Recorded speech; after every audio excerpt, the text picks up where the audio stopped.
I work at a cafe in downtown Anchorage. Quite a few homeless shelters in range and a huge drug problem. One day I'm working behind the bar, and this redhead kid, probably in his early 20s, sits down in our seating area, starts chanting shit under his breath. After a minute or two, he starts moving his hands around like he's casting a spell. Then he gets up, starts yelling and disturbing everyone. I walk over to him and tell him he needs to leave for the day. Dude looks me straight in the eye and says, "This is all a giant game. I'll fucking kill you with one finger." At this point, whatever. I get death threats a lot down here. No biggie. Shoo him on his way, and that's that.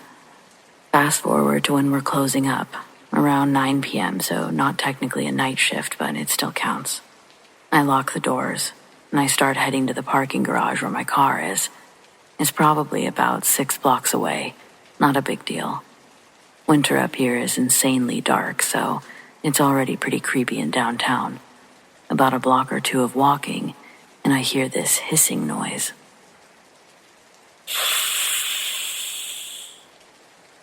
I freak the fuck out because I can't see anyone around. I pick up the pace a bit, and then I hear hurried footsteps in the snow behind me.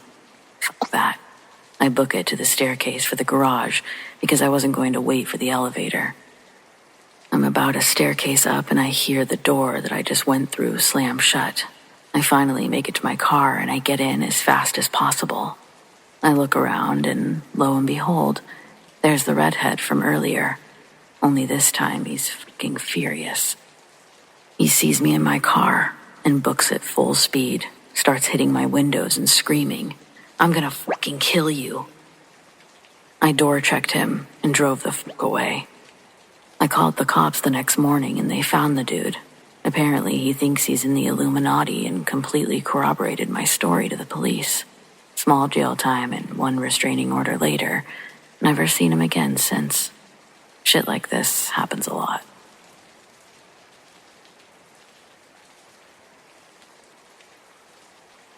I've recently moved into an apartment in the historic part of a medium-sized town. The atmosphere is great, everyone seems friendly, and I get to walk twice a day for about an hour. Even the dogs that, despite feel they need to bark at me, are pretty friendly. The only fly in the ointment is the guy who lives a little ways down from me, who may be a bit too friendly. Not long after I moved in, I started doing my walks, and I would notice the older man sitting out on his porch some evenings. I'd nod at him, he'd nod at me. We might exchange greetings, normal neighbor stuff. A few weeks into this routine, I'm walking back to my apartment, passing his house. He's out there again as usual, but this time calls out to me, stating how he always sees me walking. I respond that, yeah, I do it twice a day, and he invites me to come up and sit on his porch and talk. Now, Mama might have raised me to be polite, but she didn't raise no fool. So I politely declined and continued the short conversation from the grass in front of his house. After a few minutes, I excuse myself and walk back to my apartment. The next few days went on as routine, until one evening he's sitting on his porch, listening to somebody playing electric guitar on a radio. I mean, some really psychedelic stuff. He calls out to me, I stop, and he asks if I like the music. I said, yeah. In truth, it wasn't really my thing, but again, wanted to be polite. So he invites me to come sit up on his porch and listen to it. I again decline, stating I had somewhere to be, and he grouses jokingly that I need to stop making excuses. I again take my leave, feeling even more unnerved than previously. Several more weeks pass and I'm walking by his house when he suddenly bellows, "Boy!" at me from his porch. I stop and turn to face him. I have a thing about people being too familiar with me. I hate being called bud or buddy, so automatically I'm on edge. He asks why he hasn't seen me in the last few days. I explain that I've been walking at the same time every evening. And again, he invites me to come up and sit on his porch. I again decline. After several days of walking, I'm out one morning a couple of days ago, doing my normal rounds when I pass this guy in sunglasses and a hat mowing his lawn. I squeeze past him and the guy turns and demands to know why I didn't even stop to say hi. Surprise, it's my buddy. I state rightly that I didn't recognize him, and he suddenly changes the subject, asking what I do. I tell him I'm a writer. It's really more of a passion than a simple job, but it's the best answer I had. He says that he's wrote before, but probably never something as creative as I've done, which is mildly creepy considering I never told him I wrote fiction. He then says he wants to read some of my writing, says to bring it up to his porch one day, but helpfully tacking on that if he's not there, I should just knock because he's probably in the basement, where apparently his office is. Thoroughly creeped out by the fact that this dude is ticking all the red flags, I continue my walk. Several hours later, in the evening, I'm walking by his house when I see him come out of his house with his back to me. He hadn't seen me. He's fiddling with something on his porch.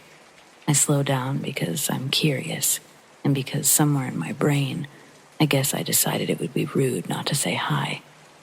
He turns around after setting up the speaker again, telling me to come sit down and listen to music. Now I was meeting some friends a few minutes later and thusly declined, citing the fact that they were waiting on me.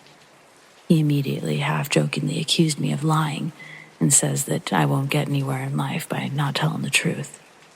Before then, inviting that I hadn't had anything to do all day, I argued that yes, I did. He finally drops the subject and lets me go. I'm walking away from him, and that's when I hear it, his screen door swinging shut. The man had gone out on his porch and set up the music, just to try to get me to go up there with him. That was the last time I went that way, the next morning changing my pattern entirely to avoid his house. This is where the I need advice portion is. In your humble opinions, am I blowing this out of proportion? Is this just some lonely, retired old man reaching out to the one person that he sees on a regular basis? Or is this somebody with a much darker agenda, trying to get me into a position where I'm easy to incapacitate, be dragged back into his house or office? Either way, I'm avoiding creepy guy because I'm not sure how I feel about someone who keeps trying to get me onto their porch. Halloween 2002 started out like any other Halloween. My mom had let me go trick-or-treating with some of the neighborhood friends, just a few blocks around our quiet suburban neighborhood. I dressed as a pirate, complete with a plastic sword and a hat that kept slipping over my eyes. Back then, Halloween felt a little bit more magical. The costumes, the candy. I didn't know that it could turn into something dark. My friends and I went from house to house collecting candy in pillowcases, our laughter echoing down the street, I'm sure of it. But at some point we got separated. I don't even remember how it happened exactly. One minute we were all together, and the next I was standing alone at the end of a cul-de-sac, looking around, trying to figure out where everyone had gone. I wasn't scared at first. I was 9 and this was our neighborhood. I knew every street, every corner. But as I stood there in the growing darkness, I realized I didn't recognize the houses around me. They looked strange, the windows dark like no one was home. The streetlights were dim, barely cutting through the shadows. I started walking, trying to find my way back to the main street where all the other kids were. The further I walked, the more uneasy I felt. Every house I passed seemed abandoned. No decorations, no lights, no sounds of laughter or footsteps, just the crunch of leaves under my feet and the eerie silence that felt like it was closing in around me. And then I saw him. A man standing at the end of the street, under a streetlight. He was tall, wearing a long coat. His face was hidden by darkness.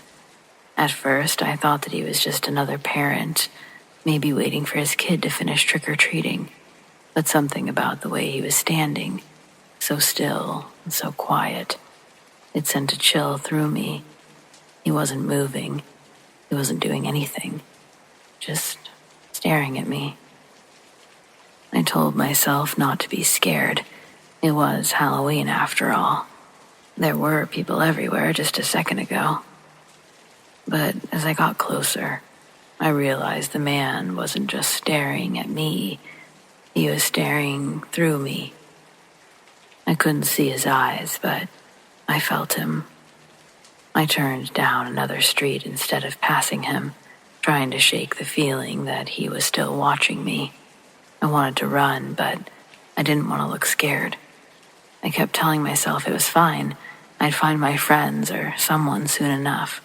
But the streets were still empty. No kids, no trick-or-treaters. Just house after house with the lights off, like everyone had suddenly decided Halloween was over. And then I heard footsteps. Slow, deliberate footsteps, crunching through the fallen leaves behind mine. I turned around and there he was, the man in the coat, closer now. His face was still hidden, but I could see the outline of his hat, the way his shoulders hunched forward slightly. He wasn't walking fast, just slow, steady, like he knew I had nowhere to go. My heart was racing in my chest. I started walking faster, but the footsteps behind me quickened too. I didn't know where I was going anymore. Every street looked the same, every house dark and unfamiliar. I broke into a run, and I could hear him running after me, his footsteps heavy and fast. I didn't stop. I didn't look back. I just ran as fast as I could, my breath coming in ragged gasps. My pirate hat was falling off as I sprinted down the street. I turned a corner and nearly stumbled when I saw it. A van parked at the end of the block. It was old, rusted, no windows on the sides. Just a beat-up, ugly thing that looked like it hadn't moved in years. And then the side door slid open. A hand reached out and grabbed me by the arm, yanking me off the street so fast I didn't even have time to scream. I was pulled into the van, the door slamming shut behind me with a loud, final thud. Inside it was dark, the only light coming from the dim glow of the streetlights outside. The man who had grabbed me was tall, his face hidden under some sort of mask, something cheap and plastic. But all I could focus on were his eyes, cold, empty. He didn't say a word, just tied my hands with rope, rough and tight, and shoved me into the back of the van. I tried to kick and scream, but he gagged me with something that tasted like old. I could feel this panic rising. My heart was still racing. I thought for sure I'd pass out. I didn't understand. Why was this happening? Where were my friends? Where was anyone? The van started moving, the engine growling as it rolled down the street. I didn't know where we were going, and that terrified me more than anything. I was trapped, helpless, and the only sound was the hum of the engine and my own frantic breathing. I lost track of time. It felt like hours, maybe longer, but at some point the van stopped. The door slid open. The man dragged me out, tossing me on the ground. I landed hard, the impact knocking the wind out of me. We were in the middle of nowhere. I could see trees, a gravel road, and the dark outline of an old abandoned building in the distance. This man stood over me, silent, his face still hidden behind that stupid plastic mask. I was so scared that I couldn't even cry. I just laid there, my body shaking, waiting for whatever was going to happen next. But then, something changed. I heard another sound. Sirens, distant at first, but getting louder. The man's head snapped up, and for the first time, I saw him hesitate. He looked down at me, then back at the road, and just like that, he turned and ran. I don't know how long I laid there before the police found me. They told me that someone had seen the van and called it in, but they never caught the man. He disappeared into the night just as quickly as he'd shown up. But I was okay. I'm 30 now, and every Halloween since, I can't help but feel a chill when I see those empty streets, or those shadows that seem too still. I always wonder if he's out there, or whatever happened to him. I'm not 9 anymore, but some fears never go away.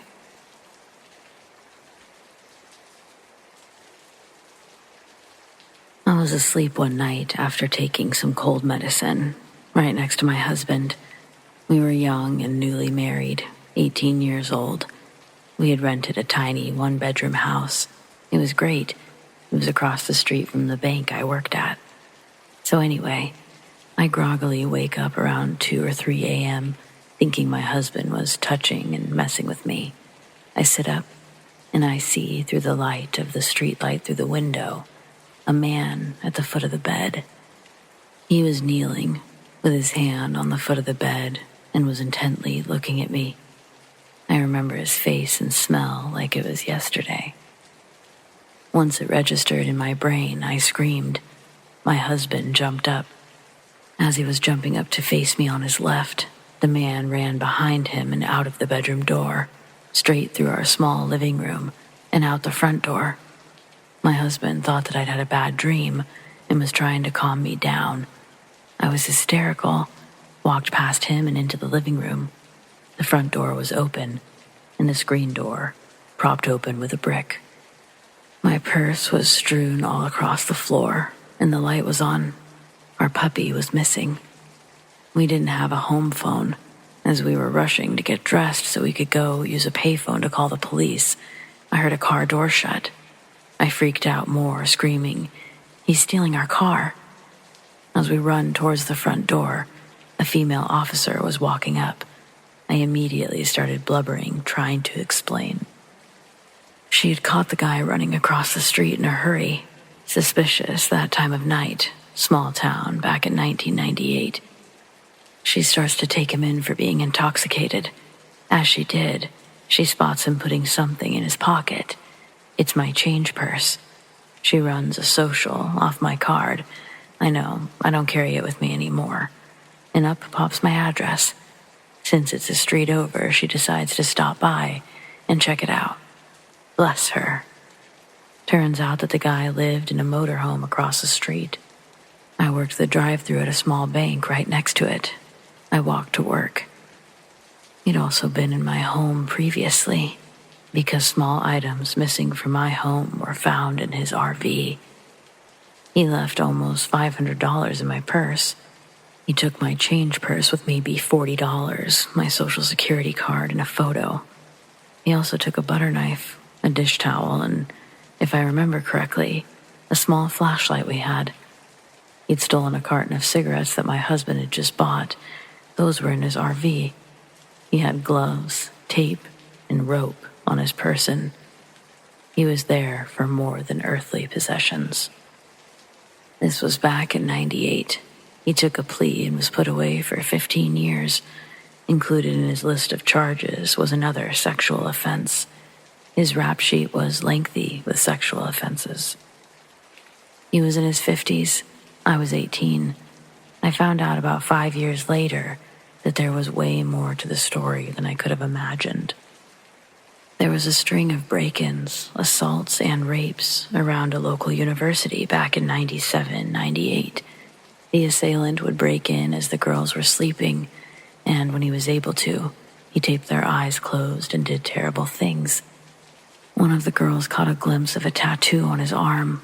Once it was televised on the news, the attacks abruptly stopped. That university was in the next town, 15 minutes from our little house. Laws had just changed, and the man's DNA that broke into my home and matched the DNA from at least 5 other cases. I suddenly started seeing how truly blessed and protected I'd been. I was used as a witness because the MO was the same, and at that point, he was a serial rapist. All the other 5 girls were 17 to 24 years old, and we all looked similar. He was put away with 2 60-year sentences. I'm sorry this was so long. I've never really told my story, not often. One time I was telling it to a new friend during the in-between time when it had happened and when the DNA connection was made. She didn't believe me. She actually called me after the other trials when she saw the news and apologized. I think it's time to just own my story and move past it. Thanks for taking the time to read it. Oh, P.S. For those of you that were wondering, we did find our puppy. About 3 days later, after combing every street around us, he ended up a couple of streets over on a back road behind where the RV was parked. He seemed unaffected, but we sure were thrilled to have him back.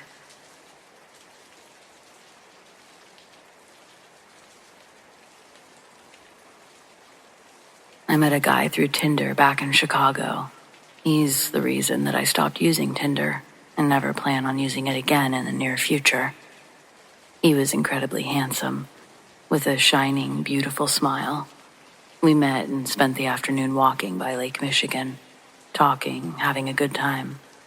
From our conversation, he was extremely interested in philosophy, but the sort of hippie type of philosophy, and also seemed to genuinely believe in conspiracies and all that stuff. He quoted stuff that I'd never heard before in my life and told me that he's read tons of books on that and encouraged me to read those and watch those about that too. Honestly, I can't recall what that even was.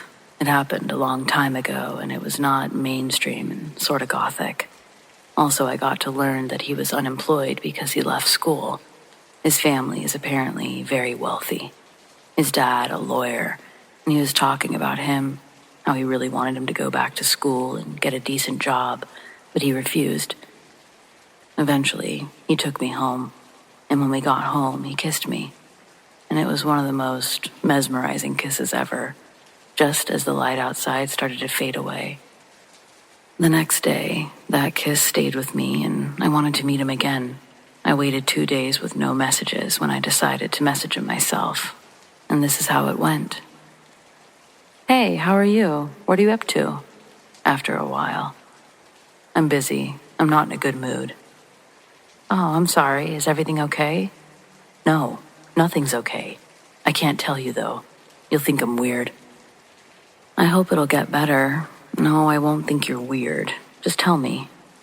Boy, was I wrong. I'm planning to kill my mom. What the fuck? That was like someone throwing a bucket of cold water in my face. My legs got weak. I started to feel fear closing in. I tried to regain my composure and then, me panicking. Please tell me you're joking. No, I'm not. I even wrote down how I would proceed to kill her. I would strangle her, how I would make it seem like it's not me who did it. Did she do something to you? No, I just feel this uncontrollable hatred towards her. Please, please don't do it. Yeah, I probably won't. I'm mentally unstable. I've had these thoughts before and I just made plans and didn't follow through. Maybe this time it'll be the same. I just can't push these thoughts away. Yeah, please just calm down, take a walk outside. Just don't be at home. He stopped responding. I didn't report this to the police. I was a foreigner in the U.S. and honestly wasn't sure if this was enough grounds to report anything to the police. I just sat in my apartment all day, being scared and nervous. Then the next day, he messaged me. Hey, I got over it. Nothing happened. Do you want to hang out? Needless to say, I couldn't run away from that faster. Really unfortunate. He had everything going for him. Smart, handsome, coming from an upper-class family. He was even going to La Jolla University before dropping out. But mental instability and illness takes everything away from you. I really hope the best for all of them.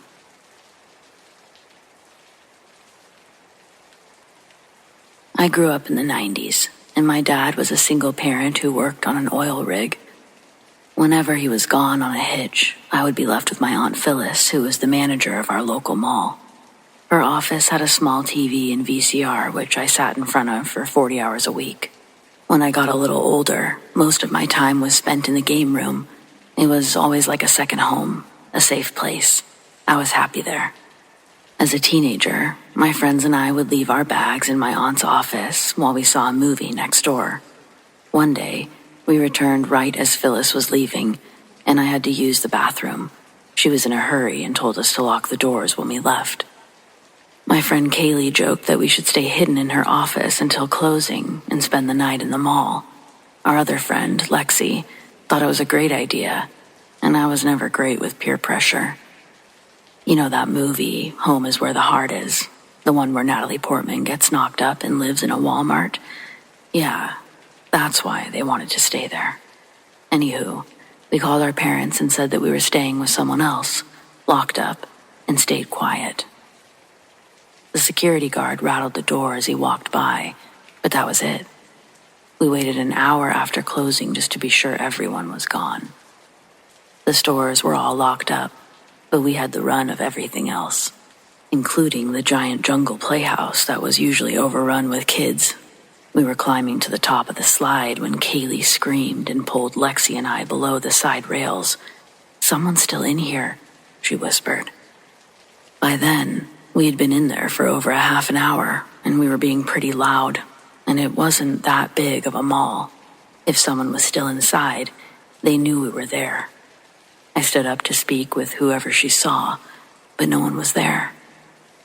It didn't make sense that one of the janitors would run from 3 16-year-old girls. We got worried that they might have preferred waiting for the police and decided to leave. But all of the doors were locked, a problem we didn't foresee because we were stupid teenagers. There was an exit through the back of my aunt's office, but a solid 12-foot gate blocked our way out of the alley. The longer we stood around trying to think of a way out, the more we began to realize that no police were coming. If no cops were called, then why hadn't we been confronted? And then that begged the question, had Kaylee even seen a real person? Or had she freaked out over a mannequin in a window? Finally, we decided to go back inside to check. It was past midnight, and there was no reason for anyone to still be hanging around. By this point, Lexi and I were positive Kaylee imagined it, but Kaylee insisted she saw someone turn the corner. A lap around the mall only confirmed our theory, but it did nothing to sway Kaylee's conviction. We returned to the playhouse where we settled in to wait for morning and eventually dozed off. It was about 2:30 when the playhouse started to creak and groan under the weight of someone new. I woke up seconds before the others to see the horrifying toothless grin of a tweaked-out homeless man through one of the bubble windows. I screamed. He screamed. Kaylee and Lexi screamed. And we all continued screaming as we scrambled out of the playhouse. As we ran away, the man chased us, yelling about how he told us rotten boys to stay out of his house. When I had a chance to look back, he was brandishing a large hunting knife and swearing to leave our heads on spikes.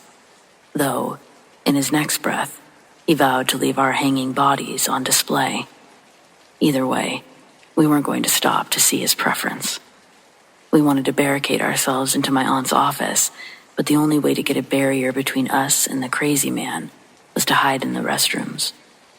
We managed to get the door shut behind us when the crazy guy crashed into it with a loud bang.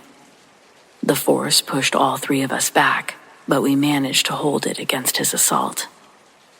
There were a series of terrible noises as he repeatedly stabbed and slashed at the heavy wooden door. We threw all of our weight against it, just hoping he would tire first. There was nothing we could move and nothing heavy enough to barricade, so our stamina was the only thing keeping us alive. It's amazing how fast the police turn into allies when your life is truly in danger. A few hours ago, we were simply the enemy, but now we couldn't dial 911 fast enough. I didn't care if I'd be grounded for 6 months. I just wanted to get the hell out of that mall. Luckily, Lexi had her phone. The operator was calm and comforting. He accepted our situation with no questions about how or why we were locked in the mall. Any doubts about the validity of our claims were put to rest by my friend's blood-curdling screams, and also by the psycho's promises to show us our intestines before we die. This guy was nothing if not a Rolodex of murder methods. He threatened to burn the mall down with us inside and about 100 other things while the operator listened and encouraged us to keep holding the door. At one point, it swung open enough for him to get the knife inside, and there was a sickening crack as the door slammed back onto it. Then, it was his turn to scream. Combined with the sound of his knife clattering to the floor, this provided a moment of euphoric relief, but it was short-lived. He began running and throwing his entire body into the door. If he wasn't so high out of his mind to notice, he probably could have gotten in with how far it opened with each impact, but we were very lucky that night, all things considered. It only took 5 minutes for the police to arrive, but those minutes felt like hours, and our bodies were jello by the end. The cops chased the crazy guy back to his playhouse, where they subdued him with minimal effort. They said he was a homeless man that had been in and out of prison since he was our age. Apparently, he too had the brilliant idea to live in the mall, only he wasn't playing pretend like we were. Needless to say, we were all grounded for lengthy periods of time, but at least my aunt thought it was funny.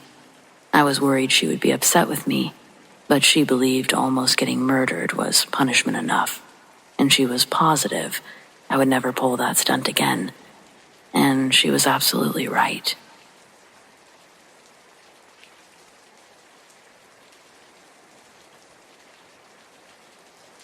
I used to hang out with these sisters named Hannah and Laura. We couldn't go anywhere without them stealing something, spitting on something, or offending someone in some way or another. Way before clout and viral status could be acquired, these two were harassing people purely for their own enjoyment. Couple of devious bitches, honestly. Our dads worked construction together, and the three of us grew up together. I guess my upbringing was slightly better than theirs because I never got into their hijinks. I had a conscience, and they were morally bankrupt at 11. I think their mom drank while she was pregnant. Laura had beady little eyes and a thin upper lip. A telltale sign that she was swimming in booze, even after her mom knew that she had 2 buns in the oven. 1/4 of the prison population has fetal alcohol syndrome. I'm not saying anyone diagnosed with fetal alcohol syndrome is prone to impulsive aggression in any way, but in this case, yeah, it was probably a contributing factor. The 3 of us were walking home from the mini-mart one night when a big truck pulls up beside us on the road. It's a man in his 30s, clean-shaven, wearing a Houston Oilers hat. He leans through his car to talk out the passenger side window, asking us if we need a ride home. We don't slow down, just keep walking. He asks again. Hannah's walking closest to the street, and without warning, she grabs onto the man's passenger side mirror, lifting her whole body weight on the thing, and yanks it off, calling him a pedophile in the process. The guy starts losing his shit and throws his truck into park. The 3 of us start running as fast as we could, but our 11-year-old legs couldn't outpace his, and he was quickly on our tail. He catches Hannah and begins dragging her back to his truck. She's kicking and screaming while he struggles to carry her back. Me and Laura stop and turn around to run and save Hannah. Both of us grab each of Hannah's legs and begin to play tug-of-war with her, but again, becoming easily overpowered. Then, like an angel's glow in the distance, a pair of headlights come over the horizon, heading our way. The highway we were walking on is a dark 4-lane highway with only a handful of lampposts on the sidewalk, leaving big gaps of black in between. We were close enough to one of the posts for me to attempt making myself visible to flag down the car. Laura starts jumping on the man, and both girls wrestle with him. The headlights I'm watching are coming up incredibly fast. When I get under the lamppost, I start waving my arms and jumping, trying to get their attention. But by the growing sound of its engine, I'm losing hope that it will see me in time to stop and help. Then I see the headlights slowly begin to swerve into the lane closest to us. Maybe they did see me. I keep jumping and waving like a lunatic. The headlights fully merge into our lane, but as the engine's roar approaches, I realize the car is going even faster than I thought, and it's not slowing down. It passes me, close enough to feel the wind against my body as it blows by like lightning. Then it was the blink of an eye before I heard the deafening sharp sound of metal bending. The sports car that passed me had flown straight into the back of the parked truck, going easily over 100 miles an hour. This gets the attention of everyone, including the man. No one is scuffling anymore, but as soon as the man sees what's happened to his truck, he's running in the direction of the flames. Hannah actually goes to chase after the man, but Laura stops her. I was just standing there, in shock. Both girls are trying to break me out of this trance. I could hear their muffled voices, but more than anything, I could hear the crackling of the flames, and I could smell smoke. We needed to go find help, I thought. Finally, I snapped out of it when I saw that Hannah and Laura had already started running in the direction of home, not help. I watched as they ran past the accident and disappeared around the bend without me. This was 2000, so cell phones existed, but none of us had one. However, the man must have had one on his person, because I could see him holding something to his ear as he angrily paced back and forth. I either had to pass this horrific accident and follow those two jokers back home another 2 miles, or double back less than a mile to the mini-mart. I chose to run back to the mini-mart. They let me use their phone. As I told my parents what happened, I saw the store clerk take out his own cell phone and call 911. My parents came to pick me up, and on the way home, they actually stopped at the accident site, proceeded to drag a police officer over, where they made me explain everything in detail again. The police told my parents the driver of the sports car didn't make it, likely died on impact given the speeds they were traveling. The police were, however, still looking for the driver of the pickup truck. He was a wanted man, as they put it. I learned later that the man who originally stopped us was out on probation, had served time for some serious crimes against women and children. That day, though, he was wanted for murdering the owner of that truck he'd been driving. So, I guess he wasn't calling the police on his cell phone. Even at 11 years old, I knew I dodged some major bullets that day.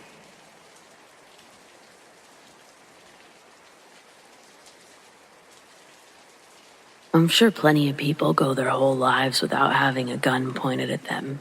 Me, I've come face to face with one more than I'd like. The first time I was walking into a store when I was 16, I startled one of the men robbing the place. He almost shot me in the face. .45 automatic. Never saw anything so huge in my life. I remember closing my eyes because he was that close, and it seemed inevitable. But then, he suddenly brushed past me and out the door. Crazy. Just a couple years later, 18 years old, walking my girlfriend home on New Year's Eve in the middle of a snowstorm, a guy ran out of an alleyway, pointed a gun right at my gut, robbed me. That one was a chrome .38 revolver. I wasn't even thinking of myself at that time, just really didn't want anything to happen to my girlfriend. Luckily, the man took off the moment he had my wallet. Not before whacking me real good with his revolver before taking off. Girlfriend was unscathed, so I considered it a win. I think the third time was probably the scariest. I was 28 years old managing a liquor store. And by that time, I had a son. The guy walks in. He immediately looks suspicious, but before I can even register why, he's pointing a gun at me. This time, it's a Beretta 9mm. He makes me empty the register, and then he marches me into the back room, where he makes me open the safe. Once I do, he tells me to lie on my stomach with my arms spread out. I thought for sure I was about to die. I told the guy to literally take whatever he wanted, that nothing in the store meant nearly as much as my son at home. The guy sort of sighs is the best way to explain it. And before he continues to rob the place, he tells me, "Man, I'm not gonna kill you unless you try something. Don't try nothing and you're good." When someone's pointing a gun at your back while you're laying face down on the ground, you just kind of have to take their word for it. So, I took his advice and tried nothing. Though my life tried to flash before my eyes multiple times, a few moments later, he was gone. Yes, I own a gun. I live in a conceal and carry state. However, in this situation, it wouldn't have done me any good. The man got a jump on me, and I had to be smart about my next move. I've learned that people carry and use guns for a couple of reasons: to be intimidating to others and to protect themselves. This guy wasn't in a position to need to protect himself. He wanted to intimidate me. Had I found a way to get my gun, I think things would have honestly ended differently.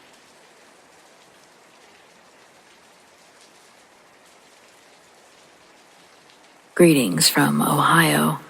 I'm a 31-year-old female who enjoyed late-night drives in the early 2000s. I rode around in the middle of nowhere places listening to my favorite music. It was relaxing, until I ended up in a shady part of some random backwoods town. I stopped at a red light and almost jumped out of my skin when someone began lightly tapping on my window. I don't know where he came from, but there was suddenly a man pointing a gun at me. He screamed for me to get out, that he was taking the car. I reacted out of pure instinct and floored it. There were at least 3 shots, maybe 4, I don't know. The first one went through the middle of my right forearm. I reflexively flung myself over the steering wheel and drove to the nearest hospital. The police said that there was also a bullet hole through the driver's headrest. Had I not leaned forward after being hit by the first shot, I'd be dead.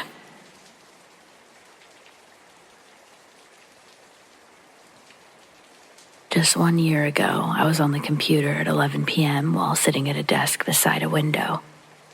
Mind you, I live in a ground floor apartment, so I'm used to seeing people walk by, but nothing like this.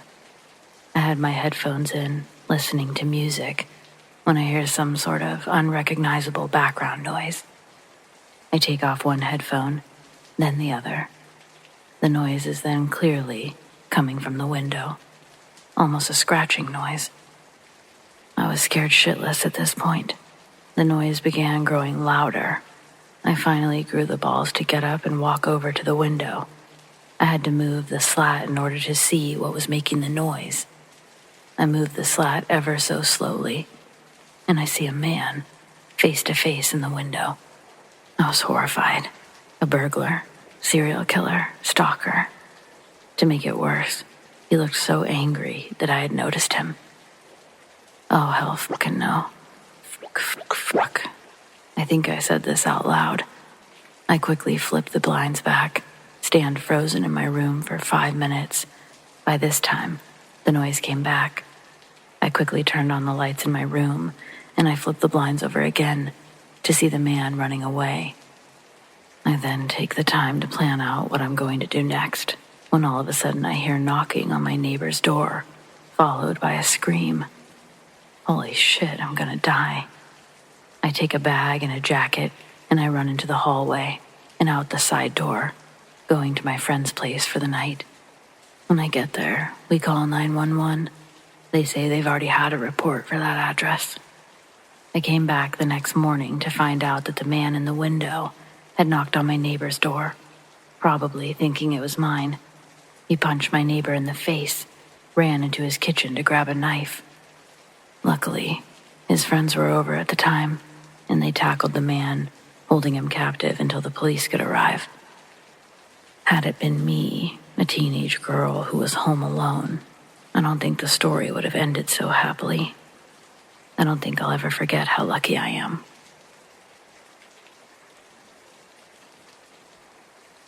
This all happened exactly a year ago. Shout out to Facebook Memories for reminding me. I lived in a ground floor apartment in a heavy foot traffic area. It used to be a corner storefront, so the living room windows were huge and only one small one could be opened.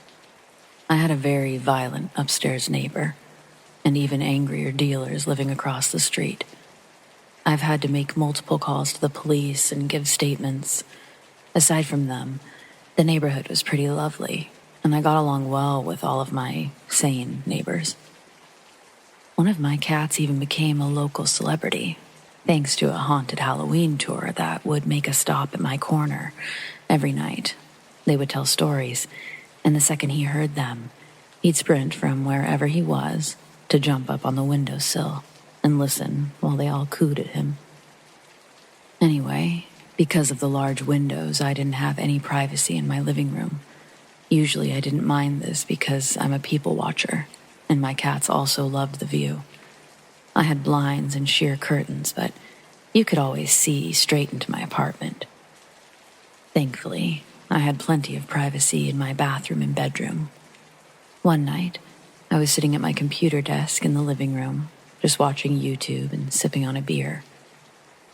I heard a group of people talking outside, but these were normal sounds for the area and would have ignored it completely if I didn't hear one of them speaking directly into the window fan in the one open window. I spun around in my chair instantly, and then I heard scuffling as they ran away. I could not see them because it was dark outside, but it sounded like there were at least 2 women and 2 men. I was frozen in place just listening for anything else, like footsteps or their voices again. It took me a while to fully realize what I'd just heard. I do typically prefer to sip on whiskey at night, but that day I wanted to try a new beer flavor I saw at the store. These people knew my habits well enough to know this. I was also deeply concerned that they knew it was whiskey, since I'd drink it out of a set of patterned glasses, and there was no way to tell what was in them. You could see the kitchen from the living room window, but I often kept my whiskey in the freezer, so they'd have to see me at a specific moment to know. Needless to say, I didn't sleep that night, and while I couldn't sleep, I remembered another incident that had happened a few nights prior. I keep my bedroom window open at night because I sleep right under it, and I like the night breezes. There's a bright security light directly across the street, so even with the blinds down, I still have quite a bit of light hitting the opposite wall. One night, I woke up around 3 or 4 a.m., which isn't unusual for me, and I just turned on a Netflix movie to fall back asleep. While laying there, I see the shadow of a head and shoulders appearing on the wall, and it just stays there for way too long. I'd guess 15, 20 minutes. Now, this isn't very common, but people have stopped to smoke a cigarette right outside my window before. The smell gives me an instant headache, but this time, there was no smoke or smell of any kind. Someone was just standing there. I couldn't tell which way they were facing, but after the recent event, I wondered if someone was looking in while they thought I was sleeping. I told my coworkers about these events, and they were terrified for me. I was actually planning on moving at the end of October and just slowly bringing boxes and furniture to my new place over the course of the month. Once they heard what happened, they all banded together and got 75% of my things over in one day. I told them all I cared about was my animals and my bed, but they got everything except the larger furniture and whatever we couldn't box up and move before midnight. I love them all very much and appreciate them every single day. I had a couple of anxiety attacks over this, especially when I had to go back for the last of my stuff, but I felt completely safe in my new place. I also got a full-blown security system with sensors and cameras. Unfortunately, this wasn't the first and ended up not being the last time I was watched or stalked. I still visit the area of my old apartment from time to time because it's a great bar scene. I don't think I'd be able to pick out their voices, but no one's given me any weird looks or vibes since.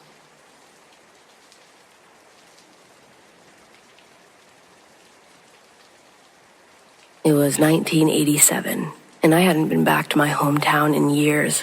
I didn't plan on staying long, just a quick visit with my parents, maybe take a drive through the old streets, head back to the city.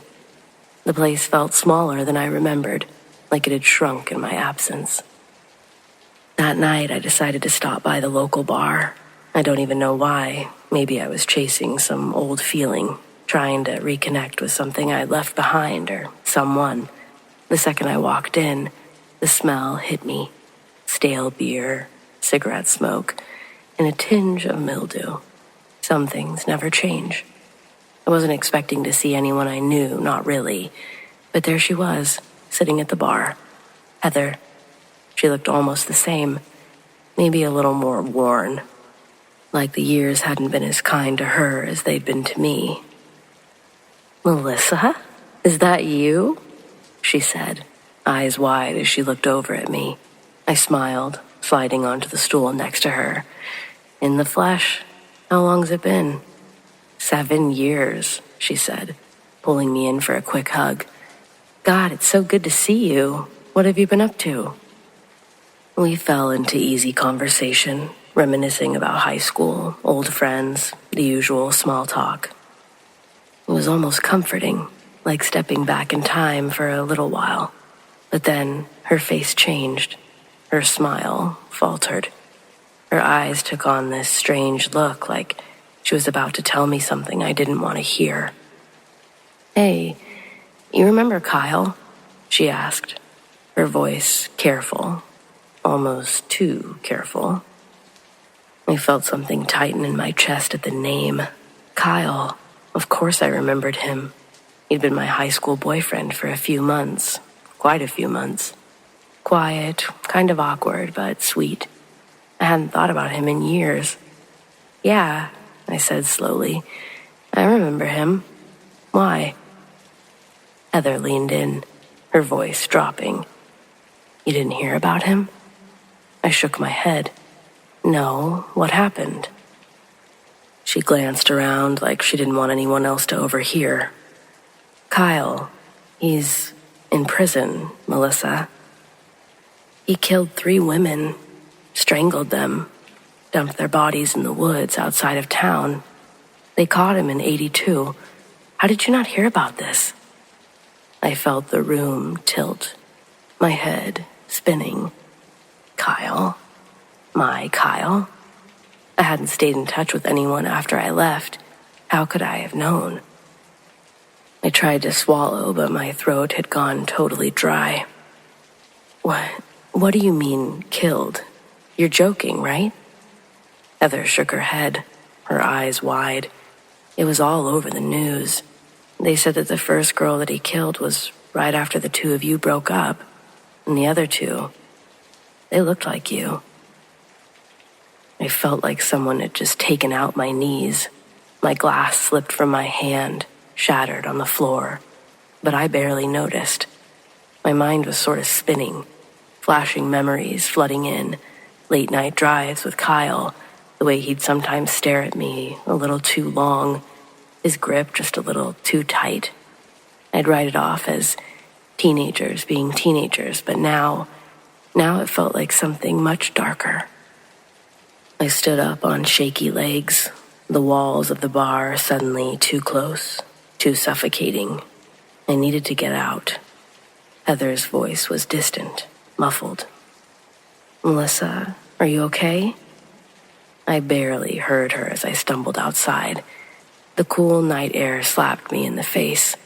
I leaned against the brick wall, trying to catch my breath, but it felt like there wasn't enough air in the world. Kyle, the shy, quiet boy I once dated, had become a monster. And the worst part, I couldn't shake the feeling that I'd barely escaped him. As I stood there, trembling in the dark, a cold thought gripped me. Somewhere, locked away in a prison cell, was Kyle, and I couldn't help but wonder if he still thought about me, if I was the one that got away.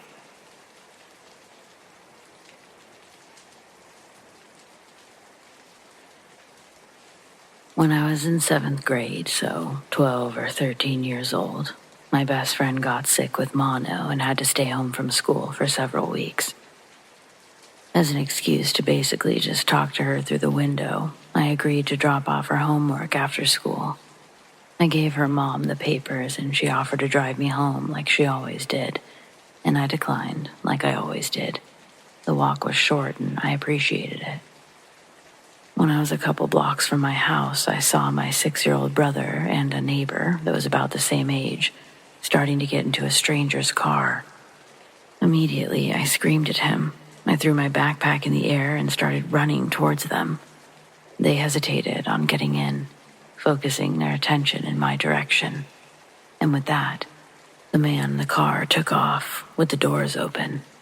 Catching up to them, my stupid little brother turned to me and was very mad. The neighbor, confused little boy.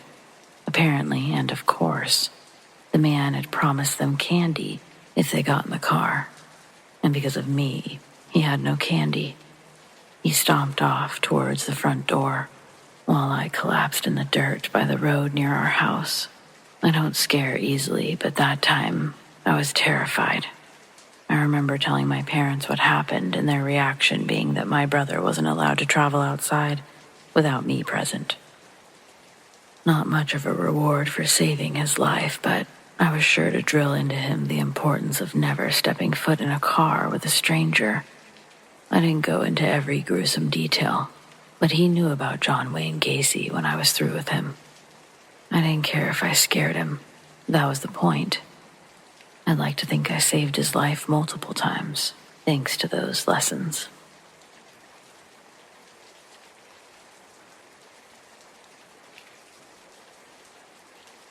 When both my parents went to jail on drug charges, instead of being thrown into the system, my grandma agreed to take guardianship of me. And so at age 11, I was sent on a plane by myself to Twin Falls, Idaho, to live for a couple of months. Her house was a small 2-bedroom rambler. She hadn't finished cleaning the 2nd bedroom, so the first couple of days, I was expected to sleep on the couch in the living room. This was not only a bummer, but her front windows were eye level with a relatively busy neighborhood street.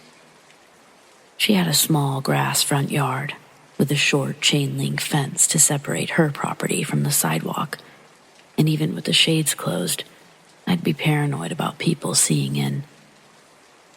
The first few nights, I heard noises coming from the attic. I tried to ignore them, hoping I was just scaring myself in this new environment.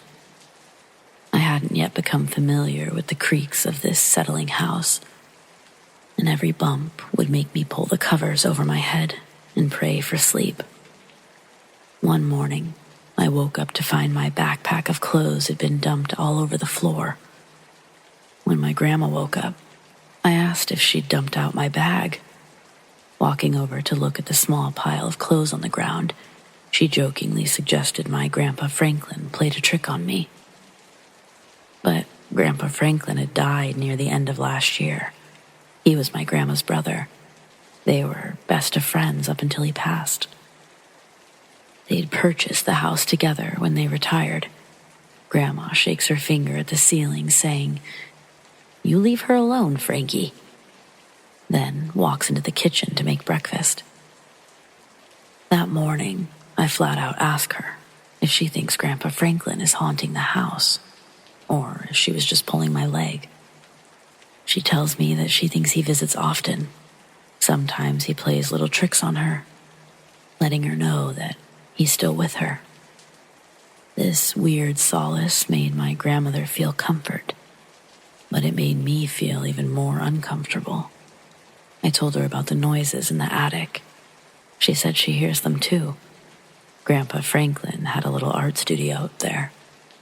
Now, every week, Grandma climbs up the attic stairs, all to pick up the easels and paintings that were knocked over during the night. He hides her jewelry. Some items she's still not been able to find. Grandpa Franklin had a sense of humor that he'd taken to the afterlife, but I was assured he meant no harm. I tried to digest her information with breakfast that day and was secretly terrified for the sun to go down and my strict 9 p.m. bedtime to arrive. I woke up once in the middle of the night to use the restroom. I used to try not to drink anything after 7, so I didn't have to do this frantic dash in the dark. But Grandma had taken me to a movie earlier, and I'd filled myself up on popcorn and soda. I had to go. The house was completely dark, and I tried to navigate my way to the bathroom. When I get in the doorway and flip on the light, it illuminates the stretch of hall, and in the opposite direction, I see the wooden stairs of the attic. They've been unfolded and opened to the floor. I lock the bathroom door behind me and hopelessly think of a plan to help me get back to my couch bed, hidden under layers of blankets. When I'm done, I slowly open the door again, the light once more reflecting off the retracted stairs. When I turn the light off, my stomach reaches up to my throat, and I close my eyes while running back to the living room. Landing back onto the couch, I dig under the covers. Hyperventilating, I hesitate, pulling the covers over my head.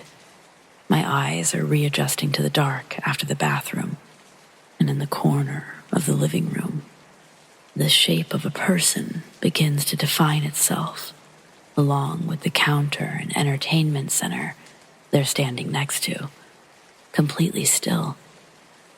From what I can make out, it looks like they're facing my direction.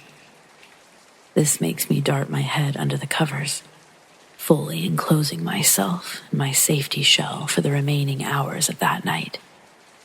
The attic was closed again when I woke up in the morning. Again, I tell my grandma what happened. She empathizes by saying Grandpa Franklin's keeping an eye on his granddaughter, and he checks on her a lot too. But seeing that figure really shakes me up. Grandpa Franklin was a tall, portly man. What I saw didn't resemble his frame. Its build was smaller, much thinner than I remember my grandpa being. I start sleeping with an open pocket knife under my pillow. It was 3 inches and all I had to protect myself against an entity I'd convinced myself wasn't part of the family. It would be the early hours of Easter morning that I'd meet it again. Awoken by the sound of deep, labored breathing, sitting just outside my blanket wall. Exhales too heavy and too deep to be my grandma's.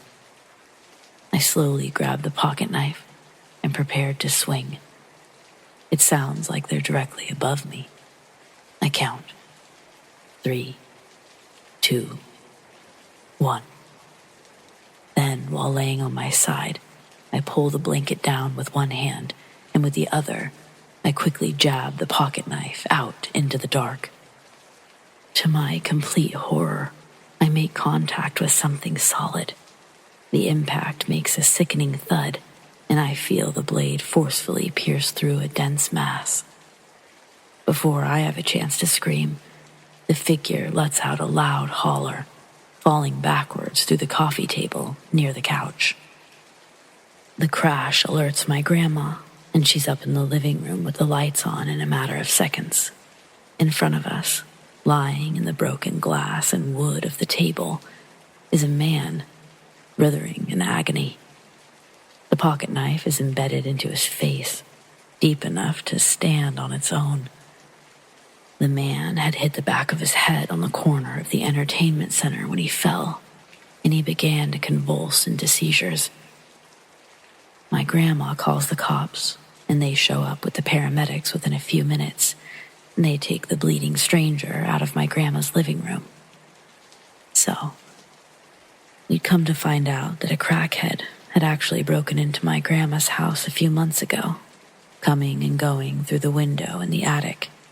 Turns out, Grandpa Franklin's paranormal trick of hiding jewelry was actually a crackhead stealing and pawning my grandma's stuff at every pawn shop in Twin Falls. She was heartbroken. I don't know what was worse, the feeling of violation or finding out all these little signs of hope that she'd been collecting were false. I'm grateful we were never hurt. I'm also grateful that I could be there for my grandma.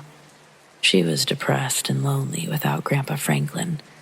I think the little bumps and knocks that she heard helped her feel less alone.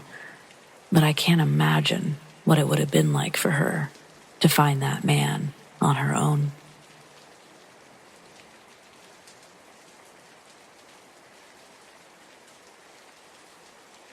My dad has several stories from hauling logs in Idaho and driving trucks through Utah and Nevada. But my favorite is actually from his days just driving his pickup truck through Utah. He said that there was a light keeping pace with him out in the desert on a moonless night. It kept pace for a minute before it disappeared, and then his truck turned off. He was stopped. He turned it back on and pulled off at the next diner. The folks in the diner called it a common occurrence. I always liked that one. Now the creepiest one is when he was hauling logs in Idaho and was coming down from Coeur d'Alene area during a snowy winter night. He was putting on chains before heading down steep grade and said that all of the hair stood up on his body. It felt like there was something watching him. Halfway down the switchbacks, he saw a large figure standing on a 20-foot tall embankment. As he got closer, it jumped down and then leaped over to the other side of the embankment. At the time, he thought that it was a Sasquatch. Now, he says it was probably a demon trying to make him crash. He didn't stop to remove the chains until he was well away from the mountain.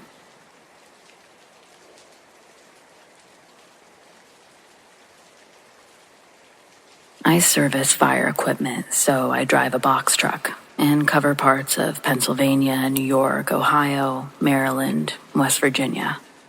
I was in rural northwest Pennsylvania, returning from a service call and heading towards the interstate to go home. On my way to this customer, I saw a small pickup truck on the interstate whose right rear tire was steadily deflating. A mile or so before my exit, they pulled off to the side. I didn't stop to see if they needed help, and I felt a little bad about it. As I drove down this dark, twisty road, I passed a Dodge Durango pulled over into a barn driveway. There was a person lying on the ground behind it, struggling with something. It looked like a guy was trying to change a tire or get a spare out from under the Durango. Remembering the pickup from earlier, I decided to turn around and see if he needed some help. I pulled into the first driveway I saw about a fourth a mile down the road, turned around and headed back. Halfway back, the Durango passed me, going the direction I had originally been headed. I got back to where I had seen the Durango, planning to turn around again, but as I swung into the driveway, my headlights caught a figure lying motionless in the snow. I stopped and jumped out just as the figure sat up. It was a woman, maybe in her 40s, in a thin, torn black skirt and top. Her hair was messy. Her eyes were starting to swell. She had red marks on her throat, and her lip was bleeding. I helped her up, got her into my truck, cranked up the heat. I'd taken my jacket off, so I gave it to her, and she covered her arms and torso. She didn't want to say anything. Her throat was sore, and she was badly frightened. I called 911 and they dispatched a police car. I gave her a bottle of water and she whispered, "Thank you," then sat with her head bowed and her eyes closed. It took about 15 minutes for the police car to get there, and she stayed silent. As the car pulled in, she said mostly to herself, "He's gonna arrest me." The trooper walked up and motioned me to exit, asked her if she needed an ambulance. She declined. then asked me what had happened. I explained what I'd seen. He wrote everything down, then talked to her for a few minutes. He helped her out of the truck and into his car. She quietly thanked me for coming back because she thought that guy meant to kill her. As far as I know, she wasn't arrested. She was pretty beaten up, and the trooper spoke and handled her as if she were a victim of the assault. It was almost certainly a transaction, drugs or drugs, that had gone very badly, which is why I think she believed she would be arrested. I never found out what happened. I watched the news outlets for that area for a while, but never found anything.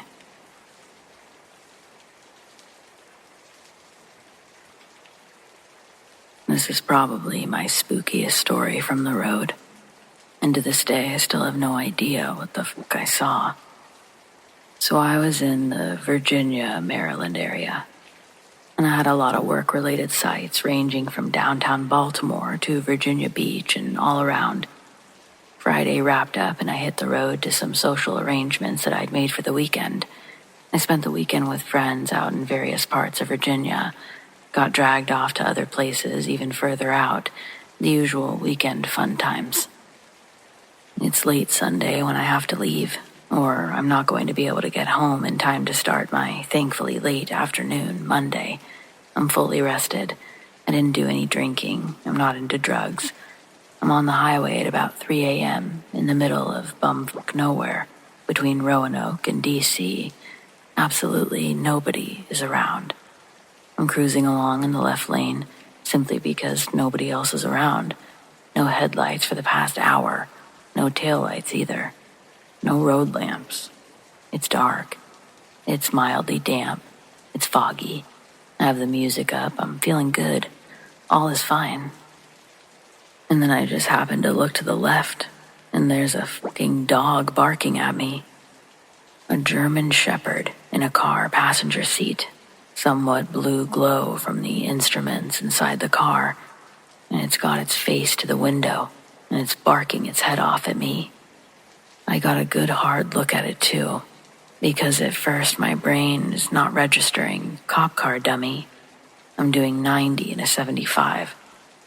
I promptly have an oh shit moment when the dog, the instruments, the white Crown Vic light bar all click in my brain after a second hard look. I put my foot on the brakes and I start slowing down hard but safe to pull over. I even put my blinker on to start shifting lanes over to the right to pull over because, wait, there's no shoulder on the left side of this road. I look back to my left where there's still no shoulder or room for another car, and it's just gone. No trace. I slammed my brakes and stopped in the middle of the fucking highway. Flipped on all my light bars. I even looked around with my handheld spot. There was nothing. No tail lights, no headlights, no engine sounds, nothing. There are no other tire marks in the damp but mine, and I can see for a nice long distance both ways too. Nothing. My vehicle had great visibility and a lot of extra lighting.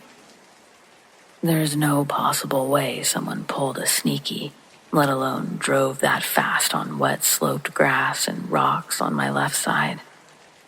So, there you have it. Ghost cop and his dog didn't like me speeding, apparently.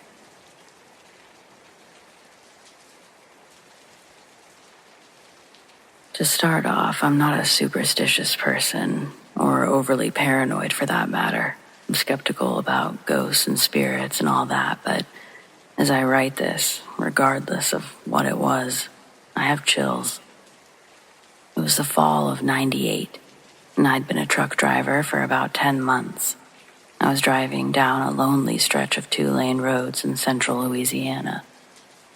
The sun was setting, and I hadn't passed a town in miles.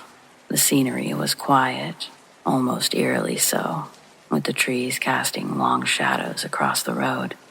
It was one of those evenings where the world feels just a little off. That constant feeling like something's gonna happen. As I was driving, I noticed a hitchhiker up ahead. I thought to myself that I could use some company for a few miles and considered pulling over. But then something about the way he was dressed caught my eye. He looked like he was straight out of the 1950s, dressed like a greaser with a leather jacket, slicked back hair, everything. The whole scene felt like a snapshot from another era. What really unsettled me, though, was that the entire time I was approaching him, he kept his back to me. He never turned around, not once, and this all played over the span of just a couple minutes. But it felt longer, like time had slowed down. Suddenly, I was hit with a gut feeling that I shouldn't stop. I can't explain it, but every instinct screamed at me to keep going. So instead of pulling over, I swerved wide around the hitchhiker, giving him a wide berth. As I passed him, I glanced into my side mirror to check if I was clear. And that's when I saw it, or at least I think I did. Where his face should have been, there was nothing but an eyeless skull staring back at me. The image was so vivid and so chilling, it's burned into my memory. I'm not saying I actually saw it or that I know what it is. It could have been a mask, my imagination, trick of the light, but it scared me then, and it scares me now.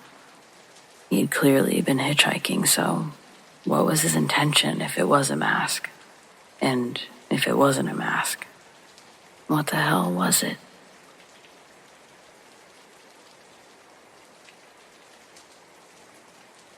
I was driving southbound on I-81 in Virginia on a summer day, but recent rain had left the road slick. I was taking it slow, carefully navigating the wet pavement while faster vehicles zoomed past me. One car shot by at a breakneck speed, easily 90 to 100 miles an hour. I glanced over to where my mother and nephew were asleep in the bunk behind me. I had been about to make a comment on the driver's reckless speed, but seeing them peacefully asleep, I mumbled my frustration to myself instead. About a mile down the highway, I noticed the same car again. This time, it was airborne, crashing violently into the side of a semi. The impact ripped the trailer open. The load, marked as hazmat, spilled across the road. The sight was surreal. The crumpled wreckage of the car, the strewn totes, and the semi's mangled trailer. I pulled over quickly, heart racing.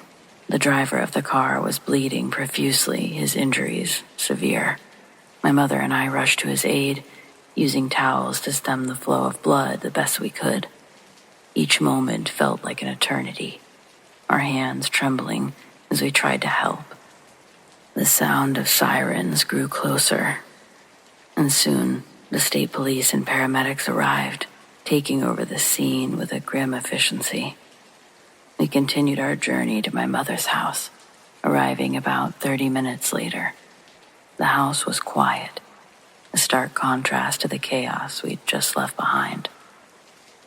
As we settled in, we turned on the news, hoping for some information about the accident.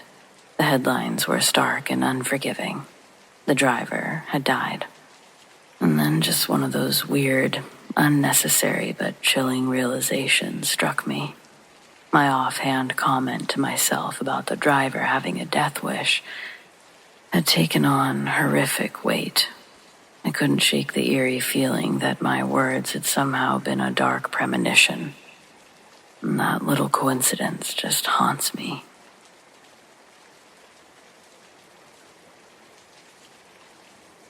My mom and I live alone in a very safe neighborhood.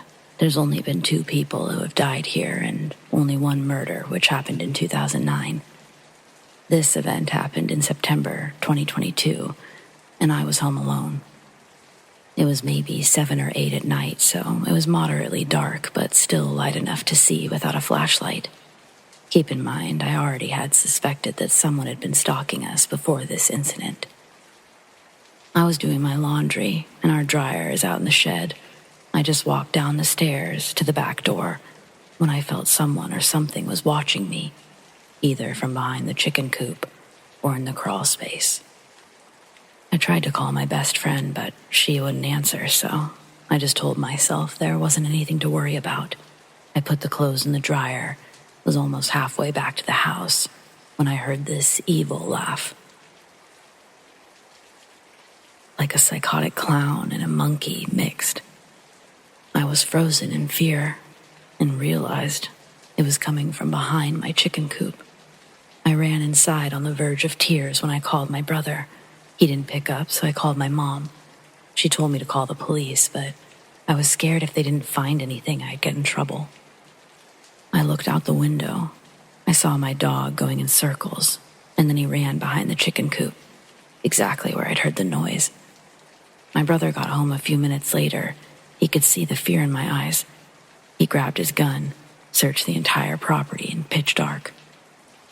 It's now March, and a few days ago I was making a video for fun, and I went out by my window. I saw a path leading from under the porch to my window, as if someone had been standing there. Things have also gone missing in our house before. Shoes, clothes, makeup, food. They've also found things around our property like needles, dolls with one leg, and even hair with what looked like a piece of scalp on it. And I've smelled some really weird smells near the woods. The lock on the door to the crawl space has opened and closed, even though nobody goes down there, unless they have to. There's bed sheets covering a hole to see inside, and I'm too scared to look inside, because just days before they were put there, we all smelled something that smelled like death. I know this seems bad, but I hope it's just a rat or something, because the thought of a body under my house is shuddering. We've found multiple abandoned TVs, baby stuff like toys, bottles, cribs, high chairs. We've even found, like I said earlier, needles with a clear, thick substance in it. And the dolls and children's toys with the one leg. Should I tell the police, or is this just paranoia?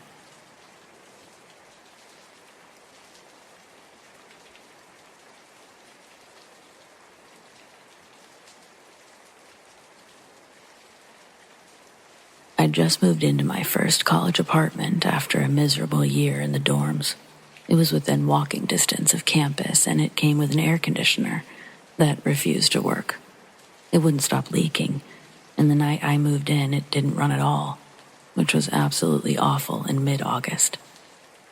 I spent most of that night awake, chugging cold drinks, or sleeping fitfully, sweating buckets.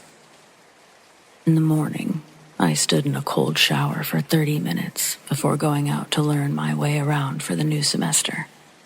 There's a shortcut that shaves a couple of minutes off my walk, but I wasn't sure where it was. I decided to go the normal way to the parking lot instead of spending an hour looking for it. I headed in the general direction I knew to go, but I wasn't sure of which street to go down. Turning right, I began heading towards downtown, and that's when I heard a metallic tap, tap, tap sound. Glancing over my shoulder, I immediately saw the source. It was an old, filthy, homeless man, dressed in brown clothes with long gray hair and a beard. He was holding a white cane. Feeling slightly spooked, but not thinking much of it, I continued walking. There's a healthy number of homeless people in my city. I intentionally missed the actual turn for campus, figuring he would eventually turn off and go a different way, but he didn't, and the tapping continued. I ended up going off the sidewalk and across a gravel path, heading further downtown, hoping he'd move on. Instead, he kept walking. He never sped up or slowed down. He just kept following me with that incessant tapping. When I recognized where I was, I turned to head towards campus. I could see it growing closer in the distance. That's when I noticed the tapping had disappeared. But there was barely a moment of relief. I heard it again, and I glanced over to see that he'd taken a shortcut and was now almost even to me, moving diagonally. I sped up and called my mother, thinking 911 wouldn't take me seriously. I was crying and overwhelmed as this man continued to follow me. Full of desperation, I ran across the road, thinking I'd finally lose him. But as I glanced back, I saw him crossing the road too. I was almost sprinting, but he continued to follow me at the same pace. Ahead of me, I saw a band practicing. I hoped that he wouldn't want to walk in front of a whole trumpet line, but I was wrong. When I finally made it to campus, I continued sprinting until I could look back long enough to confirm he was gone. It seems he didn't want to go into the college. After having a little cry, I wandered into the game room before heading home. This was several months ago, and also my first time living alone, so I guess it's possible I'm blowing things out of proportion, but there were times when I felt like they didn't need to keep following me, or that they didn't need to re-follow me. Either way, I've never ran into them since, but I only take the shortcut now.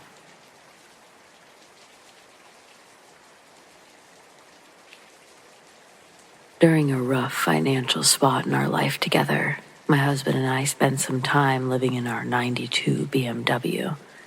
We're not criminals, addicts, or mentally ill, nor are we the stereotypical chronically homeless type. We're in our early 50s and used up our savings, reduced everything we own to just our clothing with little else, while providing unpaid full-time live-in care for my mother, who's now in a memory care facility.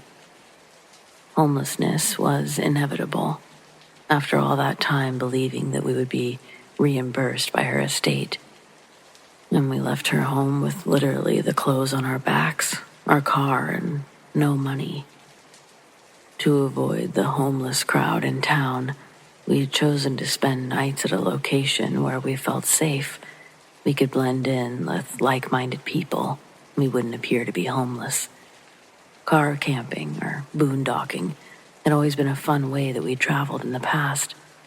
So we decided to look at it as a long boondocking excursion while we regrouped and built up enough money to start over. My husband is an avid fisherman, so we chose his favorite fishing spot. It's located on the California Delta, about 5 miles from town, and it's secluded at the end of a meandering single-lane country road that ends right at the water. It's a peaceful place with a 1,000-acre vineyard on one side of the road and an 800 sod farm on the other side. The levee runs the length of both, with an area between them which has a small tree and a covered-like park area right on the water. We discovered that having a fishing license was the golden ticket to not being run off for camping by the sheriff or the fish and game officers. A line in the water is legal 24 hours a day and provided justification for our presence. The remoteness of this location draws people of all walks of life and intention. We'd spent enough time there that we knew all the regular fishermen, as well as the few people who would be there making out in their cars and or getting high, a few Uber, Lyft, Grubhub drivers, a few Door Dashers, as well as the field workers on lunch breaks. One very cold, socked-in, foggy night just after midnight, we were tucked in, going to sleep, windows up, doors locked, with the sunroof open a bit for ventilation. There were 2 other cars parked about 20 yards from ours. We knew one of them was a regular, the other, a green BMW we didn't know. I'd been asleep only a few minutes when I heard footsteps close to my side of the car. I couldn't make out the silhouettes of the 2 guys wandering around, bending down and picking through the embers of the fire pit. They eventually walked back to their car. I heard the car start and was running for a while when I snuggled back into my pillow. Assuming they'd be leaving, I fell half asleep again. Just as I was beginning to dream, I heard footsteps again. They were whispering to each other as they positioned themselves on either side of our car. One of them said, "Put it up there. It'll be more funner." The other guy laughed, then hesitated just as another car drove right up next to us and parked. It was Bobby. I nudged my husband awake and whispered to him about the guys outside and that Bobby had just pulled up. He sat up slowly and looked out through the condensation on the windows, still groggy, half asleep. He put his shoes on. Bobby is a friend of my husband's that he met while fishing there a few months before. He always shows up at random hours to fish, so it wasn't unusual to see him this late at night. What was unusual, though, was the way that he was acting. He sounded hurried but friendly, while he casually bumped our car with his hips a few times as he walked around it, talking really loud to the guy outside. "Aw, man, I could really use that. I forgot to stop on my way here." The two guys seemed to know him and nervously complied with whatever it was Bobby wanted from them. Bobby continued, "I just bought 2 mopeds from a guy off Craigslist." He opened the back of his van and took one out, then grabbed something from one guy's hand, put it inside the van, and quickly closed the hatch. One of the guys asked Bobby, "Do you know whose Beamer this is?" He replied, "Just some dude and his wife. Here, this is all I have. You can have it, but I don't have any papers." Bobby handed one of them his sack of weed. Oblivious to what Bobby had just done, my husband got out of the car. His size alone can be intimidating. He asked Bobby, "What's going on?" The two guys hurried to their car and left. My husband asked, "Who was that?" And Bobby asked, "You don't know them?" My husband replied, "No, why?" Bobby didn't answer. Instead, he said, "Come see what I got." Bobby still seemed very nervous. My husband walked over to the van. They had a quiet conversation out of earshot from me. Then Bobby took the other moped out and put gas into it from a gas can that he'd just taken away from the other two guys. He hopped on, rode away down the levee. My husband returned to the car and got in. He looked confused and asked me what I heard and what woke me up. Now, I'm a stickler for proper grammar. I had almost been asleep, yet remained aware of the presence of the two guys. But when the guy said, "More funner," it snapped me wide awake. I told him what I'd heard just as Bobby had arrived. My husband blew out a sigh of combined relief, shock, and fear. He composed himself and said, "Bobby didn't want to worry you. That driver had been a neighbor of his for a few years. He's a firebug. He just got out of prison." My jaw dropped. Bobby just saved our lives.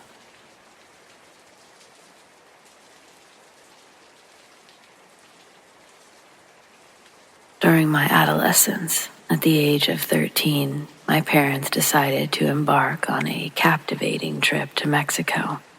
We were accompanied by my 3 younger siblings. It started as a remarkable journey, one that unfolded on a moonlit night. We cruised along a picturesque highway in the state of Guanajuato. However, our tranquil drive took an alarming turn when I noticed an imposing Chevrolet van trailing closely behind us for too long. Feeling a sudden surge of fear welling up within me, I asked my father to allow the mysterious vehicle to overtake us, to pass. Sensing the distress in my voice, my father promptly maneuvered our rental car to the side, granting passage to the van. To my surprise, the van mirrored our actions and pulled over behind us, its driver emerging into the night, brandishing a menacing stick. Realizing the gravity of the situation, my father swiftly instructed us all to seek refuge by crouching down in our seats. With determination etched on his face, he accelerated the car. It propelled us forward with an unwavering determination towards the nearest town. A mere 5 miles away, but it sure felt like forever. Despite our desperate attempts to flee this car, the relentless van quickly closed the distance. This time, shrouded in darkness, as it extinguished its headlights. Our Buick, pushed to its limits, valiantly persevered, propelling us toward the sanctuary of a nearby hotel. As we approached the hotel's entrance, my father unleashed a cacophony of urgent honks, piercing the nighttime silence. Miraculously, the van, sensing our determination and the prospect of intervention, relinquished its pursuit. It receded into the shadows and disappeared from sight. Overwhelmed by the intensity of the encounter, my father sought solace from the empathetic hotel clerks. It was then that my parents were enlightened about the distressing prevalence of local kidnappings in the area. These encounters usually involve perpetrators who would cunningly disable their headlights, force unsuspecting vehicles off the road, and abduct the occupants at gunpoint. In retrospect, my father revealed to me that the stick that was wielded by the driver was in fact a disguised rifle, adding an additional layer of terror to our already traumatic ordeal. It suddenly became clear why he'd instructed all of us to duck.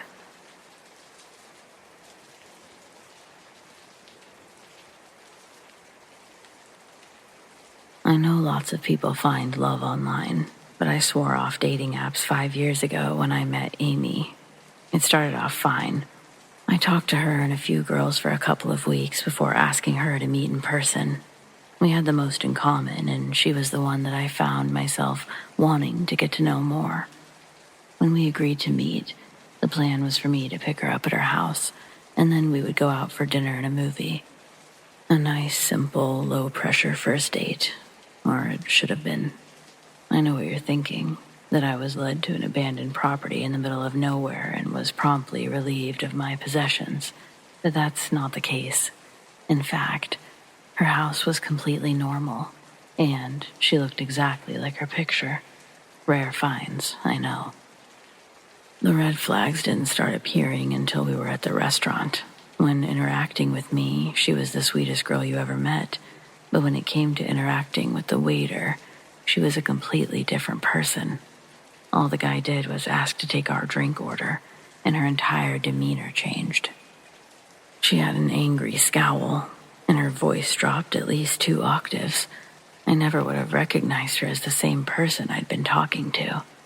Yet, once the waiter walked away, she returned to her former peppy self, like it was this completely normal thing to do. That happened throughout dinner, and the movies were even worse. We changed seats several times because people sat too close, and she mocked everyone for how they looked or what they were wearing.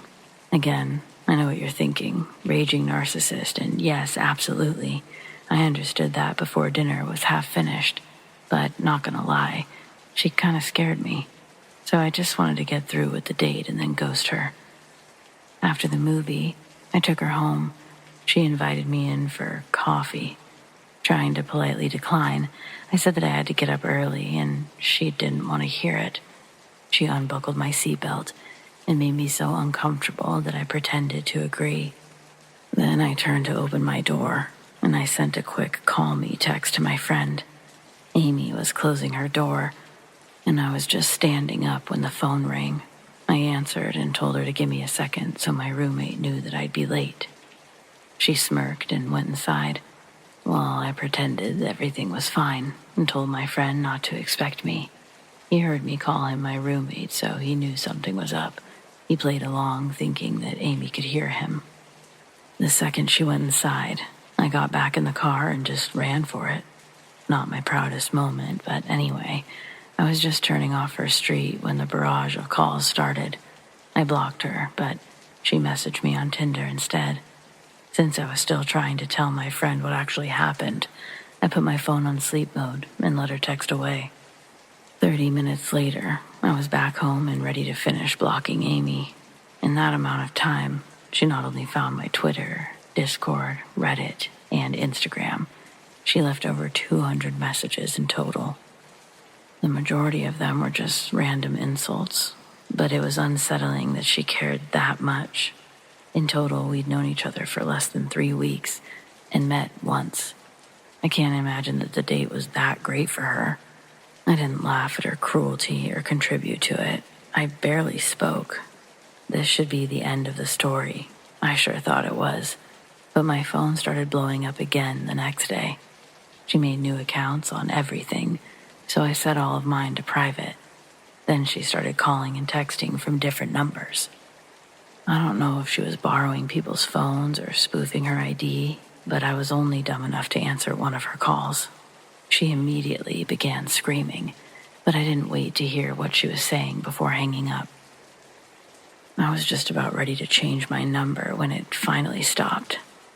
I had hoped that she found someone new to obsess over, but that was too good to be true. There were 2 glorious days of peace before I woke to the sound of breaking glass at 3 a.m. I'm still not sure how, but she found out where I lived and threw a brick through my big living room window. I had to call the police and do the whole routine, so I didn't get back to sleep that night either. After seeing the messages Amy sent, they agreed that she was the likely suspect and said that they would have to talk with her. Well, she wasn't at home, and I wasn't sure where she worked, just that she was a hairstylist. The officers said they would try again at the end of their shift, or have another car check with her that night. They also advised that I buy some security cameras. I did that on the way to work. They were installed the second I got home. That night, they recorded her approaching my house around the same time, only now she had a softball bat. She then proceeded to smash my mailbox before busting my taillights, headlights, and the window next to my front door. I didn't wake up until she was working on the car, and once I saw her on camera, I immediately called the police again. After reaching through the broken window and unlocking the door, she began smashing everything in her way as she searched for my bedroom. I couldn't get out of my window because it was painted shut, so I hid in my closet, and I watched and listened as Amy searched my house, and I called 911. I've honestly never been so scared in my life. She was proper crazy. She wasn't even drunk, just hurt and angry. When the cops finally arrived, I cried actual tears of relief. I couldn't see any flashing lights from my hiding spot, but I heard officers yelling at Amy when they charged inside. The icing on the cake, Amy wasn't even her real name. She was on the run from attempted murder charges in another state because she put her ex in the hospital. All in all, I'd say that I got off lucky. Insurance took care of the damages, and I never saw Amy again. She skipped town once she made bail, and I have no clue where she might be or what could have happened to her. I'm just grateful she didn't come back to mess with me again. So yeah, I quit online dating after that.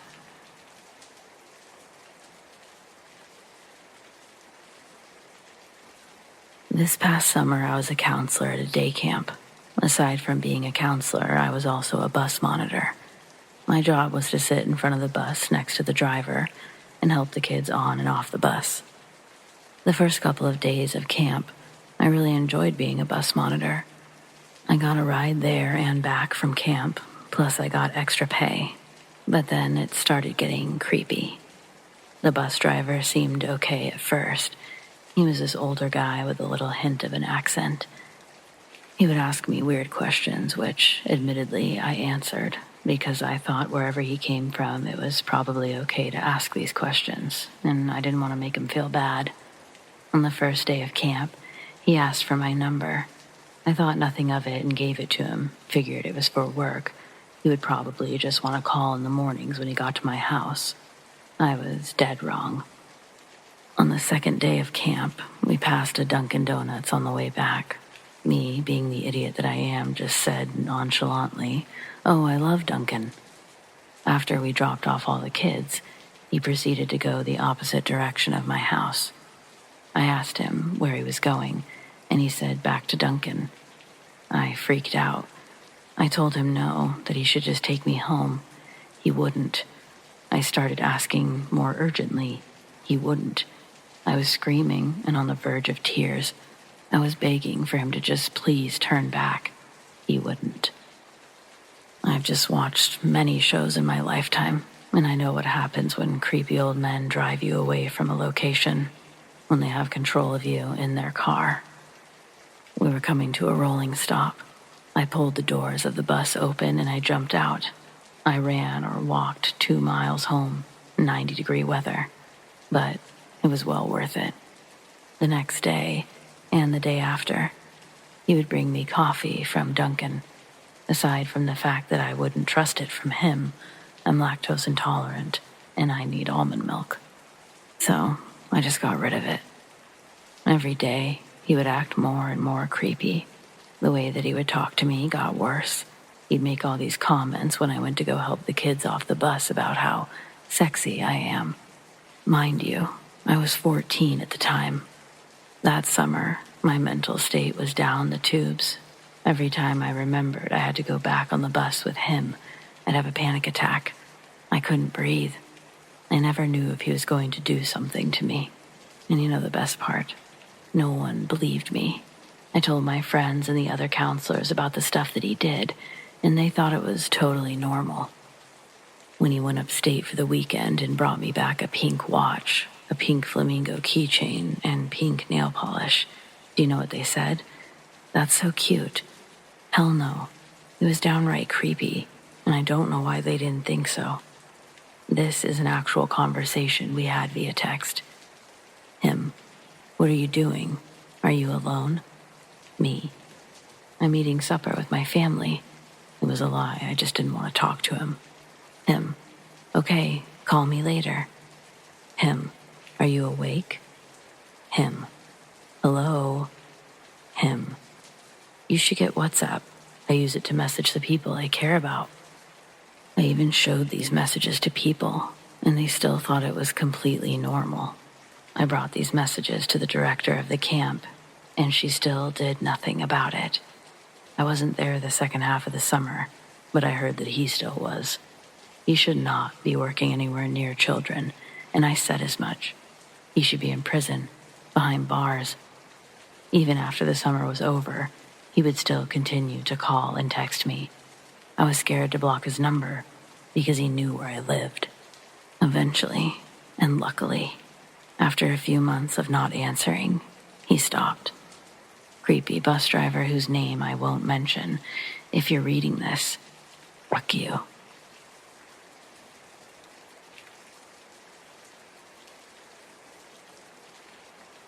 I know a lot of people who met their husbands or wives online and have long-term happy marriages.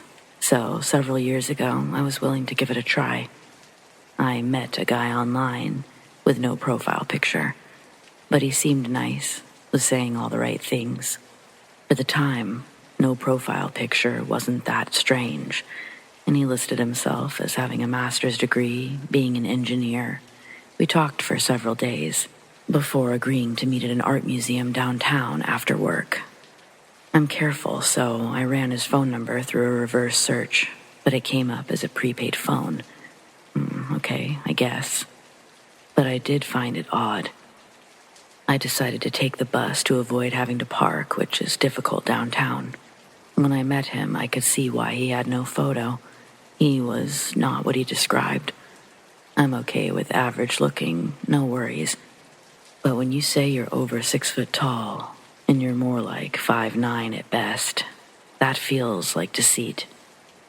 So there he was, short, fuzzy blonde hair, oversized glasses with thick black frames, wearing an ill-fitted, baggy, dark, nondescript suit and tie. Well, gotta give the guy a chance, right?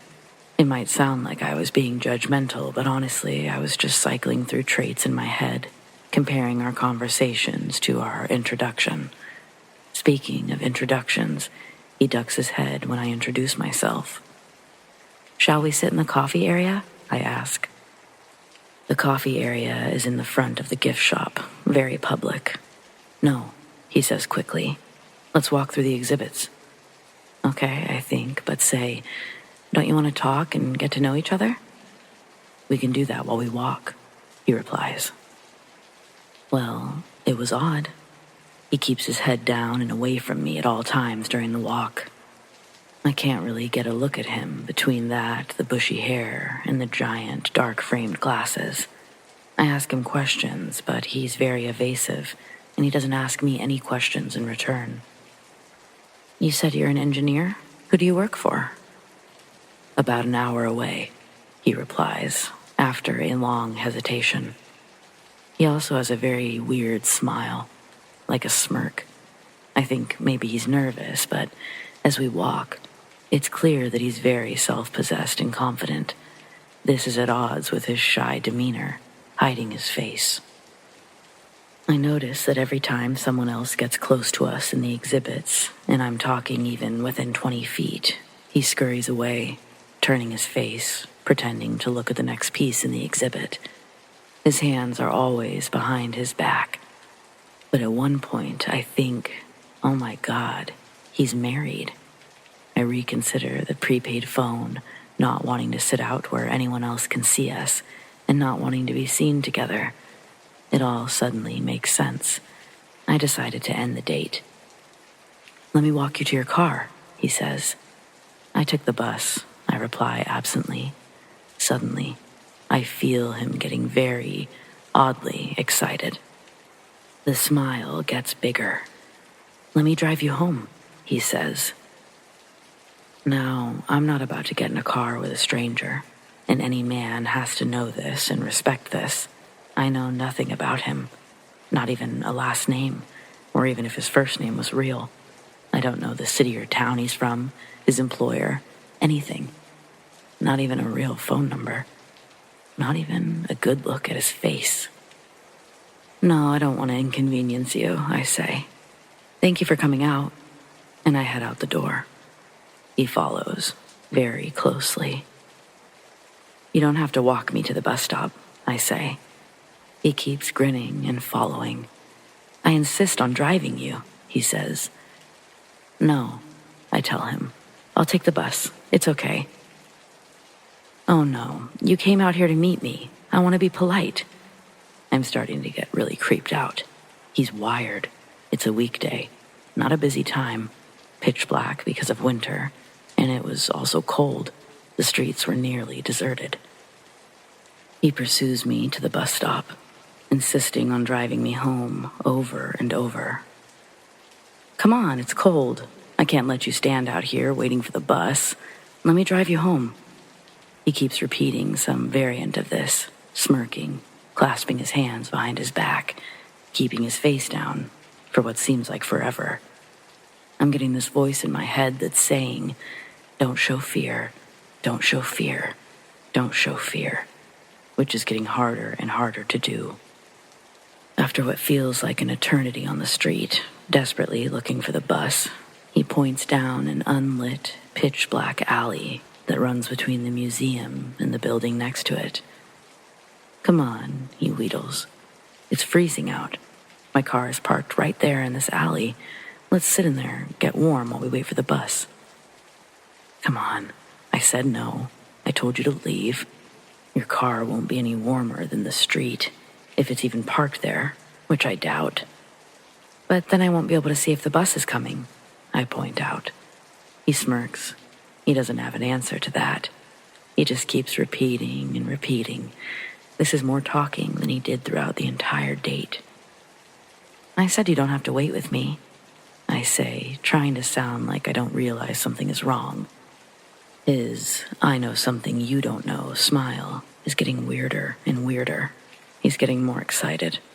I'm afraid he's going to pull me down that alley as soon as no one is nearby, so I move closer to the edge of the street. He follows, right at my elbow. Finally, the bus comes, and I turn and thank him for coming out.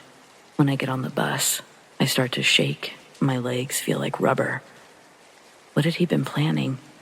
No wonder he didn't want to post a photo or use a real phone, let me or anyone see his face. I'm fully convinced he planned on shoving me in my car when he walked me to it, and I thank God I decided to take a bus that night. No more online dating for me after that. It was so frightening. I'm still not comfortable posting this under my real name.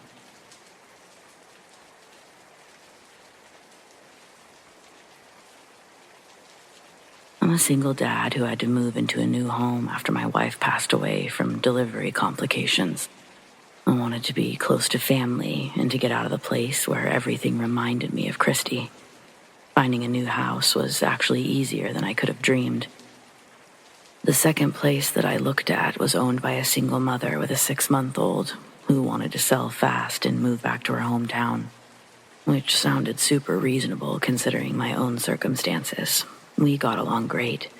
As soon as the money went through, she was out the next day, and I moved in. A few nights later, I was up late finishing work when there was a loud, steady knocking. It instantly woke the baby, so he was crying at full volume when I opened the door to a tall, skinny man with a long beard. He smelled like gasoline and looked at me like I was sleeping with his wife. He asked for the previous owner by name, like she still lived there, and I instantly knew the kind of man he was. I have 3 sisters who were very, let's call it, daring in their youth. I stood behind my dad while he got rid of plenty of these guys, so I can recognize their particular breed on sight. It was suddenly very clear why the lady had been in such a hurry to get out. Some mega creep knew where she lived, and she worried if I knew about it, I wouldn't take the risk. Well, she was right. Not after my son had just lost his own mother, but it was done now. Needless to say, the man didn't really believe she was gone. He thought my baby was her baby and wouldn't be fooled. Thankfully, I'd kept the glass door shut and said that I was calling the police as I closed the front door in his face. But he didn't move. I watched him through the window, and he stared right back at me for several minutes before slowly walking away. The police arrived about 5 minutes later and didn't find anyone walking around. I got cameras up the next day, but nothing happened for nearly 2 weeks. I'd almost forgotten about the guy until he showed up on my doorstep at midnight. His banging once again had the baby screaming, but this time I spoke to him through my Ring doorbell. It was the same conversation in more heated tones, and a 911 operator was listening to the whole thing. The guy kept insisting the baby was his, and he wasn't leaving without talking to its mother. A few minutes later, the police arrived. Before making him leave, they told him he wasn't allowed on the property, and he'd be arrested if he returned. He didn't have a record, and the cops explained to him that the previous owner was actually gone. So I really didn't expect him to return. A month, maybe 2, went by, and all was well. I forgot all about the asshole and fell into a new routine working from home. Part of that routine consists of a lunchtime nap since my son decided he doesn't enjoy sleeping for more than a few hours at a time. I had just gotten him to sleep and laid down myself when I heard a living room window shatter. I was on my feet in a second and soon realized my phone was still in the other room. Someone was walking over broken glass toward the hallway, meaning there was no way to get to the phone without confronting them. I knew it was the creep, because who else would it be? I pulled the dresser in front of the door. The only option I could think of was to grab the baby and try to get out the window, but as soon as I started opening it, the man was at the door. I could hear the knob turn before the banging started. He never said a word, but the dresser was moving another inch with every impact. I wasn't sure if I should hold it shut or keep going for the window. Climbing out with an infant isn't exactly a fast process, especially while my body was shaking from fear and adrenaline. Ultimately, I did go back to push it closed again, and the drawer's knobs dug into me painfully with each subsequent kick. I begged him to stop. I said I had called the police even though I couldn't. I tried offering him money. I even claimed to know the previous owner's address, but nothing stopped him. With each strike, his breaths became a little heavier, but at least 5 minutes went by without him slowing down. Do you know how long 5 minutes is in terms of attacking a door with your full strength? I was exhausted just trying to hold everything in place, But this guy wasn't showing any sign of quitting. I honestly didn't know what to do. Every worst-case scenario played out in my mind as the dresser continued bruising my arms and back. I was literally on the ground, legs braced against the closet wall and pushing with everything I had. Then I heard the most wonderful voice I'd ever heard in my life. It was a woman yelling, "Freeze, this is the police." Multiple footsteps came charging down the hall, and there was a loud crash as the creep was thrown to the ground. Another officer spoke to me through the door, advising me to stay put until they cleared the rest of the house. Once they had the man outside and knew that he was alone, I gave my statement. Luckily, my neighbor noticed the window on his lunch break, and when I didn't answer the phone, he called the police. Really does pay to know your neighbors. I have a full security alarm now, along with other cameras. The creep has spent a little time in jail, but he won't be there long enough to suit me. I can't afford to move yet again. Somehow, I don't think the restraining order will mean very much to him, but I'm happy to have it anyway. Hopefully, I'll just never have to see the man again. But yeah, that's my intruder story. Thanks for reading.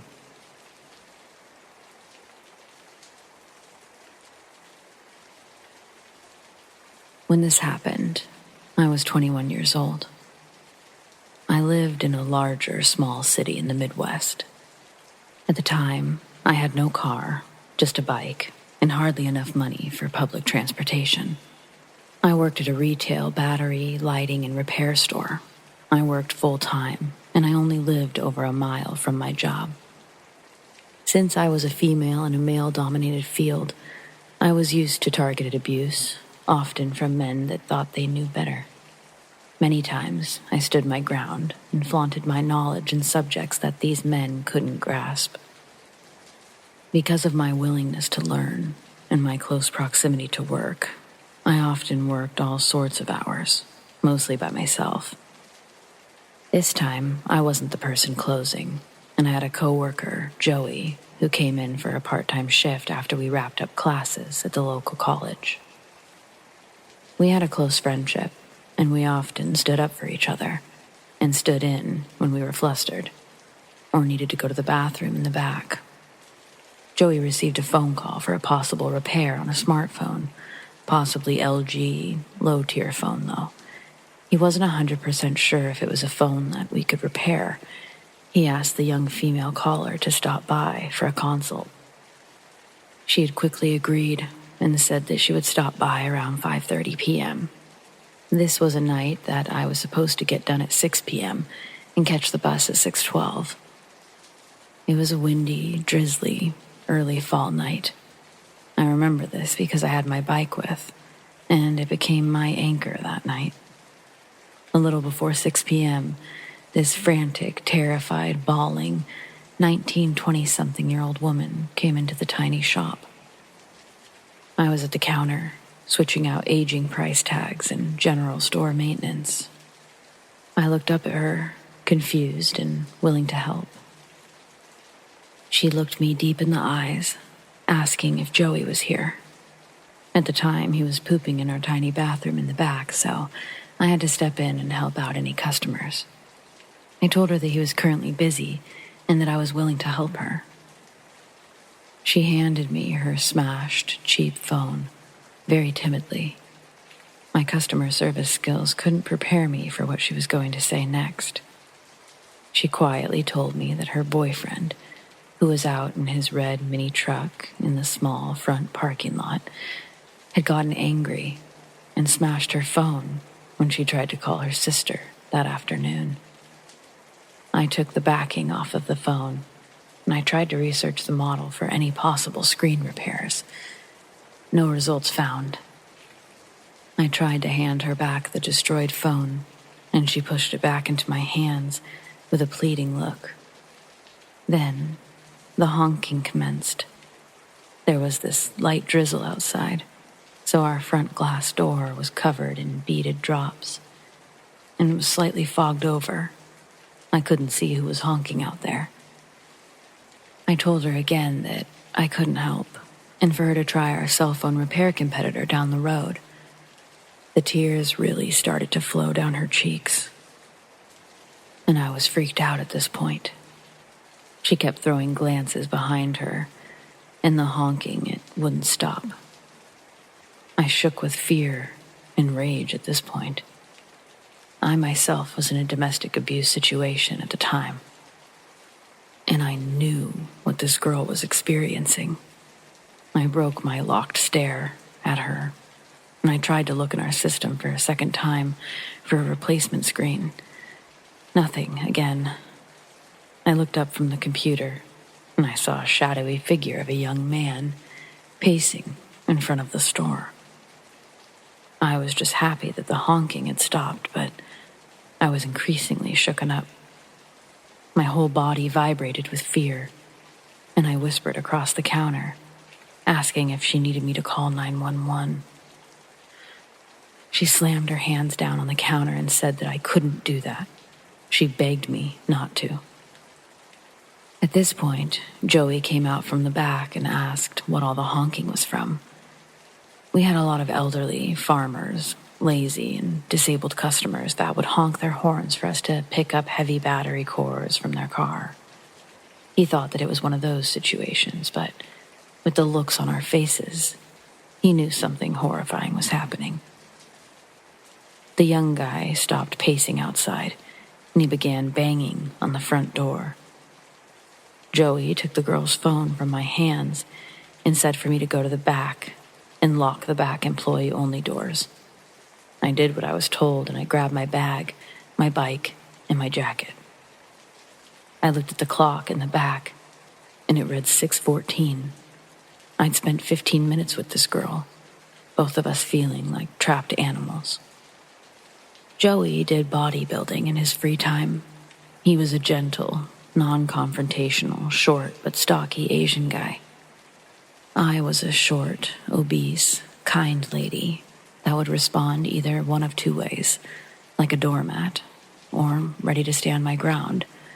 I knew that I couldn't fight a customer, and neither could Joey, not because of physical reasons, but we'd lose our jobs, and we had no idea what to do. This young guy threw the door open, and the wind kept the door open. He had this manic, hateful look about him. A total predator he was. He was slim, but muscular. Early to mid-20s, and was soaked by the rain. He took the broken phone off the counter and took the girl in tow. He hurled insults at us, and I gave the girl a pitied look. He slammed the door back shut, and both Joey and I stood in absolute silence. He snapped out of it and ran to the front door and locked it. I told Joey to call our manager from the store line, and I stood around while he did. I noticed that the guy had moved his truck directly in front of our door. He was watching us from his truck, watching us behind the counter as we were on the phone with our manager. I had to leave to get home. The last possible bus came at 6:42, and I couldn't pedal my way home in this weather, and with all the circumstances that had just occurred. The time was around 6:18. I just needed to cross the busy highway and go down the sidewalk by an eighth of a mile to the nearest bus stop. Joey, the guy, and I played the waiting game. It was 6:23 when the dickhead finally left our parking lot. I told Joey that I would have to leave at 6:25 so I could arrive at my bus stop safely. Joey opened the door, and I threw myself on top of my bike and pedaled harder than I could ever imagine. Now, mind you, our store was in an industrial shopping area at the very edge of our town. We worked next to a sub shop. Across from this was a strip mall with a bullseye store, a local chain grocery store, other retailer stores, and a bank, all in that large parking lot. It started to downpour, and as I tried to pull out of our parking lot, straddling my bike, I caught a glimpse of the red truck, looping around the sub shop. The highway had dual lanes each way, and I had to play real-life Frogger if I wanted to make it to my destination in one piece. There were a few cars that slowed for me as I hauled ass to the other side of the road, I jumped off of the bike and I threw it on top of the curb. I promptly hopped back on and I tried to pedal off. My front wheel was stuck in the grassy strip and my right foot had slipped off the pedal. My shin struck the pedal. I had to act quickly. I grabbed the frame of my bike and jogged awkwardly to the bus stop. The red truck pulled into the bank parking lot, of which I had just passed. The truck pulled around and went out through the entrance across from the sub shop and took the closest lane to me.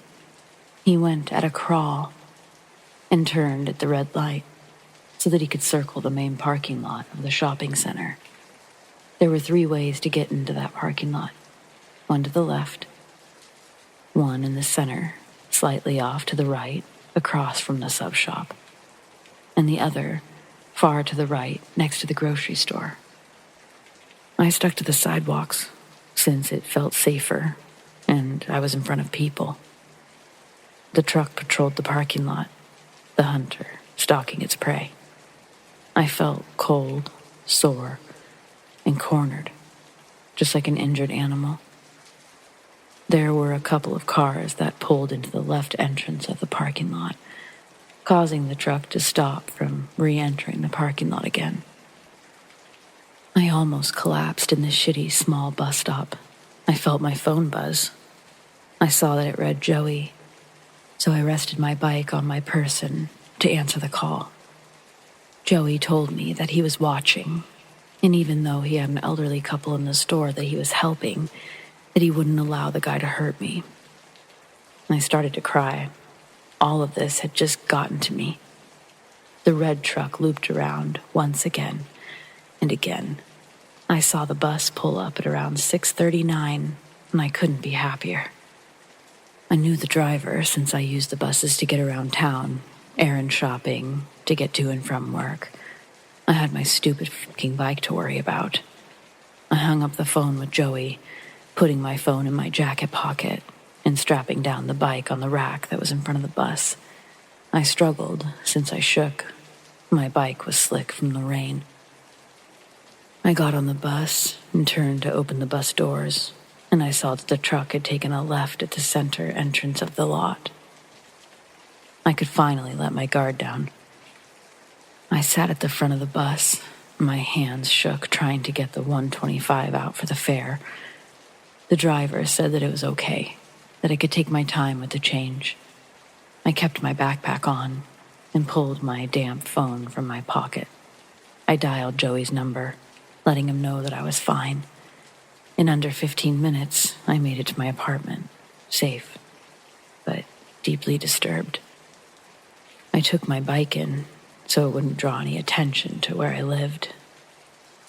All of this gave me an idea to leave my own domestic abuse situation a few months later when COVID took the world by storm.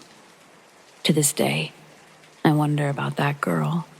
I hope that somebody more daring and stronger than me called the cops on her abuser, that she had the strength to leave that violent man, for her to write her own story and to recover from all of it. I'm currently doing significantly better in life and finally have my own car, and I live a couple of states away safely from my past life. Even though I'm states away, and it's been 3 years now.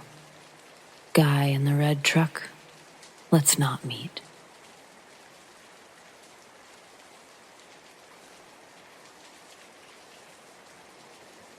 As best as I can recollect, this encounter occurred in Rhode Island in early June 1984. At the time, there were news reports about murdered and missing young girls and a possible serial killer in nearby Connecticut along the Rhode Island border. I remember talking about it with my friends, reading about it in the local paper, but I never gave it a second thought, even when I happened to meet the killer himself. Born and raised in Rhode Island, I moved to Massachusetts the previous year when I was 19, single and working a full-time job. Most weekends I came home to see friends and do my laundry at my parents' house. On this particular day, it was the end of the weekend and I decided to stop at Beach Pond, do some fishing before heading back to Massachusetts. Beach Pond is in western Rhode Island and straddles Connecticut with the state line bisecting the lake. It's a very rural area on the Rhode Island side, with large tracts of trees and protected forests. It was mid-afternoon when I arrived, and the small park was completely desolate as I parked my car in the dirt lot and proceeded to fish just a few feet away. Route 165 was a few hundred feet to the south, and I had a clear view of a few cars driving between the two states. Before long, I watched a small car approach from the Connecticut side. It turned left into the parking area and pulled up right next to my car. A young man got out. He looked to be a few years older than me. I was about 20 at the time. And he proceeded to walk to the edge of the woods, about 50 feet behind his car and 75 feet from me. Curiously and a bit apprehensively, I kept an eye on him as he stood motionless with his hands in his pockets for at least 5, maybe 10 minutes, just staring at the ground. Then he walked over to me and immediately started with some small talk, asked about the fishing, introduced himself, shook my hand, and asked if I could spare a couple dollars for gas. I told him I really couldn't, that I had to drive back to Massachusetts, 100 miles away. He told me that he didn't think he had enough gas to make it to the gas station. I asked rhetorically, "You're from Connecticut, right?" "Yes, I am," he replied. "Well, why did you drive to Rhode Island if you don't have enough gas to get back?" "I don't know. I really like it here." Then I asked, "What were you doing over there, in the woods?" "I don't know, just looking around." Standing right next to me on my left, we talked for another 30 minutes or longer. I clearly remember some of the things we talked about and feeling sorry for him. He and I had both recently been through a breakup with our girlfriends, and I told him how mine had moved to Florida a few months ago, that I had just visited her and it was clear we were no longer a couple. He related a similar story about recently going to Florida with his girlfriend and having a big fight and breaking up. I remember him saying he did something really stupid while in Florida, and that his girlfriend's father passed away while they were there. I asked what he did. He said he'd rather not get into it, and that she broke up with him because of it. Then he told me something that really stuck with me, and it's one of the reasons I never forget meeting him. I asked him if he liked to fish, and he replied, no, that he'd never gone fishing before because he'd never had time growing up. He told me how he grew up on a farm, worked 7 days a week, how he never really had any friends and never played sports. So I asked him about the farm. "Did you grow corn or something?" And he replied, "No, chickens. It was an egg farm." He proceeded to tell me about working since he was a young child, 7 days a week on a farm in Brooklyn, Connecticut. I told him I never heard of Brooklyn, Connecticut, just the one in New York, but that I used to live in Brookline, Massachusetts. He went on to tell me that he went to college but no longer raised chickens and that the farm had been sold. I told him about my job and my trip to Florida. Our conversation went on for some time when suddenly he says, "I have an idea," and quickly walked to his car. Curiously, I watched him go through the trunk of his car, rummaging around like he was looking for something. I asked, "What are you looking for?" "Something I can sell you for gas money," he replied, then walked over to me with a road flare. "Would you give me $2 for this?" "I really can't," I replied. I proceeded to open my wallet and show him that all I had was $7. I need to get gas myself, and I've got a long drive home. "That's okay. I understand. Take it anyway. You never know when you're going to break down on the road," he said, handing me the flare. "No, I can't," I told him, but he insisted. So I took the small orange tube and put it in my tackle box, where it remained for many years.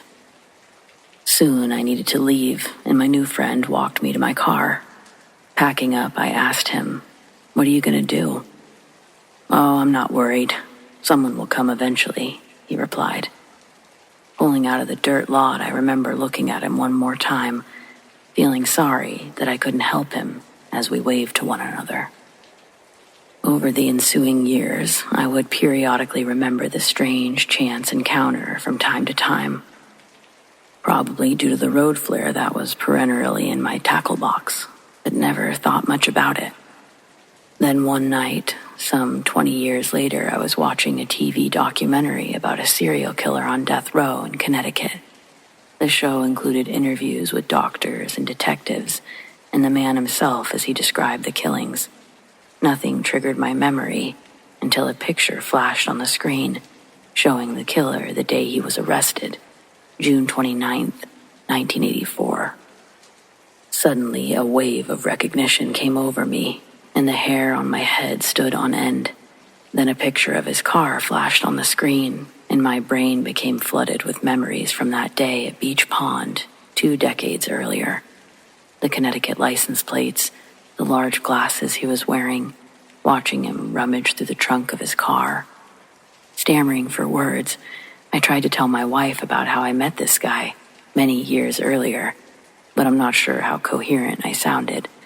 I couldn't believe what was happening. I jumped off the couch and ran to the basement. There, in my tackle box, was the road flare that he gave me that day, so long ago. Dizzy with the realization that I met and talked at length with a serial killer years ago was unbelievably stunning.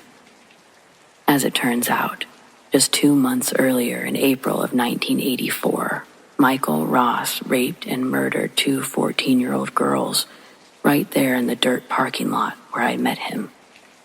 I have no doubt the location where they gasped their last breaths was where I saw him standing at the edge of the woods.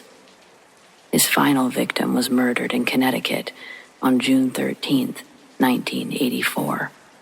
And from the timeline I can construct, based on my trip to Florida in May of 1984, I believe I met him just days before his last murder. If you found this interesting, I recommend you read the book, The Man in the Monster, by Martha Elliott. It's well-written, yet chilling first-hand accounts of the serial killer, Michael Bruce Ross, a.k.a. the Eggman, or the Roadside Killer.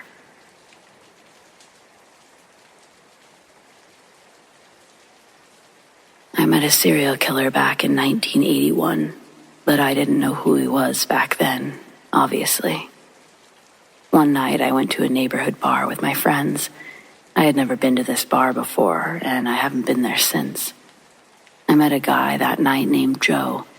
He had a nice smile, good conversation, so I gave him my phone number. He told me that his cousin had said to him that I was the kind of girl he should be looking for. We made a date for the following Saturday. He never did tell me who his cousin was, probably because it was a lie. When he came over to my apartment the following Saturday, it was like he was a completely different person. He came in dressed weird. I swear, he was wearing 2 pairs of pants or something. It was strange. His clothes were dirty. What's worse is that he smelled horrible. He was sweating profusely, smelled like rotting meat. What the hell did I get myself into? I kept thinking. He and I went to a fast food place for lunch. That was literally our date. He had nothing else planned and apparently expected me to pay for my food. Oh well, I could manage $6.50 at the time. Once we finished eating, he had no other plans, but he asked if he could shower at my house. I told him, unfortunately, that wouldn't work because my shower wasn't working, which was a lie. I explained that I'd showered at my gym until it was going to get fixed. Without a word, he got up and left. Luckily, I drove myself, like we'd each taken our own cars, so I just went straight home. My sofa was practically ruined. His sweat had literally stained it, and the stank he left behind was unimaginable. I took off the cushion covers to wash out the smell, and I shampooed the rest of the upholstery. Eventually, the stank was gone, but it took the weekend. By the end of that same weekend, Joe left a nasty message on my answering machine, calling me a bitch and I, thankfully, never heard from him again. At least I don't think I did. He never left another message. How about that? Well, fast forward about 15 years. It's the early 90s, and a serial killer is caught while working at a nearby pallet company. The man had hidden the bodies of several people on the premises and claimed to have killed more. He bragged about cannibalism, claiming that he had served human flesh at a roadside barbecue stand for a while. His victims were usually prostitutes and vagrants, who were easy marks in his opinion. I did not make the connection immediately as I was reading, but I hadn't seen the man's photo. Though while reading, I noticed some things that struck a chord in my memory. The man used to frequent the bar that I referred to in the beginning of my story. Then, the photo. Even 15 plus years later, I'd never forget that face. He went away for his crimes for years, and it makes me sick even to this day. Thankfully, he was locked away forever. HUMBOLDTHONEY died in prison on August 5th, 2017.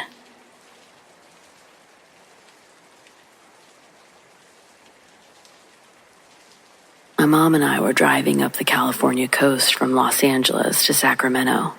The date was September 26th, 1969. We wanted to take our time and enjoy the scenic route. Mom had packed lunch, and we decided to stop at a place called Lake Berryessa. The lake is fairly close to Napa, in between San Francisco and Sacramento. We had our dog with us. We wanted to walk her for a bit, find a place to eat lunch. My mom spotted a parking lot and turned into it. The area was desolate and very quiet. There was one car in the parking lot.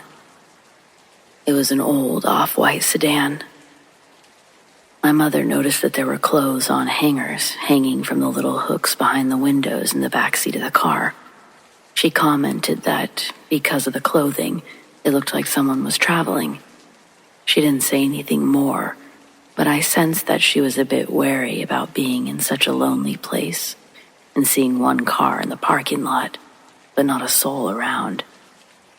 Mom and I began walking with our dog on her leash and looking around for a spot to sit down and eat lunch. We saw a few picnic tables in the short distance. The lake was to our left as we walked towards the picnic tables, but before we sat down at one of the tables, we wanted to let our dog walk around a bit more. So we turned in a somewhat wide circle. The lake and the narrow beach along the lake was now on our right. There were tall brown weeds in front of us, but off to the right. As we were walking along, we heard a voice that came from the tall weeds.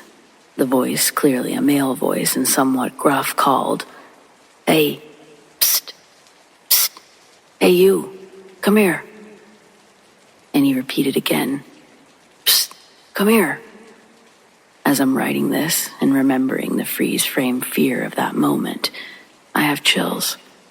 My mother yelled, "Run," and grabbed the dog in her arms. We ran back to our Volkswagen Bug, jumped in, locked the doors, and got out of there faster than fast. On September 28th, 1969, 2 days later, the TV and the newspapers were full of news about a hideous attack at Lake Berryessa. The Zodiac killer had murdered a young woman and severely wounded a man who had been sitting on the exact beach by the lake that my mother and I had passed, just before hearing the voice coming from the weeds. My mother heard the news and said, "Yep, it was him." Interestingly, I live not more than 50 miles from that lake and beach that my mom walked past all those years ago, where the crime was committed. The region surrounding Lake Berryessa is stunningly beautiful. Abundant foliage, wildlife, and of course, the lake. Though, I still cannot go to the place where the Zodiac was. My memory of the evil I felt that day just doesn't leave me.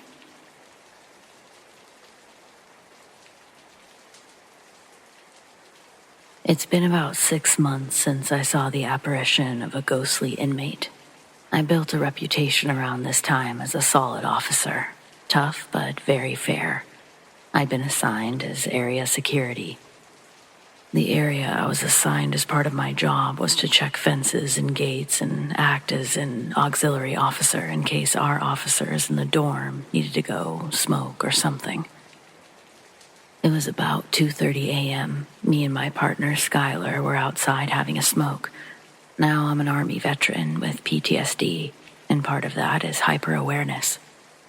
As I was smoking, I looked out onto the rec yard and saw shadows moving around back and forth against the perimeter lights.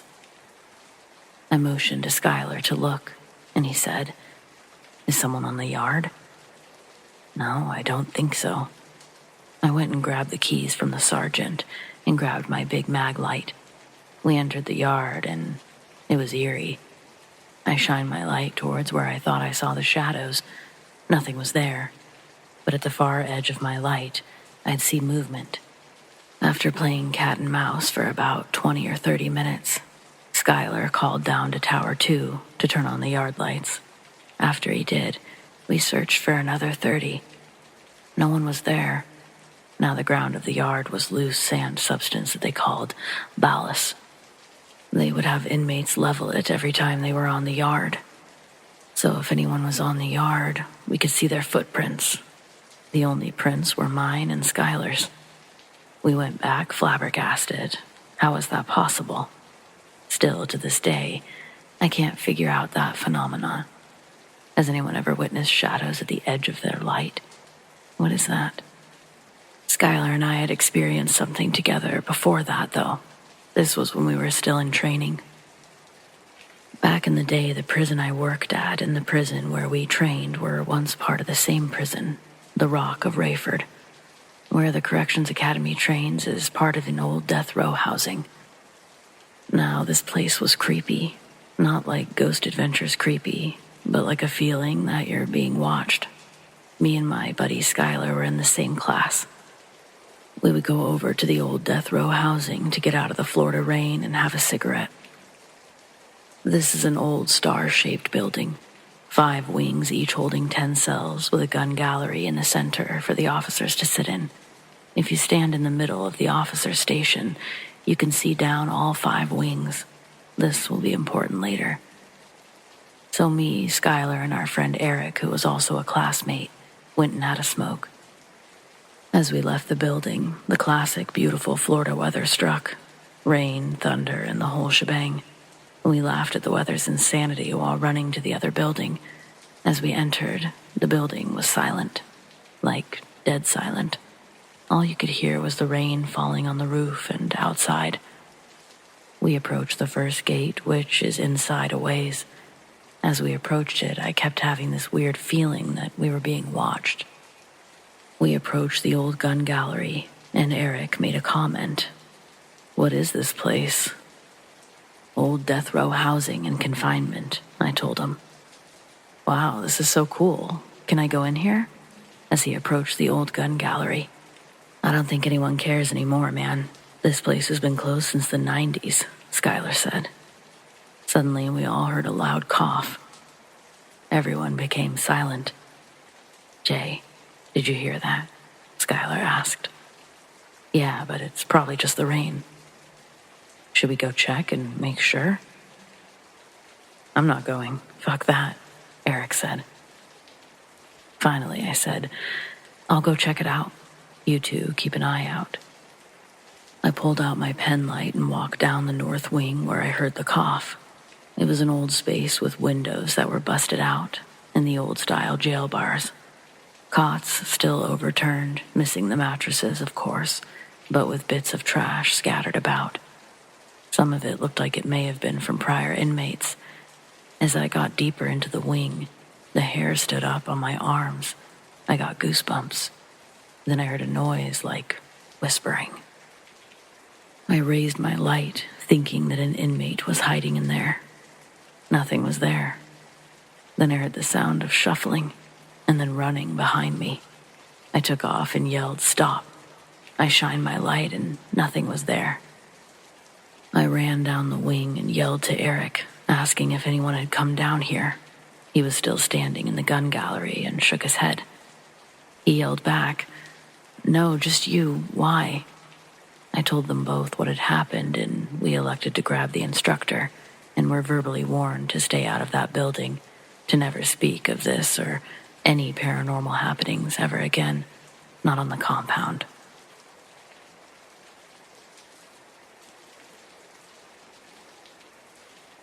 This happened when I was about 15 in 10th grade, before cell phones in 1981. I was standing in the mall parking lot waiting for my mom to pick me up.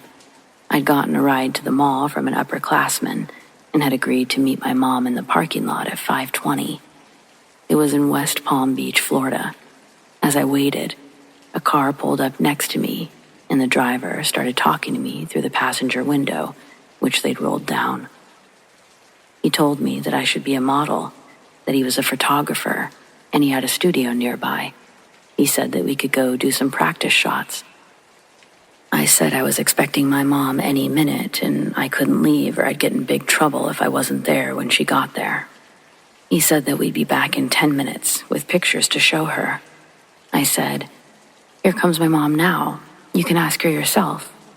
And with that, as my mom drove up, he zoomed off.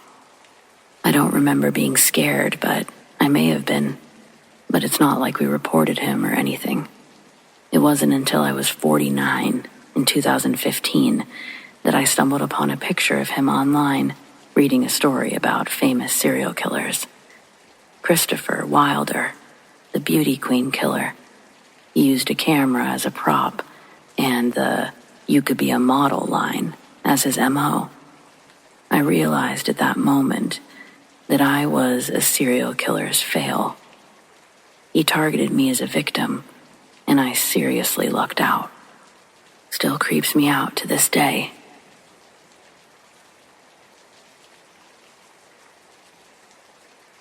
I was about 10 or 11 years old. My grandmother and I lived in the projects in Racine, Wisconsin, USA. My granny wanted the best for me, so I went to a Catholic school on the other side of town. Before I started to attend, she and my aunt took me to the city bus stop, and we rode the bus to and from the school, just so I was comfortable with the route. I was not a naive child by any means. My grandmother was sickly, and I took care of her. I would ride my bike to the bank with money and a note to get the money orders for bills at that age. I was always taught not to talk to strangers and those types of things, so she was confident I would be okay. I remember like it was yesterday. It was the end of the school day, and it had been pouring rain. I mean, the rain was coming down in sheets. The city bus stop was about 2 blocks away from my school. I took a deep breath and started to run as fast as I could, with my backpack over my head. 'Cause, we don't play about our hair. Sometimes there was someone there waiting for the bus as well, but not this day. I stood at the stop in the rain for about 10 minutes. The bus usually came within that time, but not this day. I saw a brown-colored Chevy slowly pass the bus stop and didn't think anything of it. But shortly after, I saw the car coming back down the street. There was a male driving and a female in the passenger seat. The Chevy slowed down in front of me, and the lady rolled the window down. Instantly, I saw a weird look in her eyes, even though she was smiling. She said to me, "Hey, darling, it's pouring down out here. Would you like a ride?" I said, "No, thank you, ma'am." But strangely, they didn't pull off. I remember the man looked in my direction, which made me uneasy. Even at this young age, I was a watcher of people, their mannerisms and their eyes especially. She asked me again, with a bit more authority, to get in the car because she couldn't bear to see me drenched the way I was. I again said, "No, ma'am."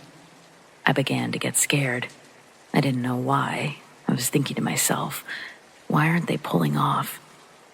She asked why I was alone at the stop. "Where's your mama?" she said. I said, "I'm not alone. My brother just ran into the house to get his friend before the bus comes." That lie slid right out of my mouth. She started to open her door as if she were going to get out. So I ran and started beating on the random door next to me, instinctively screaming, "James, the bus is coming!" Just then, I saw the bus in the distance. This startled her, and I heard the man say, "Close the door, Deborah." She did, and they pulled off, screeching, the tires and all. I don't know why I was trembling so bad, but I remember being terrified. No one ever did come to that door. I'm an only child, and there was no James. Years later, I was watching a crime show, and I saw a picture of Alton Coleman and Deborah Brown, and immediately I recognized the woman. Although I only saw the man from the side, I was sure it was him. The hair was unforgettable. I broke into a cold sweat all those years later. They had raped and murdered men, women, and children all across Wisconsin, Illinois, Indiana, and Ohio. They were both subsequently sentenced to death. Alton Coleman was executed. Deborah Brown was ultimately sentenced to life in Ohio, but is still sentenced to death in Indiana, I believe. I'm certain, had I gotten into that car, I wouldn't be here today. I'm grateful I had the intuition that I did, even at that young age. It was a different time then. People were much more trusting.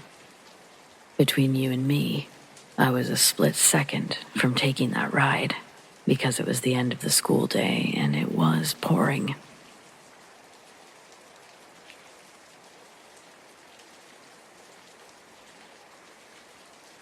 George was one of these 20-somethings who preferred the company of high schoolers. He was somewhat of a beloved figure. A charming black man in an extremely white town. A bit of a troublemaker, sure, but more of a rascal than anything else. He volunteered with the city's police department, but he would also volunteer to buy beers for his underage friends, especially the girls. Girls loved George. He had a lot of female friends. I wasn't one of them, mostly due to the fact that I was more or less a straight arrow in high school. Plus, unlike most of my friends, I wasn't scared to venture into the semi-shady neighborhoods across the bridge. There, I could buy alcohol directly from the source, the sketchy convenience stores that sold it to minors, bypassing George and his ilk. Though I wasn't much of a partier, I did like to hang out with Peter, another party boy in his early 20s. Peter lived in a house that he owned, but the backstory was rather tragic. His family had been killed in a car accident, and he'd purchased it with the settlement money. Peter was the only survivor, and the accident left him with quite a few facial scars, certainly emotional scars, and I now realize a bit of brain damage. Peter filled his house with furniture cast-offs and things stolen from the high school, and teenage roommates who somehow had the wherewithal and parental permission to live with the guy. It was the quintessential party house. Any given night, there was some type of underage gathering over there. Peter, like George, loved the ladies, but he was more into the 13, 14-year-olds. At 17, I was too old for him. Yeah, I know, but it was the 80s and things were tolerated. The big parties would happen on the weekends, attracting hundreds of kids sometimes. Without Peter's knowledge, George started coming around. These gatherings could get big. I spoke to George a few times, definitely accepted a free beer from him on several occasions, but he didn't appear to like me very much, which wasn't surprising. I was a dorky wallflower type, and the guys who did like me, they tended to be on the dorky side as well. But Peter liked me and my friends, and I liked him, even though he was prone to fits of rage. He was smart, a funny guy, and we had a nice platonic friendship. I was welcome in his house and felt comfortable stopping by just to see what was going on. When I got my license and started driving and working part-time, I started coming around more and more. Peter's house wasn't far from my workplace, and I'd often stop by after work. Those gatherings were smaller, usually just a few people huddled around an electric heater, smoking weed or clove cigarettes. It was during one of these weekday hangout things when George arrived, with a case of beer and an entourage of young women. Rocker chicks, slightly older. Definitely didn't look like they lived on the island being a snooty bastion of preppies, with a few goths and waivers mixed in. Peter didn't usually mind strange girls showing up at his door. But George was another story. Peter immediately confronts George, tells him to get the fuck out. George puts on the charm. Hey, what's the problem? I've got plenty of beer for all of us. Come on, let's party. The group gathered inside is saying, Hey, calm down, Peter, let him in.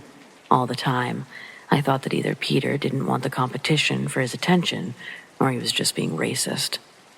But Peter held his ground, told him to go away, and to never come back, that George was unwelcome on his property, and if he returned, he'd be shot on sight. Peter was fond of guns and owned several. Many years later, long after George's crimes came to light, the book had been published and the TV true crime special had aired. Peter claimed that he knew George was a sociopath all along. I didn't want him to have anything to do with me or my friends, he claimed on a Facebook thread about the guy. So, yeah, I partied with a serial killer, but luckily, I never got too close. I went to high school with George Russell, a serial killer, who was tried and convicted of multiple sadistic necrophile murders 6 years after we graduated. Full disclosure, I did not have face-to-face contact with him, and I would never want to take away from nor imply my experience to be more horrific than the experiences of those who actually did that night. I was a senior in high school in January 1978 and planned to attend FSU in the fall. That mid-January weekend in 1978, my roommate-to-be, Roxy, and I took a road trip to Tallahassee to experience the co-ed life. We couldn't wait to graduate and live on our own in a college town. We arrived Friday evening and met up with another friend from our hometown who was a freshman at Florida State and our hostess for the weekend. Her dorm was Gilchrist Hall, which is situated right across from the Chi Omega House, basically the center of campus at the time. The city and campus was beautiful and so cool to us yahoos from a small, sleepy town with no nightlife. Having grown up on the east coast of Florida, which is flat and full of palm trees, Tallahassee had old buildings and crawling ivy, rolling hills, and older, cooler college students doing college-type activities. We were mesmerized. That Saturday evening, we went to Sherrod's, a popular college bar across the street, next door to the Chi Omega House. I was only 17, but the drinking age in Florida that year was 18, and bars were lax in terms of alcohol service to minors. And it was a college town. It was later reported that Ted Bundy was at the bar several hours before committing the Chi Omega murders. After spending some time at the popular hangout Sherrod's, Roxy, Karen, and I were then off to a frat party at the Lambda Chi House. I don't remember much about the night other than walking around with my solo cup of grain alcohol punch and talking to people. Eventually, we were all partied out, met up, and jumped in my little Toyota Corolla to drive back to the Gilchrist Hall. As we headed toward the dorm, I slowed down due to police cars and flashing lights. As we approached the Chi Omega House on the right, there was a couple standing outside on the lawn in an embrace, one that indicated something terrible had happened, and they were comforting each other. A bad car accident? It was late, sometime after 3 a.m., We made our way back to the dorm and our beds, crashing. Out of a deep, alcohol-infused sleep on Sunday, mid-morning, came loud pounding on the door. Gestapo-like pounding that continued at each door all the way up and down the hall. The resident assistant called for all of the residents to come out now for an emergency meeting. I remember the Gilchrist Hall residents, me and Roxy, sitting along the wall in that dorm hall. There came the sobering news. 2 Chi Omega sorority sisters had been killed a stone's throw away from us only hours before. Do not go out alone. Do not prop doors open. Be careful. Our magical weekend ended in that sobering moment. Roxy and I left a short time later. We had a 5-hour drive to discuss our crazy weekend. And it wasn't lost on us that it could have been us. We could have been Bundy's victims. He could have been at Lambda Chi and charmed one of us off somewhere. I'm sure I thought that was a scenario I could handle at the time, and when you factor in alcohol, or he could have walked into the side door of Gilchrist Hall and attacked someone, or, the possibilities, they were endless. But I was happy to be in my car with my friend. That fall, as freshmen at FSU, Roxy and I went through Rush Week. I recall visiting the Chi Omega house. There was an elephant in the room. No one wanted to pledge that sorority. The FSU campus changed forever. Bushes were cut back. Doors were never propped. You didn't open the door to strangers. Ted Bundy may have moved on, but his presence, even if yet unknown, was still living there. People talked about where they were and what they were doing when the murders occurred. It was too close for comfort. May all of Bundy's victims rest in sweet peace. I hope and pray that their loved ones have found some comfort and healing. There, but for the grace of God, go I.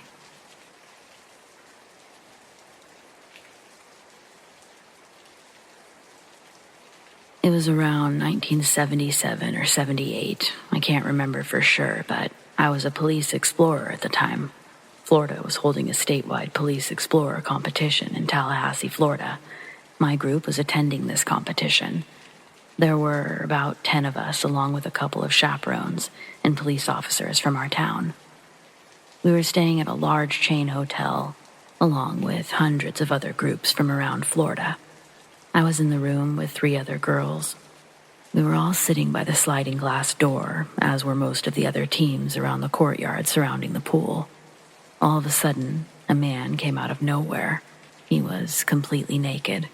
He jumped in the pool and swam a couple of laps, then got out and started walking back towards our room. All of the girls were screaming and running in every direction, causing our advisors and chaperones to run into the room. The man took off running while still naked, and no less than 10 or 15 cops in hot pursuit.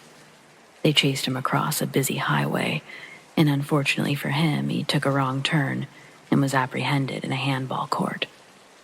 The cops brought him back to the courtyard for us girls to identify.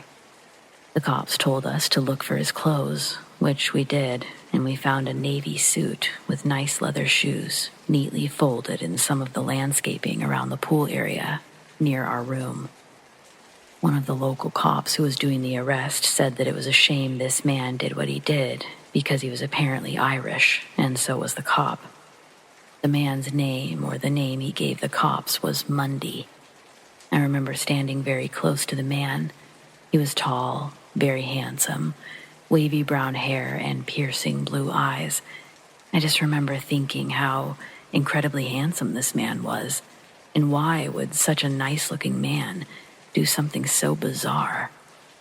He was very charming, had a beautiful smile. He kept smiling at me and the other girls. We were 15, 16, and 17 years old. Turns out this man gave a false name. His real name was Ted Bundy. Soon after returning home, within a few days or a couple of weeks, we saw on the news about Ted Bundy. We realized the man around the pool was not who he said he was that night, that he'd given a false name. It was definitely 100% Ted Bundy, not Mundy. We kept expecting a phone call from the local police or someone, but we didn't. So I'm not sure if the local cops ever put 2 and 2 together. The man was probably released after a quick appearance before a magistrate. I later learned Ted Bundy was in Tallahassee at that particular time after escaping prison in another state. He went on to kill women in the Florida area and was apprehended soon afterwards.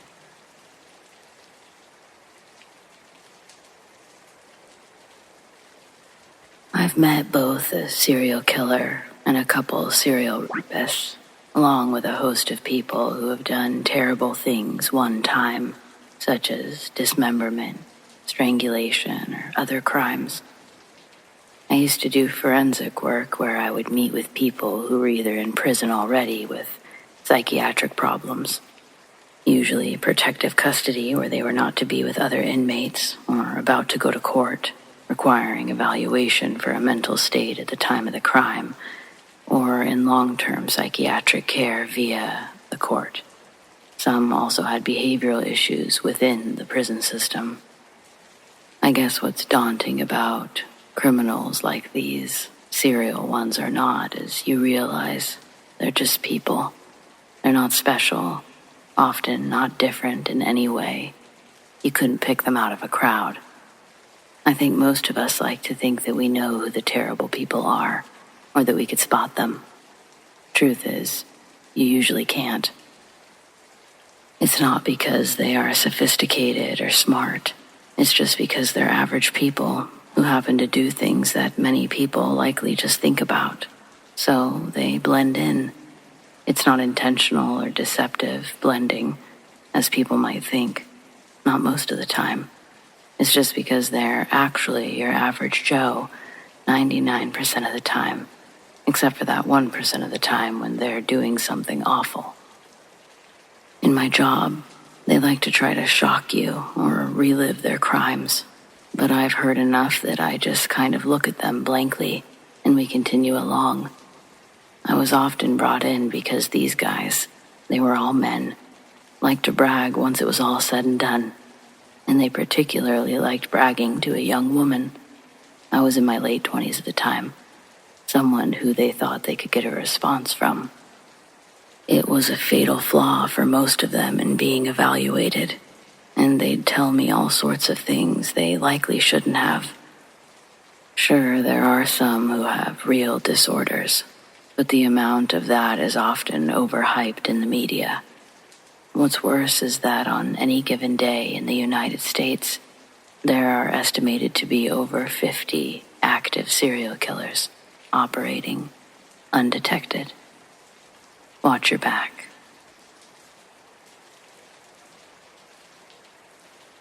I'd just started dating a girl from Leeds, a good few miles away from me.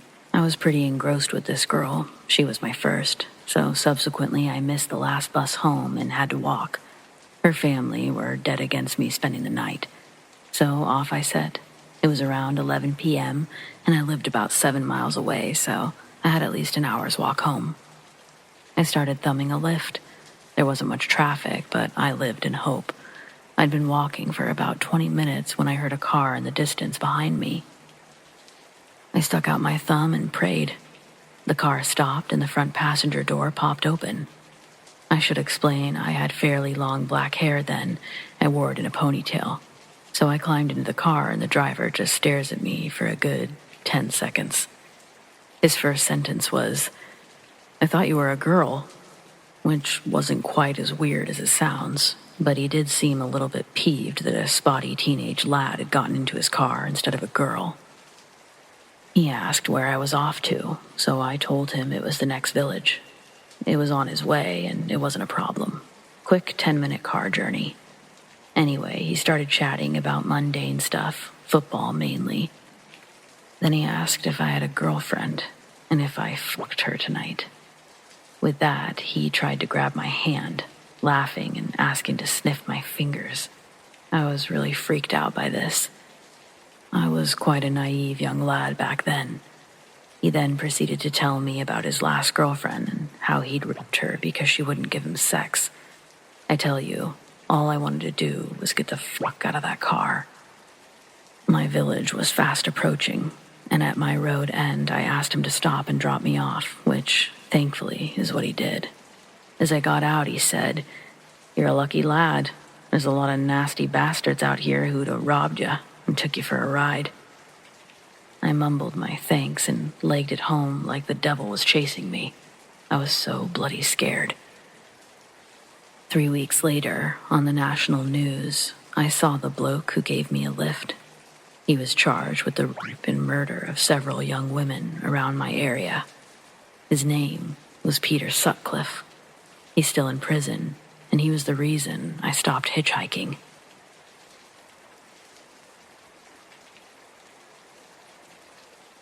I had a near brush with the Night Stalker, Richard Ramirez. I didn't realize that it had happened until a couple of weeks later when the FBI contacted my dad. It was around 1984 or 85. My grandmother had passed away and her house in San Francisco's Marina District was vacant. It was a beautiful house in a spectacular location.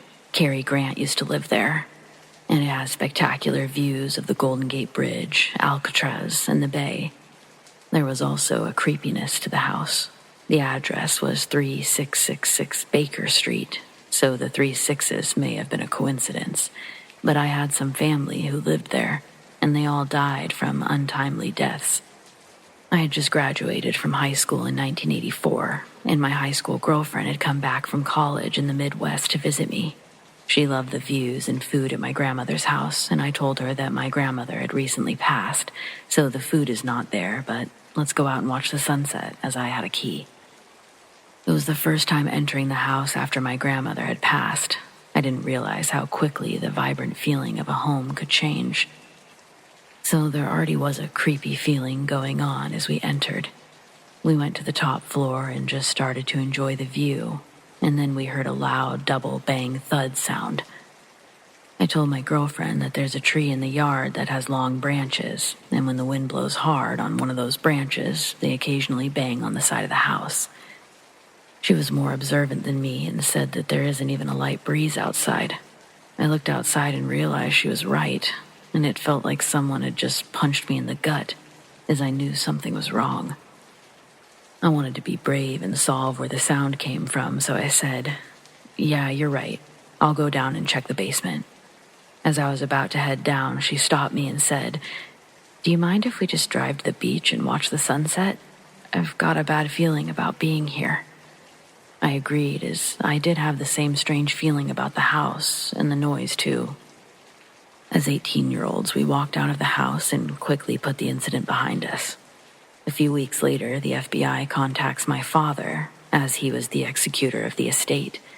They ask him if anyone had been to the house in the last few weeks, and he said no, as he didn't know that I had been there. They told him that he was lucky because they discovered that Richard Ramirez had been living there for at least a week. And then they gave him the date range. I was there exactly in the middle of the date range. The FBI said that Richard Ramirez was going into the basement through the backyard and that he would kick the back window open while hanging onto a tree branch, the one that would bang against the house. The FBI told my dad that if anyone had been in the house while he was there, he would have most definitely killed them. He had broken into some other homes in the neighborhood, and they found some of the stolen items in the basement, as well as some newspaper clippings and other clues that they couldn't disclose at the time. I told my girlfriend about what had happened, but I waited many years before ever telling my dad.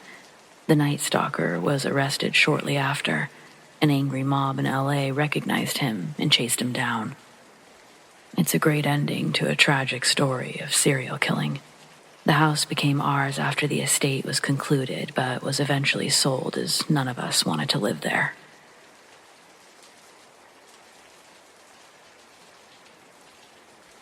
While a freshman at the University of Utah, I met and had lunch with Ted Bundy on several occasions, while he was a first-year law student at the same school. Please don't judge the U of U based on either of our attendance there.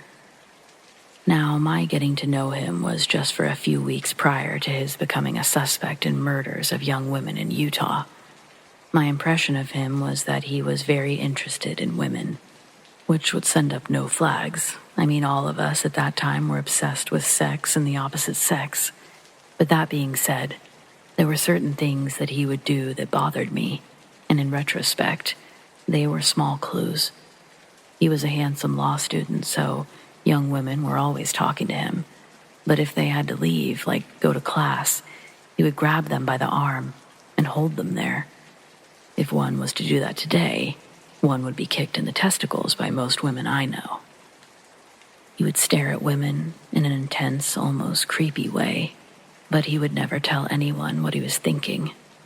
Today, I keep wondering if he was imagining killing them. It horrifies me, even today. I wish I could tell you that I saw one or more signs of his being a sociopath. But back in the late 70s, I don't think I'd even heard the word. And certainly there was not a copy of the DSMV lying around for me to check off each diagnostic criteria. At best, I thought he was a narcissist. But even that was based on a Psychology 101 understanding of personality disorders. But it was the 70s, and it was really cool to hang out with a guy who had a lot of girls chasing after him. He gave me a ride in his Volkswagen, which he used to prey on women, and which ultimately led to his capture. I keep thinking about that car, and all I remember was that it was neat, and the passenger's front seats seemed loose. I even commented about it. Later, I found out that he would remove the front seat to hide women he had abducted. That really freaked me out years later. When I learned that he was executed in Florida in 1989, I was happy. I'm opposed to capital punishment, but for me, Bundy was an exception. He had no place in the roles of humanity, and the world is a tiny bit better off without him.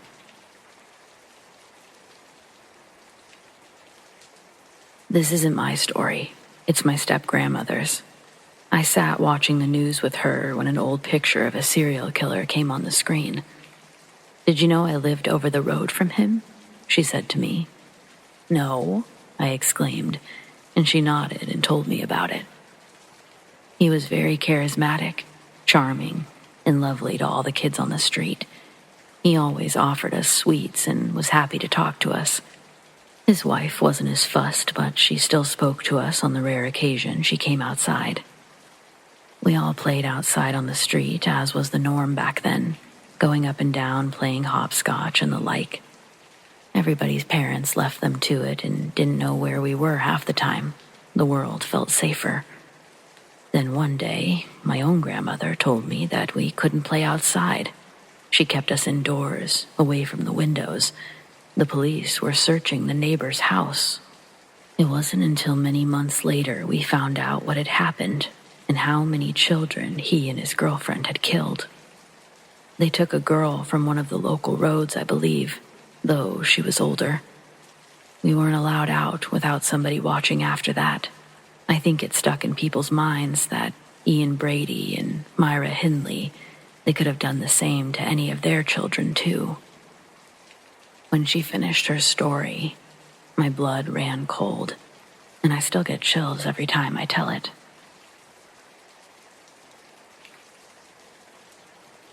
I'll preface this by saying I now live in Melbourne, Australia, but I lived in California for 3 years between 2015 and 2018, and I've got a story. My potential skinwalker encounter was in September 2016. I had finished summiting Mount Whitney, California, and had been doing months of training to do it. Early in the evening, when I got back down from the mountain, I went into Lone Pine to get some food and get ready for the drive back to LA. But before that, I went to the Alabama Hills scenic area, just outside of town, to sit and eat some food and marvel at the 1,400-foot mountain I'd just summited with my team. As the sun set, I turned to the side, and behind a small hill was an old, homeless-looking man in ragged clothes, grimy hair. He stood there, slightly slumped and motionless. Inside my mind, I was shitting myself, because to me, something seemed extremely off, and my gut feeling was telling me to get out of there. But I tried to stay composed, asked him if he wanted any food or anything. He stayed as still as a statue, and didn't respond.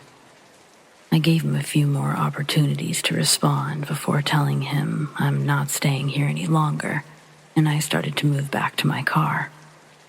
I hurried up the process quickly and started the engine, put my seatbelt on. When I looked back up, the man wasn't there, and instead, it was now a half-deformed-looking coyote, which made an ear-piercing scream and stood on its hind legs. It would have been 6 feet. I backed it in reverse and floored it out of there, and it kept up with me for at least 200 meters. I'm pretty much convinced that it was a skinwalker. I know they're technically only in Utah, Arizona, New Mexico, Colorado even, but these things probably don't know what borders are. I wouldn't be surprised if they ended up in California and Nevada as well.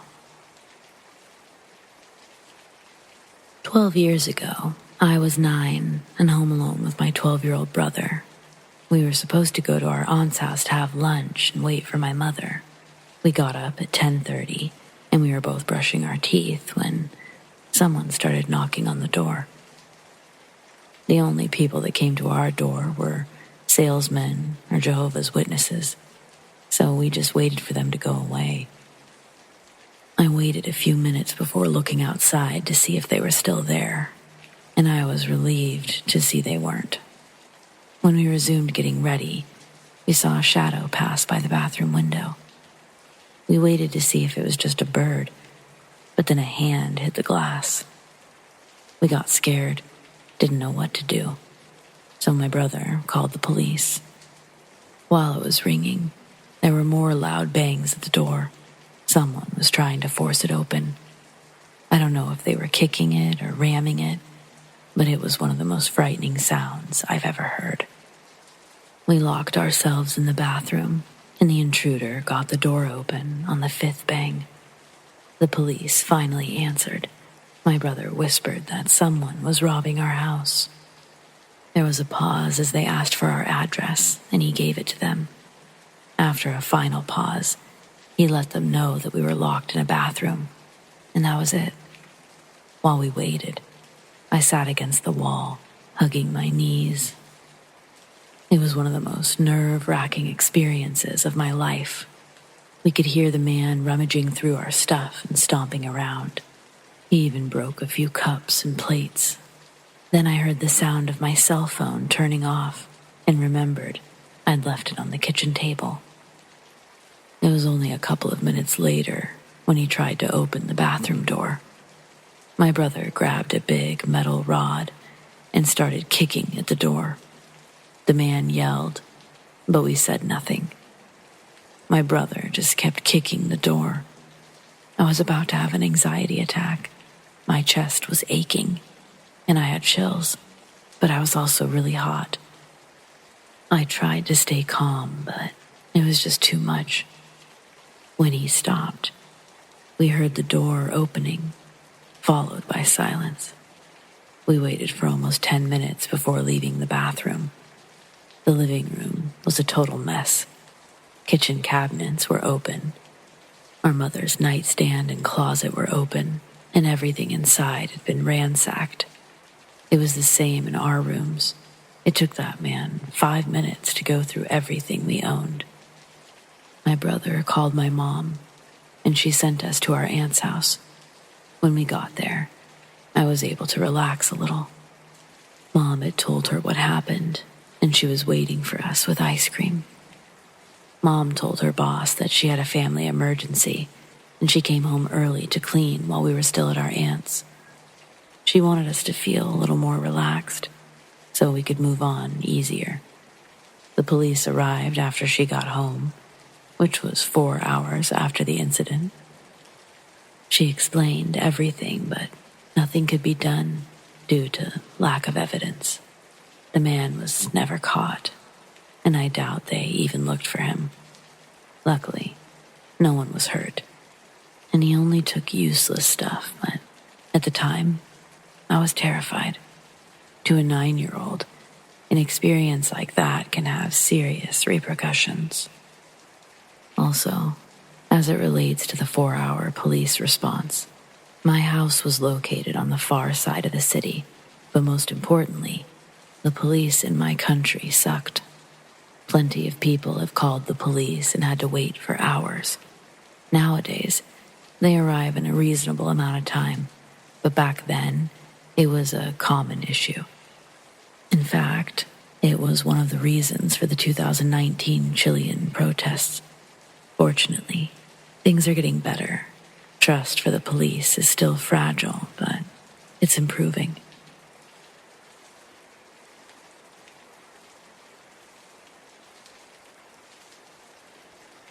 My name is Erica. When I was 16, I was led away from my friends at a music festival. The man leading me had presented himself as security. The reflective yellow mesh vest he was wearing had the word security written on the back. He also had a walkie-talkie attached to the vest that had beeped a few times, and he spoke into it.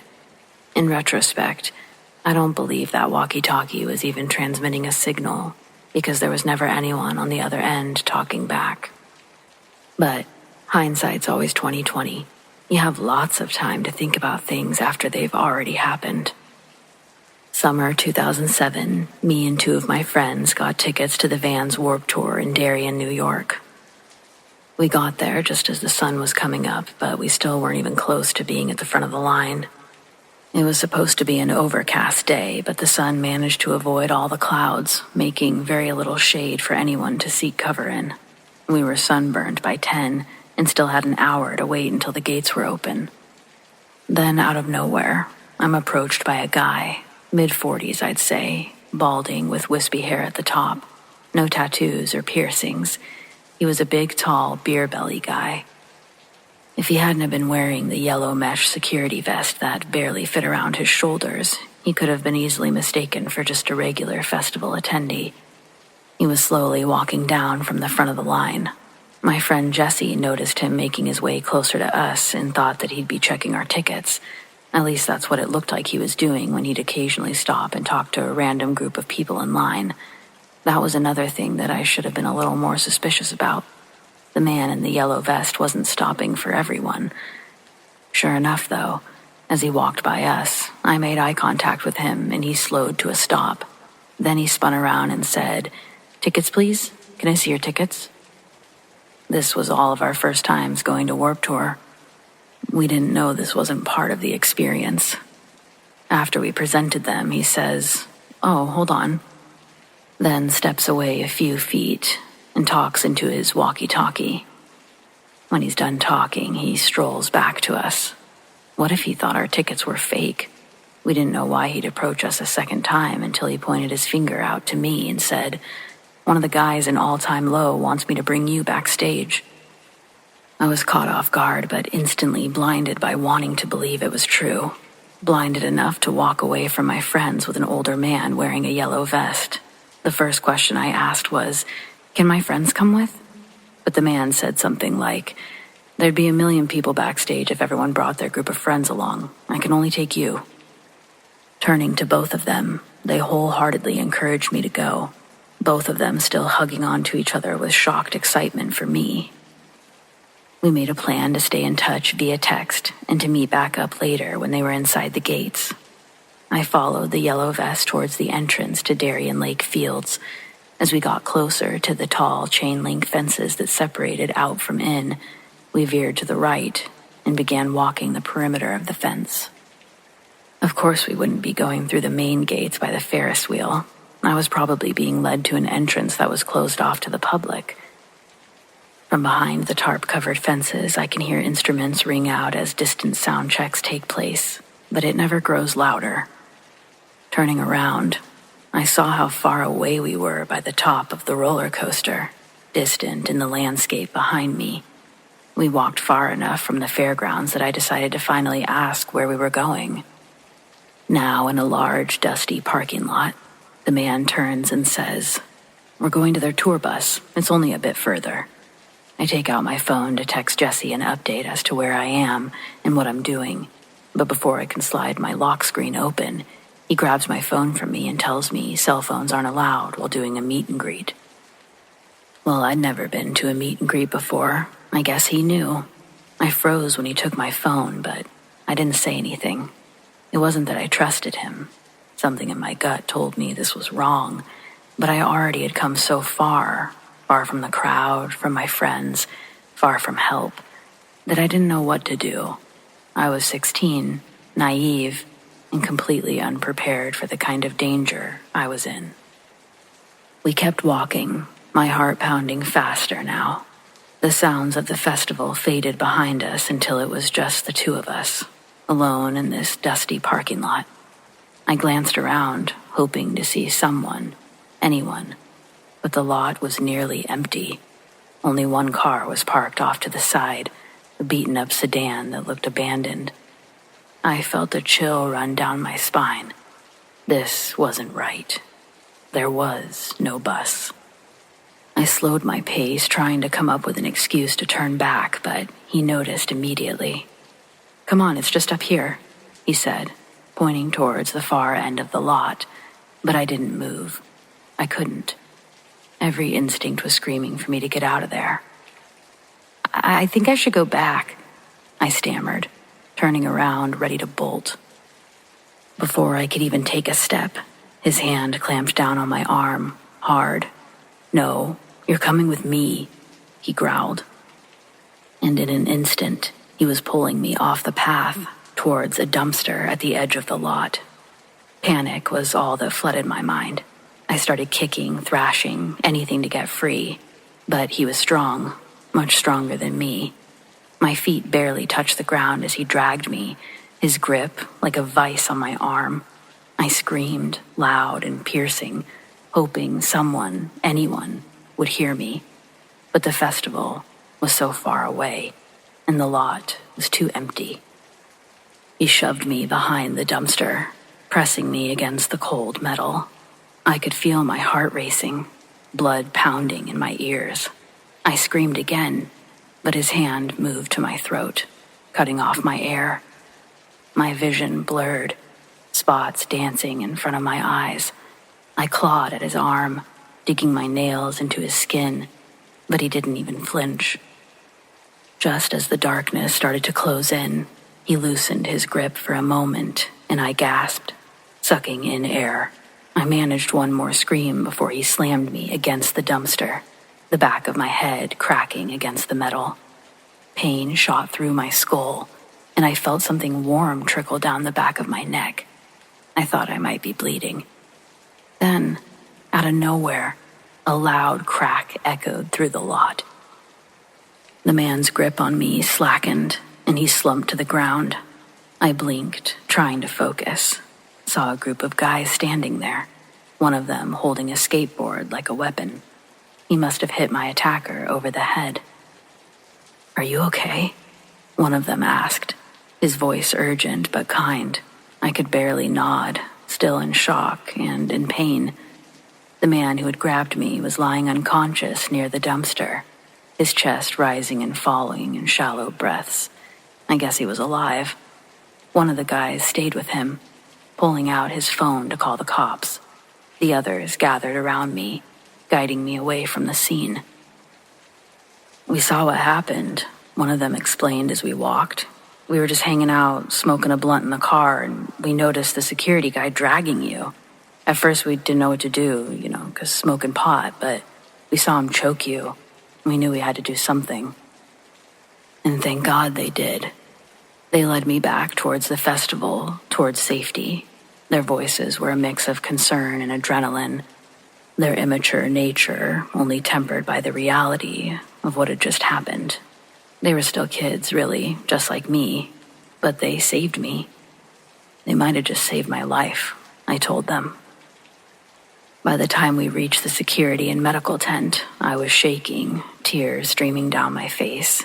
The staff rushed to my side, taking over from the guys who had rescued me. As I was being checked over, one of the festival's actual security guards arrived, questioning me about what had happened. The police came shortly after, and they took my statement, assuring me that the man who had attacked me would be dealt with and that I was safe now. But the terror of those moments in the parking lot, they stayed with me long after their visit. Thankfully, I just had to give a statement, and my rescuers also gave a statement. They were witnesses, and I never had to see that guy again, thankfully. But I know he was dealt with. It's hard not to get caught up thinking about the negative and traumatic pieces of the story. Trust me, I know. But that day, a group of strangers made a choice to act when they saw something wrong.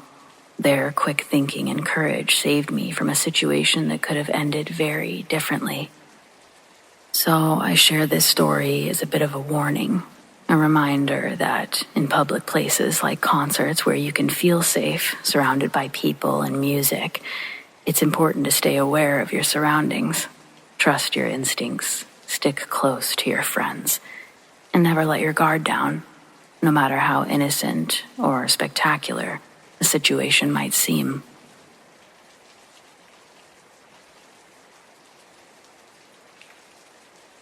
I'm a 24-year-old female, and I recently decided to try Hinge for the first time and quickly matched with a guy named Max. We talked for 2 weeks, had a ton in common, really hit it off, all that junk. He was handsome, athletic, funny. Some people would have seen those as red flags, but live and learn. Our first date was a picnic on the beach, and he actually looked like his picture, so I called it a win. He took me to the fair for our second date, and I thought there might actually be a future for us, so I decided to take the initiative for date 3. I invited him to my apartment for dinner and a movie. We had chicken Alfredo with garlic bread and caramel cake for dessert, my grandmother's special recipe. Afterwards, we cozied up on the couch with a little wine and started a movie. Pretty early on, we began making out, but I ended things before they could go further, gave him the whole like to take things slow speech. Max took it like a gentleman, poured us some more wine, and we put our attention back on the movie. That's the thing about a lifetime of bad relationships. You tend to fall for the first guy who treats you like a human being. Big mistake. I felt the drugs as soon as they kicked in, and let's just say my tolerance for narcotics isn't 0. I tried making it to the front door, screaming for help all the while, but Max grabbed me, clamped his hand over my mouth. With the last of my strength, I threw my weight into him and managed to push us into the wall, where we fell to the floor, tangled. Once on the ground, he easily got on top of me and wrapped his hands around my throat. My air was instantly shut off mid-gasp. It felt like my lungs were on fire, and my vision faded. I don't know if I can say that my whole life flashed before my eyes. It was more of a montage, all of my best and worst moments, along with a handful of the mundane playing on a simultaneous loop. The books I would never read, the shows I would never finish, the places I would never see. The instant before I lost full consciousness, I remember thinking, all of this because I didn't want to be single anymore. I'm telling you, if you ever want to get a new perspective on life, have a near-death experience. That shit changes you. But unlike what you see on TV, I didn't have any dreams or visions. Once I was out, I was out. Game over, black screen, sweet nothingness. When I began to regain consciousness, it felt like waking up in the morning. For a split second, I thought everything was normal. Then the pain started to set in. My whole body was sore, but my head and throat were throbbing, and it hurt like hell to swallow. That's when it all came flooding back to me, and I sat up screaming. I was in the hospital. My mom was there, and nurses began flooding into the room, everyone trying to reassure me. When I finally calmed down, I was informed that all of my neighbors heard the fight and came to the rescue. At first, they called 911, but when the screaming stopped, because I was being choked to death, the operator advised them to wait for the police. It was the elderly man who lived across from me that got a crowbar and forced his way in early. I've known Mr. Walters for years, and I'll be baking that man a cake every weekend for the rest of his life now.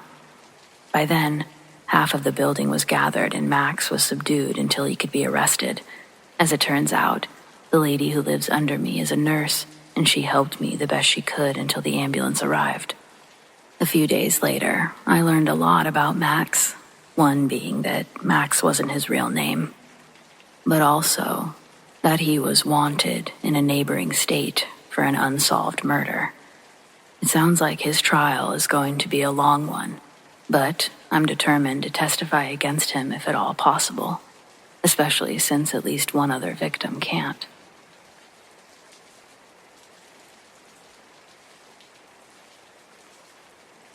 My dad worked in a hospice wing for almost 20 years and just retired earlier this spring. Back in the early 2000s, he worked with one of those broody, keeps-to-themselves types, a guy named Carlos. Carlos wasn't the friendliest person, but he arrived on time, and his patients never complained, so they just accepted that social skills weren't his forte. One day they received a new patient, Carlos' grandfather, but obviously Carlos wanted to care for him. The old man suffered from Alzheimer's and would often forget where he was or mistake Carlos for his older brother. My dad said that it was really hard to watch. Everyone felt sorry for them, and it was obviously affecting Carlos. Hell, who could blame him? I can only imagine what it's like to watch a grandparent or loved one slip away like that, except it wasn't hurting Carlos in the way everyone thought it was. About 6 weeks later, his grandfather coded right after Carlos's shift ended. They were calling him before he made it to the parking lot. The doctors did everything they could, but the old man passed away. The problem was how he died. The doctor deemed the circumstances strange enough to warrant a toxicology report. They discovered enough sedatives to kill a horse.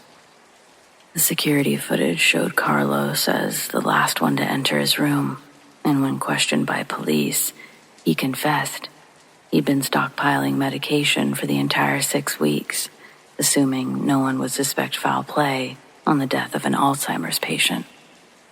When asked why he would want to kill his own grandfather, Carlos said the man had raised him and his older brother since they were 4 and 10. Unfortunately, he had abused them in horrible ways. He was the reason that Carlos's older brother had committed suicide at the age of 23. When Carlos turned 18, he moved out, never spoke to the old man again until he happened to show up in the hospice wing. His first instinct was to explain the situation and keep his distance, but then the old man called him by his brother's name, and something snapped inside. It suddenly seemed like a better plan to keep the past a secret and expedite his grandfather's departure. I don't really know how to feel about this. On one hand, I can't really blame Carlos. I mean, if there was ever a reason to kill. On the other hand, he ruined his life to kill someone who only had a couple of years left at best. What do you think? I maybe would have just kept my distance.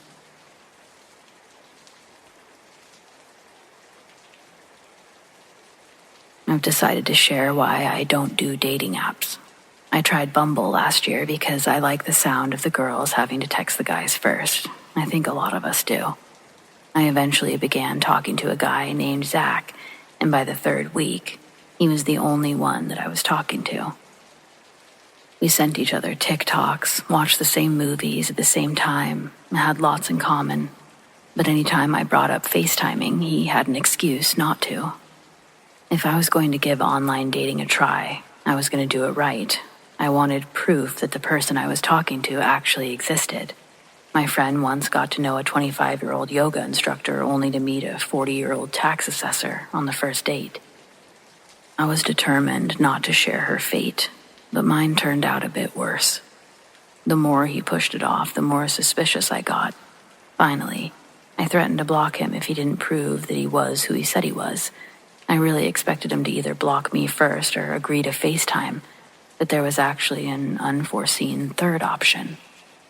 10 minutes later, I was informed that all of my social media passwords had been changed, and if I ever wanted to access them again, I should play nice.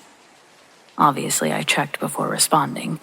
All of my apps were logged out, and my passwords weren't working. All of the messages and pictures that he had access to were flashing through my brain, and I wanted to crawl under my bed and die. He even sent me a few I'd forgotten about.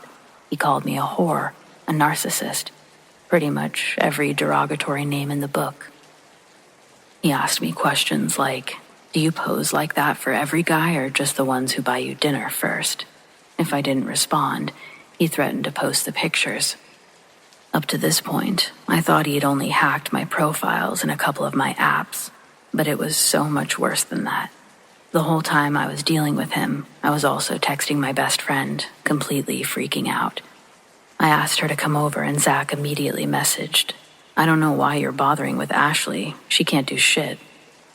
He had hacked my actual phone.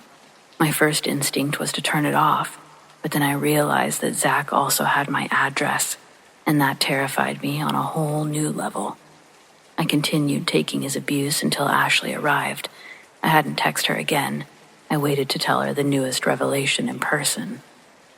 Before I could finish explaining, she ripped the phone from my hands, turned it off, and reminded me that if he hacked into the phone, he had access to the camera and microphone.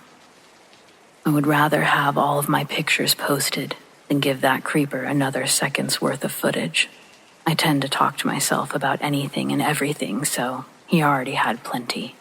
I'm sure he was getting off on my panic. Zach, if that's even his real name, was true to his word.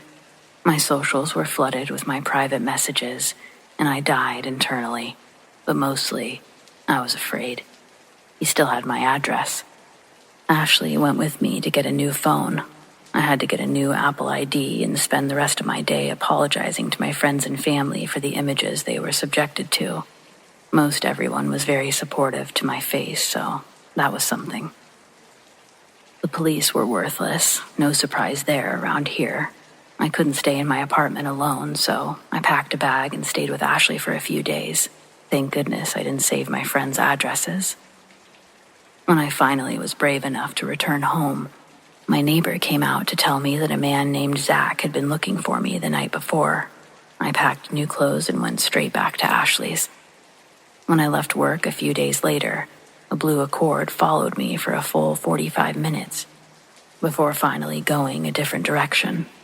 That could have been a coincidence for the first half of the trip, but I purposely drove in circles at the end, and the car stayed with me for 2 full rotations. I drove around an additional half hour before returning to Ashley's, just to be safe. I didn't want to put my friend in danger, so I went home the next day. When I got there, I had a bouquet of roses leaning against my door. The card said, "I'll never give up on us." I called my parents and told them everything. An hour later, my dad was at my apartment with his suitcase and his .45. The following week, I had a new job, and the week after that, a new apartment. I never saw the blue Accord or heard from Zach again, and it's been a little over a year now.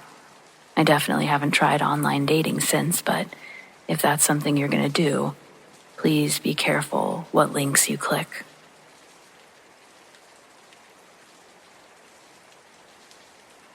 When I was 14, 15, we moved to a new town, hundreds of miles from our home in Los Angeles. The new town was a much older and a much smaller community. The people there were old-fashioned in the sense that they left their garage doors open at night. No one worried about security. However, my family comes from a place where people know better. One weekend, my parents went back to our old city to visit relatives. I was home alone. I was happy to be home alone with the freedom to do what I wanted. I had friends over. We ordered pizza while watching movies. Around 10 or 11, everyone left, and I was once again alone in a big 5-bedroom house. My room and the living room were upstairs, so I just stayed up there watching TV, and eventually, I started falling asleep on the sofa. At roughly 1 a.m., I suddenly woke up, almost in a panic, but I don't remember what woke me. I heard noises from downstairs and realized the TV was my only light source. Our living room light was off, even though I didn't remember turning it off. I jumped up and began turning on the lights when I heard footsteps walking across the tile floor downstairs. My dad kept a shotgun in the upstairs guest room. I knew how to use it, and he trusted me with it. Back in the day, that wasn't so bad. I grabbed the single-shot shotgun, and I loaded 1 shell, while 3 more went into my pocket. I walked down the dark stairs very slowly as I made my way to the light switch, the front room lamp, and the kitchen light. Then, I crossed the hallway to the other bedrooms, turning on every light as I passed. But I didn't see or hear anything unusual. I checked every room, including my parents and their bathroom. I figured that's where a burglar would go for cash or jewelry, but when I didn't see any windows or doors open, I started thinking maybe I'd overreacted. I started heading back towards the stairway and sitting room, which is just what Mom called the entrance.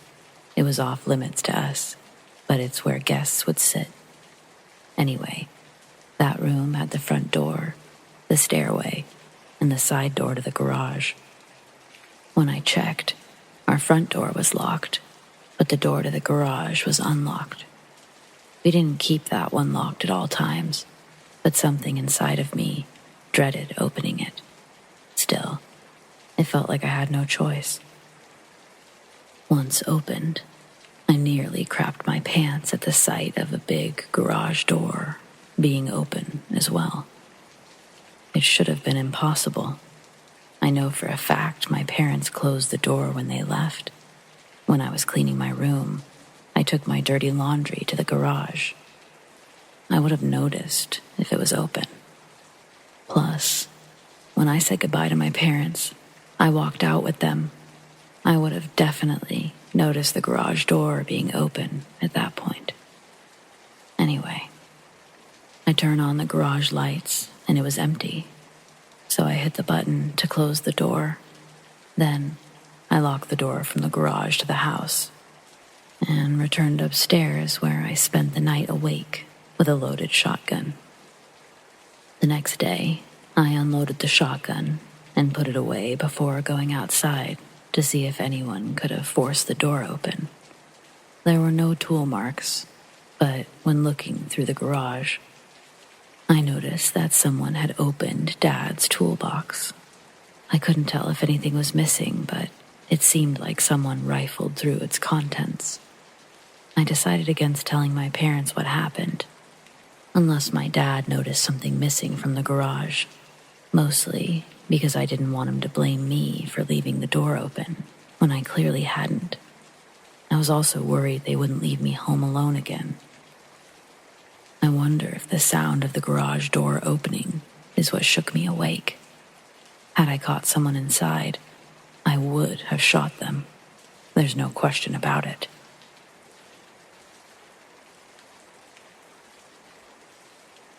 I've lived in Prior Lake, Minnesota for many years. I moved away from my old town after multiple break-in concerns. I was living in a neighborhood, and one night, I stayed up late playing Xbox with friends. One of my friends, Owen, saw someone standing outside, but I brushed it off because he was an overly paranoid guy.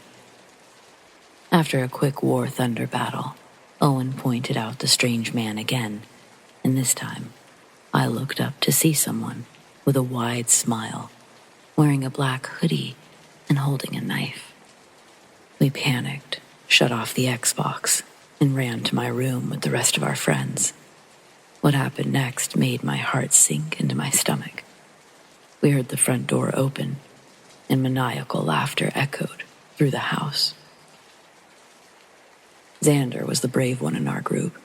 He volunteered to go downstairs and confront the intruder while I watched from the loft. He charged the man, knocked him out cold, dragged him out of the house. That's when we locked the doors and called the police. When the police arrived, we were surprised to see the intruder was still there. We assumed he'd be long gone.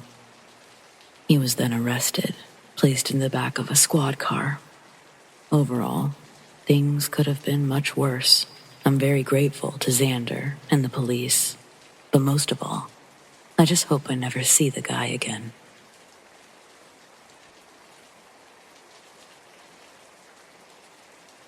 When I was 7 years old, I lived in a relatively small town with people who were either older or younger than myself. There was also a very mean woman named Halia who constantly yelled at children. One November night, I suddenly woke up to the sound of my front door opening. My heart began to race. I knew I had locked the door before bed. Back then, I didn't know it was possible to pick a lock. Next, I heard two people talking.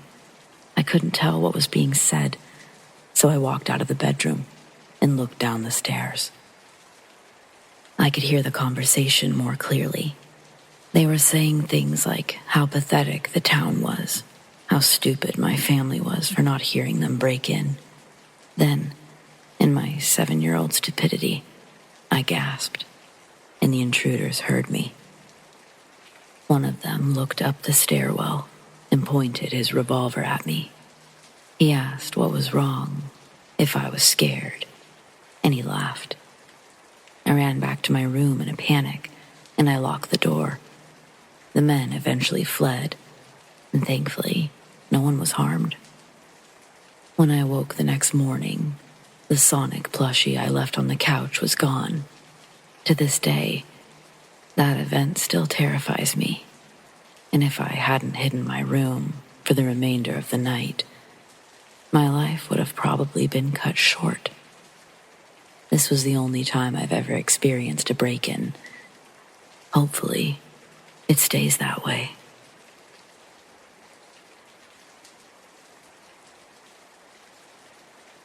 This past summer, I started hearing a voice whenever I went into the bathroom.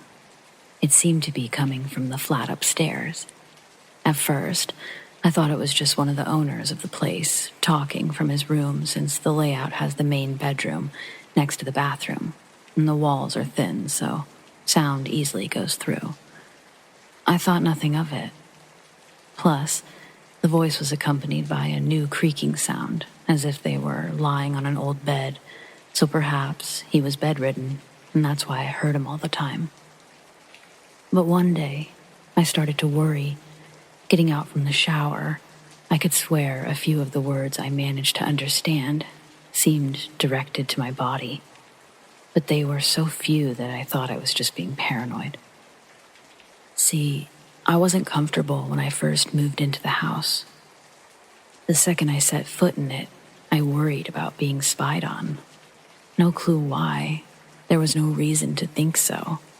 But I remembered a movie about somebody moving into a house with cameras, and I started to worry. I even jumped right out of bed one night, a few years ago, because I'd seen a camera at the end of a cable, hanging a few centimeters from my face. It took a while to realize that it had been a dream, so I just thought it was my mind being a shithead. The voice kept coming through the bathroom's roof all summer, and looking up, all I could see was the hole that had been created above the toilet to get to a leaky pipe. It had been there for a while, not wanting to waste money on closing it down until I knew for sure the leakage had been patched properly, since it wasn't the first time I'd had issues with that. All you could see in that hole was brick and cement, a beam, and the big pipe taking waste out of the building, and darkness up above where the light can't reach. Until about a month or so ago, when, TMI, I was taking a shit, under the familiar sound of that voice and creak. I'm fairly constipated, and it got worse during the summer. So I was having some trouble, and I whispered to myself, "Fucking damn it," or some close translation, because my native language isn't English. To which I immediately heard what felt like a reply, a single word from that all-familiar voice. I look up in a panic at the hole above me with the exposed pipe, wondering if someone had been looking at me this whole time.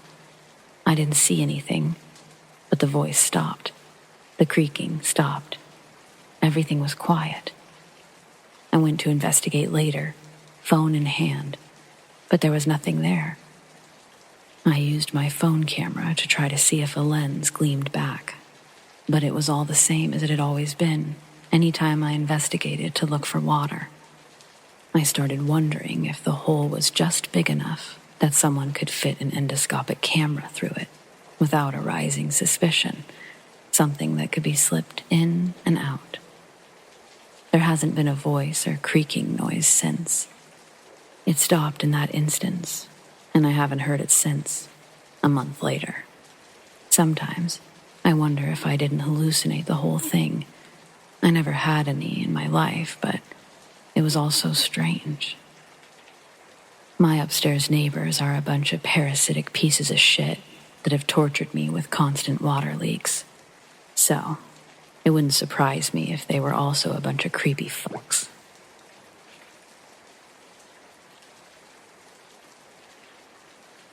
I was kidnapped as a child by my father.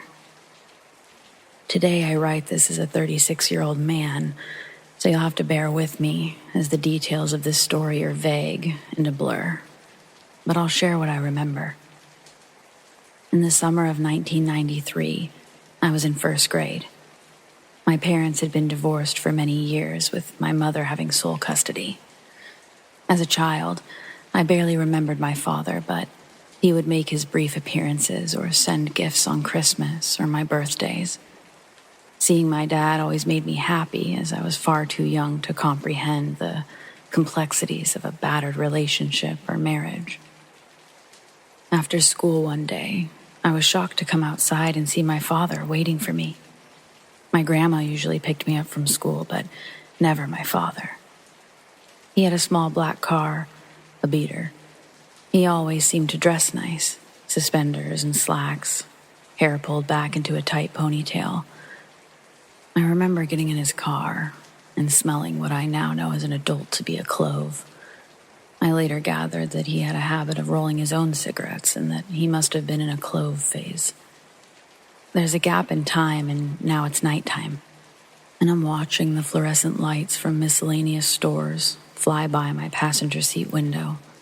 A gas station I can't remember, Brahms ice cream at an intersection, and more time loss. I'm now running around with another kid, in and out of yellow-lit apartment corridors. Some doors are open, and we go into one. There are kids in a back bedroom playing Sega.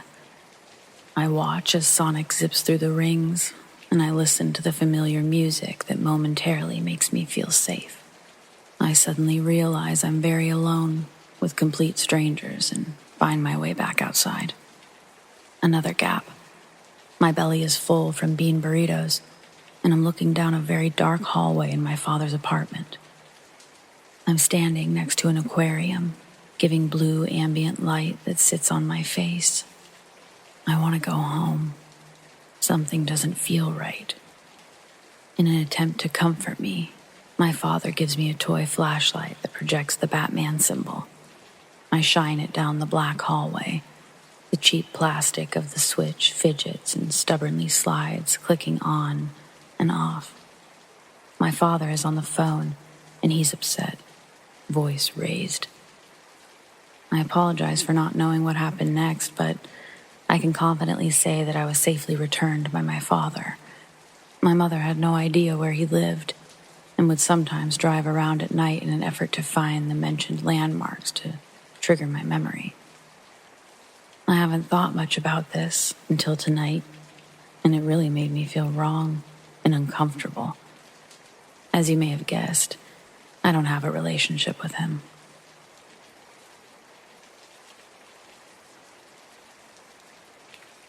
This happened to me years ago. Still seems like yesterday. I was driving with my girlfriend to her parents' house to celebrate her father's birthday.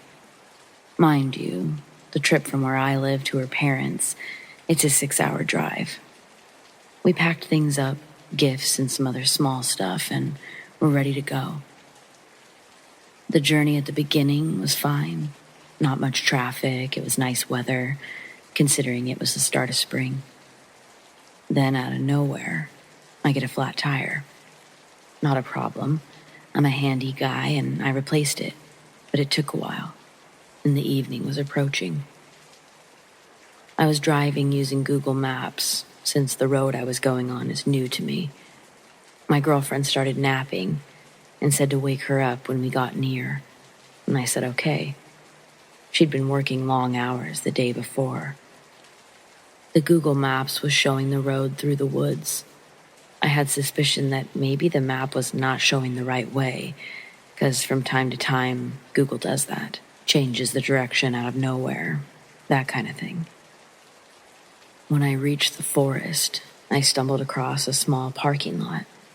It was very old, and it seemed like nobody really used it. Patches of grass were uncut, and the road to the park was full of holes. And surprise, surprise, Google changed the direction. I stopped in the parking lot, and nobody was around. I turned off the engine and left the headlights on. I was checking my phone for new directions, and I wasn't really paying attention to what was going on around me. But just then, I see 3 men in front of my car, very close. They were approaching stealthy, and they were coming towards my car.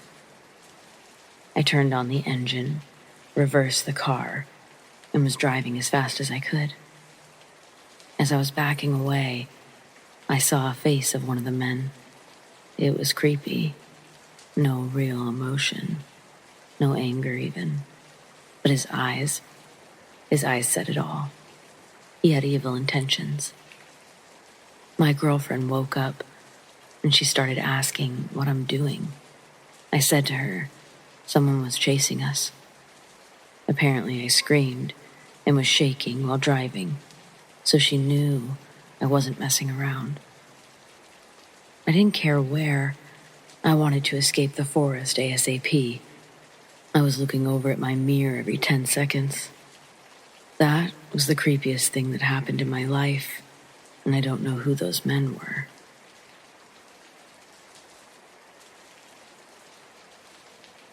So my sister called my family the other day and told my parents about a strange man that she and her friend came across in Mendocino County, California. They've been there for about a week and were out walking in the redwoods when a man appeared out of practically nowhere and startled them.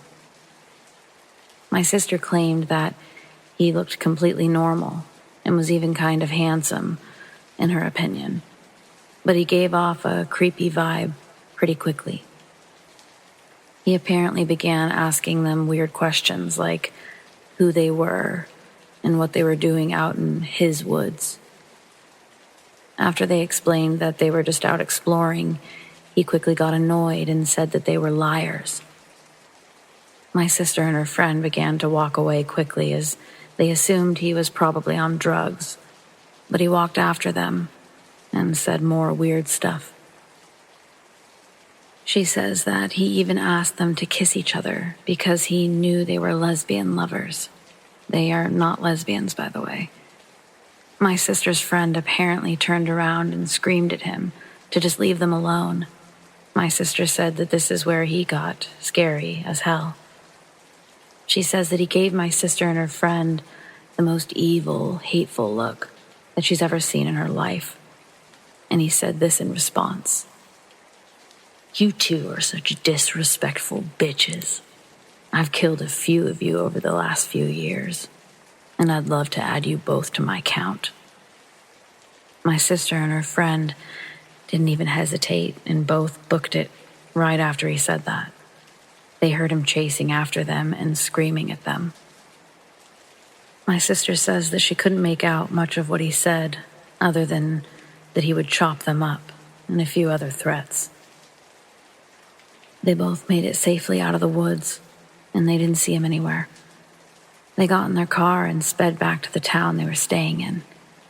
They called the police to file a report and headed to another area, and they'll be heading home soon. I'm scared and pissed off that some creep did this to them.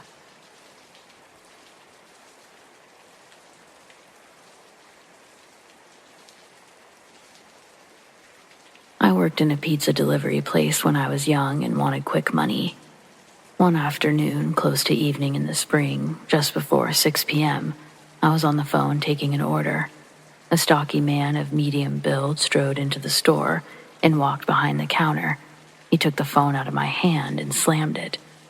Things happened quickly. Astonished, I got ready to say, "Hey." Before I could say so, I saw the gun, the guy, and his stern, angry, determined face. And then, just for a brief instance, I looked into his eyes, and he looked into mine. Using instincts I cannot explain, I instantly saw his humanity. I recognized that he was scared, and importantly, Understood that he wasn't crazy, not high on some mind-altering drug. He was all there, rational, calculating, and just as scared as I was. I can't tell you how I knew that, and how I knew it so quickly, but I knew, and it made me less scared because, again, I do not know how I knew this. I just knew. He wanted to get this money and get out of here. That entire thought process took less than 3 seconds. That's when you decide to take action, and if so, what type of action? And in that moment, again, on instinct, it seemed to be a clear choice between confrontation and cooperation. And so I instantly calculated the best way to get out of there alive, and it was to cooperate. He just wants to get out of there, and the quickest way to get him out of here without a gunshot is to not threaten him and to just give him the money and let him leave. That was my thought. All that happened in a split second. Even retelling the story now, I can still see this guy's face in my mind's eye, and I can still feel that sense of he's not crazy. It happened decades ago, but it doesn't feel like it. He shouted something about money. Only the manager had a key to the money drawer. I slowly, with no sudden motions, backed away and sat on the floor about 5 feet away with the other employee. She happened to be the girlfriend of the manager, and she started crying. I watched him and the manager. The manager, shaking and bumbling, took out his keys and opened the drawer, and the guy collected all of the cash. It was early in the day, so it couldn't have been more than a couple $100. I don't remember the details any longer. Did he put the cash in his pockets? Did any fall out? I just know that he strode around the counter and out the door and walked away. The entire robbery took less than a minute.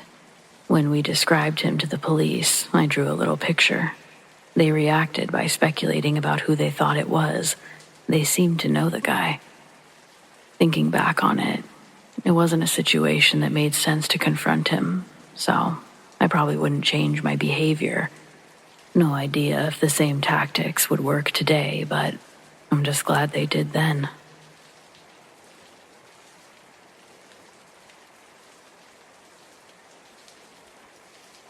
During my sophomore year of college, I moved to an apartment. It was a small private development with about 20 ground-level apartments lying down both sides of the street to a cul-de-sac. We paid the owner by mail, and the only other employee was a maintenance guy named Roy. Roy would often be around doing odd chores, cutting the grass or taking care of the pool. He was friendly and often engaged residents in conversation. Just small talk. The first time I got creeped out was when we were planning a keg party at the apartment. It was coming up Friday night. Roy was out by the pool earlier in the week and struck up conversation. He made a comment. If you're going to throw a party, make sure you don't throw a bunch of trash around the pool so I have to clean it up. I figured one of the invited guests had run their mouth and thought nothing of it. It bothered me, though, that he knew something, but he seemed cool about it. One night we were wrestling and accidentally put a foot through the plaster. It left a big 6-inch hole in the wall by the bathroom. Luckily, we had a friend that could come patch it up so we wouldn't have to bother maintenance. I was taking the garbage down and I saw Roy. He started talking and said, "You need to get that hole fixed? I can come and do it." "What hole?" I asked, feigning ignorance. "The one you knocked in the wall while horseplaying," he said. I was livid. One of my roommates had snitched us out. I told him to come by any time. I even agreed to pay him $40 for fixing it. My roommates all denied telling him. I knew that someone had because he knew about the hole. We all started comparing stories, and we discovered that Roy had caused similar weird what-the-hell moments among all of us. One guy related how he knew his sister's name, though she had never been there to visit. Another said that he had asked him about a particular brand of CD player that apparently he'd been using, but Roy knew that before he had even figured it out. He went back to his apartment and looked and just thought that was kind of weird. One day, as I was sitting on the toilet, I got an eerie feeling like I was being watched. I looked up at the cover where the fan had been, the one that had never worked since we moved in, and through the grill slates, I saw a set of eyes looking back at me. I blinked in disbelief, and they were gone. I finished up and went outside to the attic access point. Roy met me as I was walking around the building. "Everything okay?" he asked. "Fine," I said. I knew he was the culprit. I didn't know what to say. I figured it was my word against his. I didn't say a word. I went back to my apartment and told my roommates. We covered the vents with a piece of cardboard. A couple days had passed and I saw Roy leaving the apartments. I got my roommate and we raced around the attic entrance. I wanted to see how much he could see. Upon entering, I found an elaborate plank walking board that took you all over the attic. All of our apartments were connected. I could go in any direction, and there was a place to spy on the apartment below. I quickly realized that no one's fans worked because they'd all been removed.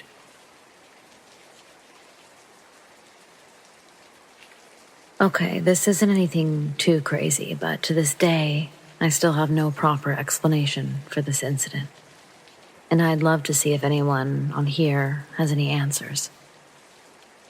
So I live in a moderately small-sized town, and one night I was walking home from a coffee shop, completely and utterly sober, at probably around 11 p.m.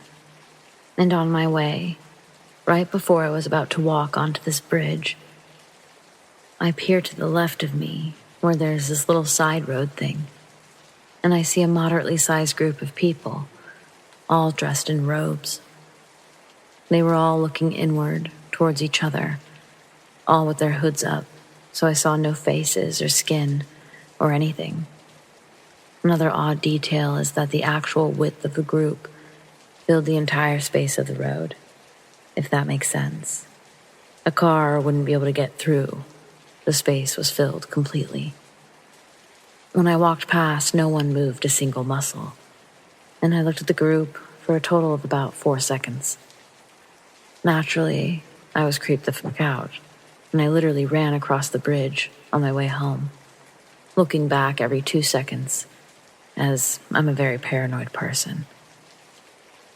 I've told a couple of people about this encounter, and yet I still have no answer. And no one in my town has seen anything either. So, does anyone have a similar story? Is there any mundane explanation for this? I'm totally open to ideas because this is one of those things that just boggles my mind and creeps me the fuck out to this day.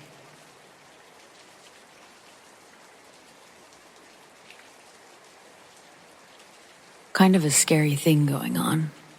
My girlfriend, 25, of about 3 years now, who I met after she was in recovery, had just rebuilt her life when we met.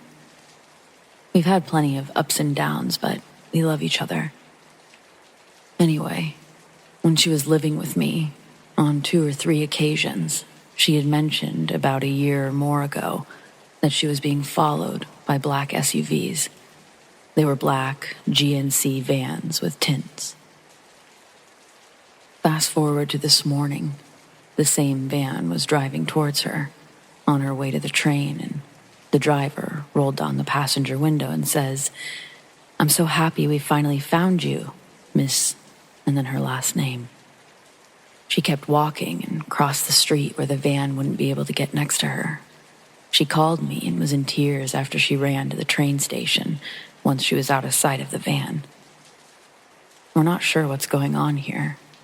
She claims that her ex is a single male, raising multiple kids that aren't his. They're all girls under 17. He also sold drugs and knew big-time guys who trafficked drugs. She said this to me on WhatsApp after she got mad that I kept asking why anybody would be following her. She also claims that they've asked if she could move things across the border, which she claims she never did.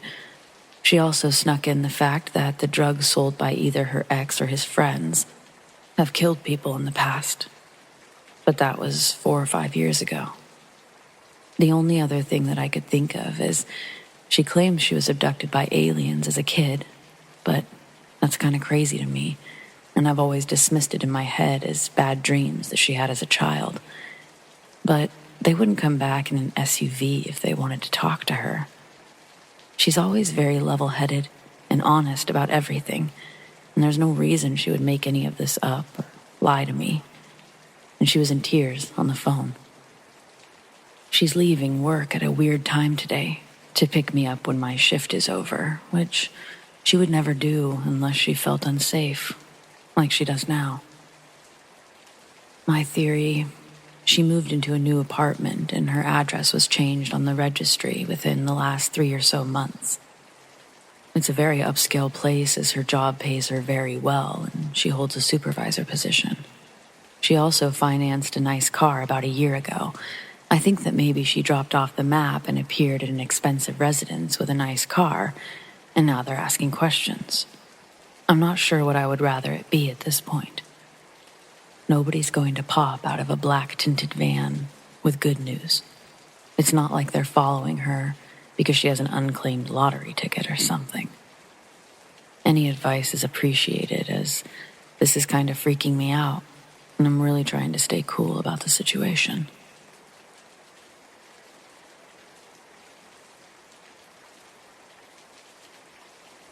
When I was 8 years old, I had a rather unsettling experience with 2 adults in my apartment complex. Sounds silly maybe, but it definitely wasn't. This was during the days of selling Cease candy bars for my school's fundraiser. Normally, my mom would take me around the neighborhoods, just a little further from town, and we'd hit several houses of what would end up being some pretty generous people. One week, she couldn't do that with me due to working late. So I ended up making the rounds in our apartment complex with a friend from class who also lived there, Alex. Alex and I split up, and I was working the ground level of an apartment building while he worked the ground level of another across the way. I had probably done 3 doors, no answer, before I reached the door of an older woman, younger than my grandma, but older than my mom, best way I can describe her. She had this sort of dirty bleached hair, almost orange but darker at the scalp. She looked and smelled like a smoker, which I recognized from my own grandma. The woman asks me what I'm selling, so I tell her chocolate candy bars. I go into my whole spiel. As I'm finishing, someone else joins behind her in the doorway. He's an older man. I could swear that I'd seen him before, but I couldn't immediately place him. He was big and bald. I guess he looked kind of generic, but he was enthusiastic about the chocolate bars, telling the woman with orange hair that they gotta get some, lots of them. He wants to know how much for the whole box. I was amazed. No one had ever asked that before. Maybe 10 at the most, which I remembered was $25, but I had double that in the box, maybe more. As I worked out the math in my head, they asked if I would have change for 100. Feeling like my lucky day, I told them I sure did. That's when they opened the door a bit more, showing me the inside of their smoky and, in my mind, messy apartment. The woman walked in a way that she was now behind the man. He was looking down at me for a moment before he said, "Okay, kiddo, you come on in. We'll get you that money. You get us some change and some chocolate. Sound good?" I almost just walked right in, but I hesitated for a moment, and that's when the woman said she couldn't wait to try the candy bars. She grabbed something from her pocket. It was $5. She asked if she could just have one while we figured out the cost of the box, and then quickly followed it up with asking if I liked dogs. I did like dogs. She then said I could definitely meet their new dog if I just came inside. I was starting to feel overwhelmed by her questions, so I started by setting my things down to grab the chocolate bar. When I looked up, they were no longer right in the doorway. They'd moved back a bit, now standing inside their apartment. But the woman held out the $5 for me to take. As I reached for the money, she held onto my wrist instead of taking the candy bar. I sort of panicked and asked why she was doing that. Instead of answering me, she just used her other arm to grab me, pulled me close to her, but facing away from her, and covering my mouth with her other hand. This had never happened to me, obviously, and before she even put her hand over my mouth, I hadn't thought to scream. Now, I was screaming, muffled, but I was trying. That's when the man came out, grabs my backpack, takes it inside the apartment and out of view. I'm still squirming, trying to scream, but she's not letting up. So I start kicking backwards, making contact with her shins. She almost lets me go, but instead reaffirms her grip, now trying to pull me further into the apartment. I'm assuming the worst. These people are going to kill me. That's when I doubled down, alternating between becoming dead weight to try to escape the grip that she had, but also one arm partially free. I use that elbow to drive it into her side as much as I can. I keep one foot rooted on the ground, driving the other as hard as I can backwards, kicking shin, ankle, stomping her foot. Finally, one blow causes her to release her grip. I drop down slightly, and the moment I hit the ground, I start to run. I also start to scream again. She's literally chasing me for a moment. But I hear the guy scream at her to forget about it. I hear something get thrown, but I don't dare turn back. I just run to the building where my friend was. He's still on the bottom floor, talking to someone, as I'm running at him like a wild man. I guess maybe I was crying by then because the woman talking to us had ran to grab tissues and her house phone. Eventually, I calmed down enough to tell them both what's happened, and the woman's already on the phone with the police. My friend runs home to get his mom. By that time, the police are there, so I tell everyone the story at the same time. It was when I pointed to the apartment. My friend reminds me and tells the police the woman living in that apartment has orange hair. The man was large and bald, and he worked as a maintenance man in the apartments. That's where I knew him from. I ended up getting my backpack back, my candy too. The money was full-blown missing. I assumed that's what they took from it, and threw the rest once they had what they needed. Well, they got arrested. Me, my friend, and my friend's mom all watched it happen from their apartment window. My mom, naturally, was pissed. She was calling the couple all sorts of names, telling the police they better keep those pedos locked up. I didn't even know what that meant at the time. I wasn't allowed to do those door-to-door things anymore. In fact, I don't think they do them anymore at all. This was over 14 years ago, so I have no idea. But in my opinion, that shit's super not safe. But on a positive note, I did end up getting the money back. I never had to see that maintenance man ever again, or that woman. Pretty sure he got his ass fired and evicted. Hope it was worth the $186 they had to give back. Creeps.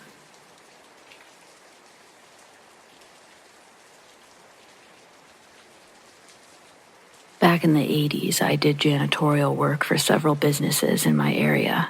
It's not a small town, but it's certainly not a big city. I cleaned a few banks, lawyers' offices, a real estate agency, places like that. One of the banks was my biggest job, so I always had a second person, Susan, come with me. That evening, I met Susan at the bank and got started cleaning the employees' restroom while she did the customers.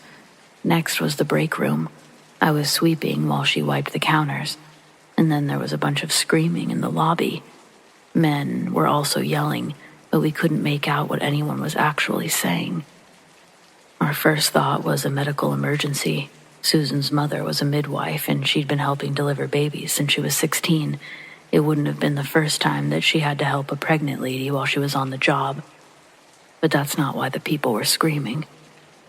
Susan went through the lobby doors first, and I was right behind her. She only made it a few steps before a loud bang sounded, and she just stopped dead in her tracks. Everyone started screaming even louder, but I still didn't understand what had happened, even when she turned to me, white as a sheet, with a red stain blossoming across her chest. I didn't understand. It wasn't until she collapsed into my arms that I saw the men with guns, 3 of them in black masks.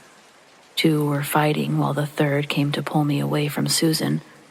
As they did, her body fell to the floor with a surreal thud, and I was pushed into the crowd of other hostages. My hands and clothes were covered in blood. I can still feel it all these years later. That's something that never leaves you. The two men were mad at the third for firing, but he thought Susan was a security guard because of the way she came charging through the doors. The guy pleads that it wasn't his fault. The man who pushed me took the shooter and the bank manager back to the safe while the last man stayed to watch us. He said if we stayed calm, no one else would get hurt. Most of us were just crying and praying. If any of the men had heroic intentions, none became a reality. A couple of minutes later, police cars began forming a blockade around the building, and our captor called for his friends. That's about the time the phones started ringing. They rang for the longest time before the other two returned with bags full of money, and the one in charge answered it. The police wanted to negotiate, and none of us breathed a word when he said no one had been hurt. Well, the cops were only called because someone heard the gunshot, so they didn't really believe him anyway. For the next hour, myself and 27 other people sat on the floor while the officers attempted to negotiate our release. The only thing the thieves wanted was a getaway car and a clear path out of town, but the terms of how this would be executed proved to be an impossible task. I'm not sure what officer said to the guy on the phone, but he started to sound like he was willing to walk out of there. Unfortunately, that pissed off the one who had shot Susan. He started screaming that he would kill everyone in the building, including himself, before he went back to prison. The one on the phone said something to the third guy, the one who had been left to watch us, and I didn't understand what it was. I think it was in Spanish. Then those two laid down their guns, got on their knees, and put their hands behind their heads. The moment they did, Susan's killer raised his weapon, but before he could fire, one of the bank's glass doors exploded from a sniper shot. All I saw was red all over the floor. I was still in shock. And now, his body is like a blur in my memory, like someone censored it for TV. The police interviewed us for hours, but we didn't learn anything about the thieves until we saw the news later. The two who surrendered had successfully robbed 3 banks without violence before ours, but their decision to include a third man proved to be theirs and our undoing. The new guy had also just been released after a 10-year sentence for various violent crimes. I was the one to tell Susan's husband the tragic news. Hands down, one of the worst things I've ever had to do in this life. I don't know how doctors or police officers do it on a regular basis. The way a person's face, their whole body and demeanor, it just collapses into itself. The gut-wrenching wails that penetrate your soul. I never want to see that again.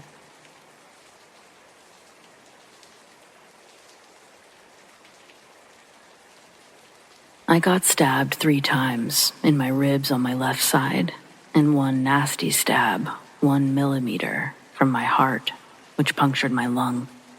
Doctors were amazed I even survived.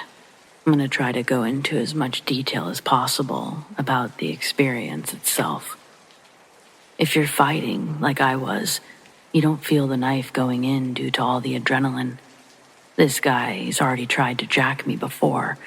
I've never seen him pull a weapon on somebody, but he was literally always bothering somebody, and he loved hanging out in my local strip mall. On the day I got stabbed, he must have seen me hit the ATM and was feeling bold.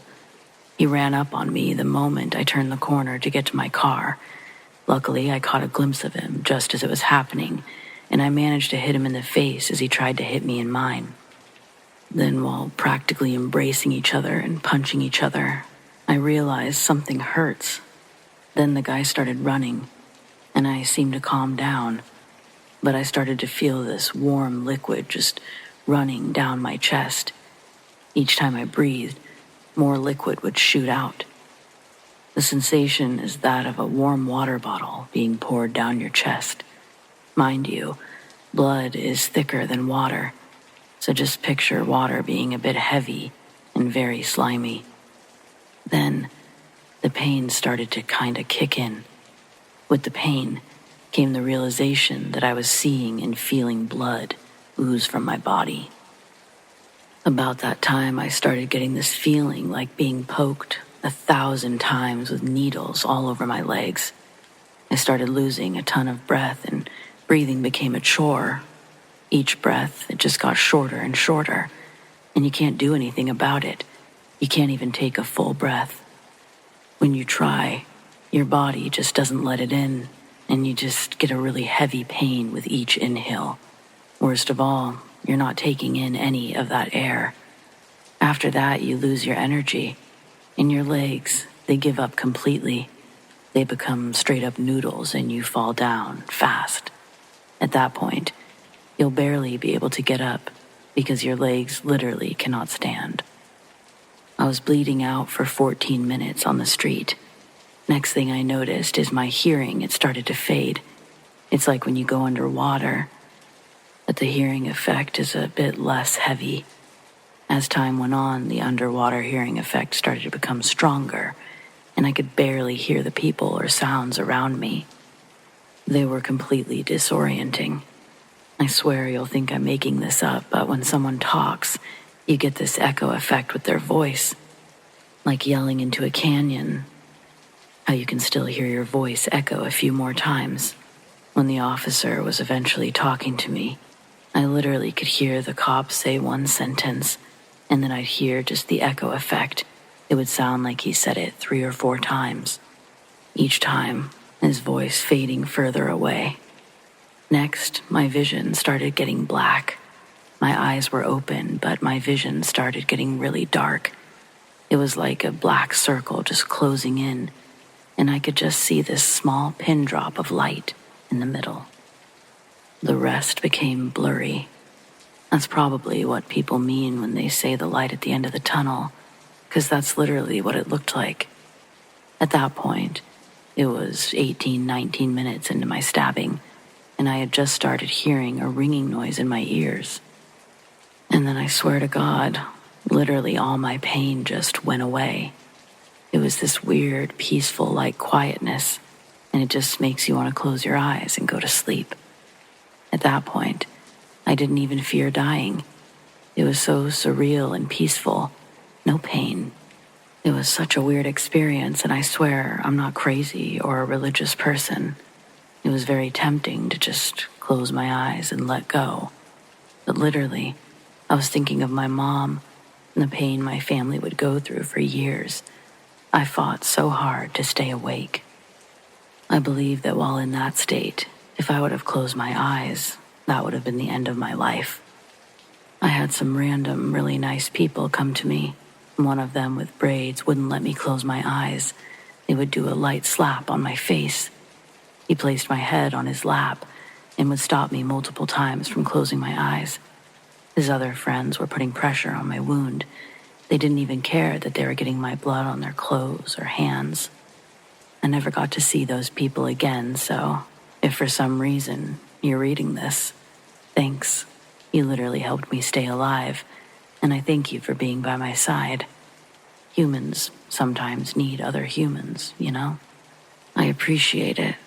This was 1:30 a.m. by a guitar center that will hopefully help you remember. So again, thank you. Hope that gives you all a clear picture of what it feels like to be stabbed, in my case, right in the middle of your chest.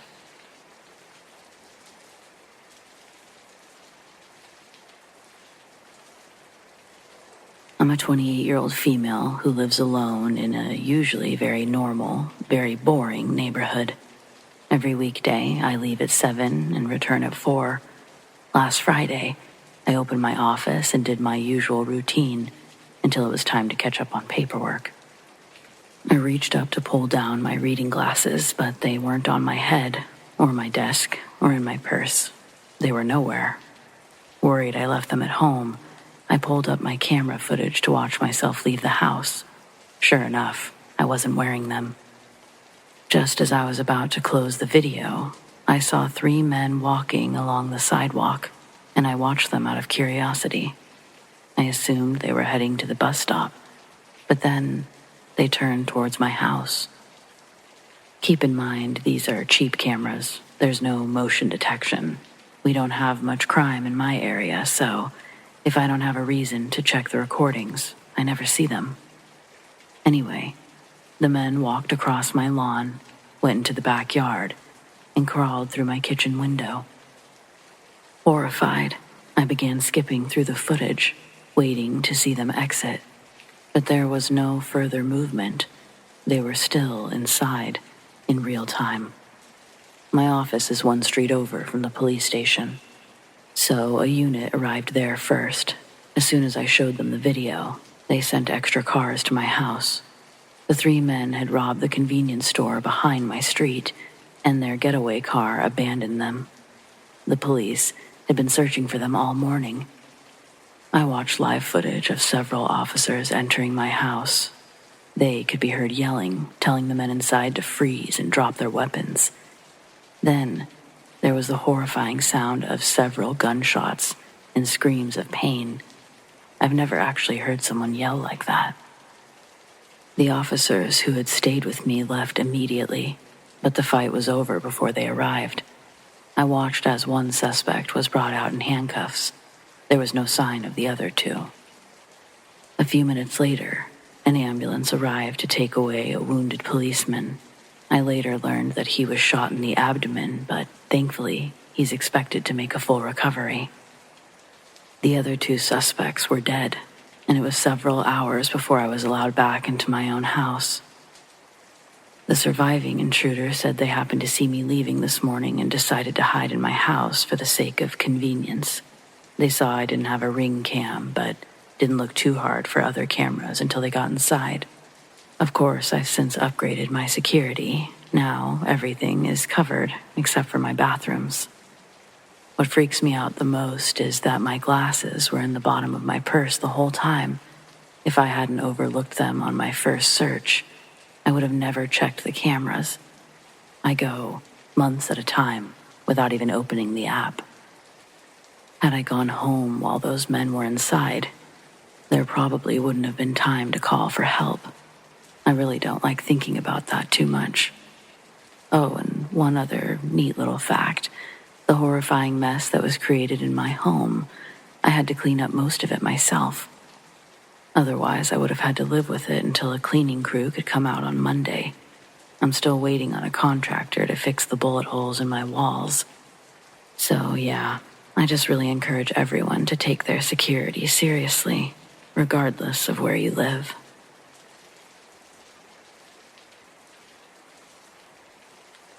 When I was 11, my family moved to a very rural area of Minnesota in 1999 after living in a city in Wisconsin. We were surrounded by cornfields, and it was about 45 minutes to any larger town or city. I just want to set the scene a little, because as a kid who was used to the city, it definitely added to the creepy factor at night. What made it even worse at night for me was that a lot of times I was left alone. My mom was a night shift nurse, and my dad was a truck driver. I'd leave the TV on, playing Nick at Night, so I could fool myself into thinking my mom was in the living room watching shows. I'd also sleep in their room because it brought me comfort and was closer to the TV. Some may disapprove of this, but at the time, there wasn't much to do about it. My parents needed to make money, and this was what they chose to do. Anyway, it was like this often, but one weekend my dad was home, which didn't happen often. So this meant I was in my room, which was right near the front door. And my dad was in their bedroom, toward the back of the house. We had a Springer Spaniel who was my best friend, and who slept with me often. One night that weekend, I woke up to him not at my side. I could hear what sounded like a dog, my dog, growling and whimpering. I got up, walked to the kitchen, right outside my room, and looked toward the front door. In the entryway, I saw the head of a man bent down near my dog, and I said, "Hello?" Not sure what the hell I was thinking as a young girl. I should have ran to my dad, but I was worried about my dog, I guess. He stood up, looking startled. I don't remember what he looked like very well, but he was probably in his 40s or 50s, short, and looked a little disheveled. He asked me where a nearby town was, and I told him I didn't know, but I could go get my dad. The man had taken a few steps forward. My dog growled. He then said that he would figure it out and walked out the door. I ran to get my dad. Needless to say, my dad was really upset I didn't come get him right away. The man never came back that I know of. I don't know if he knew I was usually home alone somehow, and that's why he tried to come in. Or if maybe he was drunk and entered the wrong house, thinking it was his. It was definitely pure luck that this strange guy tried to get into my house on a weekend my dad was home.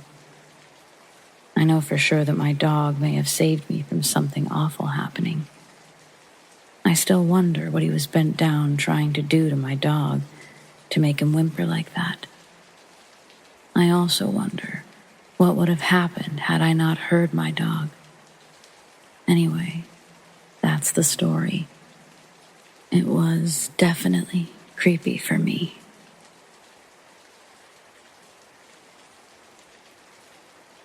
This isn't anywhere close to some of the experiences that other people have shared, but I thought I'd share anyway. I'm a 21-year-old female, but this happened when I was 16, 17. I work for a pool as a receptionist, and every now and then, especially where it's located, you'll get the odd, creepy, or weird customer. But this particular customer experience always stays with me. As most businesses, you get your regulars that come in when you work full-time, and you're bound to start knowing the regulars quite well. This person was one of them. For the sake of privacy, we'll call this man John. He was probably about mid-20s, early 30s. John would usually come in most nights to soak in our spa. More often than not, he'd stay until close. The first few encounters with him were mostly harmless. He would linger around longer than usual and make small talk, and also had intense eye contact with these icy blue eyes that made me feel so uncomfortable. But I put that down to just me not being a huge fan of eye contact. Then one night, he comes in and goes, "Hey, beautiful." I was busy doing something, so I turned around, and it's like he's pressed himself right against the counter.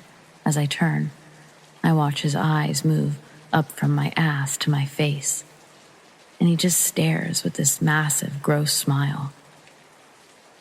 In hindsight, I should have ended any sort of behavior like that if it made me feel uncomfortable, but at the time, I made some excuse in my head like, he must be in a good mood today, or maybe he didn't mean it like that. What the hell were you thinking past me? So I don't even acknowledge what he said to me and served him quickly just so I don't have to be around him any longer than I have to. And then I make myself look busy so he gets the message that I don't have time for him. He lingers still, and I felt his eyes on me the whole time he was standing there. And I wanted to shrink into nothing at that moment. He tries to start a conversation about his knowledge on chlorine and pH levels and blah, blah, blah. I have to stop him and say, "I'm just a receptionist, so I would have no input on this. Have a chat with the lifeguard, though. I'm sure they'll know more about it than me." He then goes, "I'd rather talk to you about it, though," and winks at me. Thank God another customer had come in and was waiting to be served, so I say, "I'm actually busy at the moment, thank you." His face drops and he sulks away. The nicknames continue for the next couple of days. Beautiful, cutie, gorgeous. Please keep in mind, I was a 16-year-old girl for starters, and was the worst people pleaser in the world, incredibly terrified of conflict. This experience helped me in some ways as I learned how to set boundaries for myself properly. The straw that broke the camel's back was one night he came in as usual and paid with coins. As I reach my hand out to grab the money, he places the coins in my hand and then holds my hand in his sweaty hand and just smirks at me. I pull my hand away so fast, I accidentally bang my elbow into the desk. He then goes, "Aw, little cutie got a boo-boo. Let me help," and reaches over the desk to grab my arm to look at my elbow. I stand up and take a step back so he can't reach me, and I tell him that I'm fine and to go on through. The next day, I confided in some of my coworkers to see if they had similar experiences with John, and to my surprise, 3 other girls had as well. Just little remarks similar to me, and even one of them remembered seeing him come in with what looked like a 12 or 14-year-old girl in the past. Now, I'm not assuming anything, but after all of this, it didn't look so good. I go straight to my boss and I tell her so she's aware of it, and I let her know the next time he's in that I will say something, and if it continues, I want him to at least be spoken to by someone higher up so he's aware that this isn't appropriate. And worst case scenario, I'd want him banned from the pool. He comes in and says something along the lines of, "What's up, gorgeous?" Which I reply with, "My name's actually fake name. I wasn't going to give this man my real name." And then he just laughs it off as if it was a joke. I then say, "I'd appreciate it if you'd call me by my fake name. Thank you." He rolls his eyes and says, "Nope, you're my cutie," as he's walking off. Then fast forward to that night. I had problems with my car and was waiting for one of my coworkers to come out with some jumper cables to help start it up. And then he comes out of his car. Keep in mind, the pool had closed at 9 p.m. It was 9:30 p.m., and he was just sitting in his car. And he asks what the problem was. I tell him not to worry about it, that I'll be fine. He continues to walk closer to me and says, "I'm good with cars, come on. Let me see if I can help." I tell him again that I don't need help and I'm fine. Another man comes out of his car and stands right next to me, a couple feet away from me. I'm standing there. Then another man comes out of his car and stands right next to me, a couple of feet away from me. I'm standing there in an empty car park, 9:30 at night, with no way of transport, and 2 grown men standing in front of me.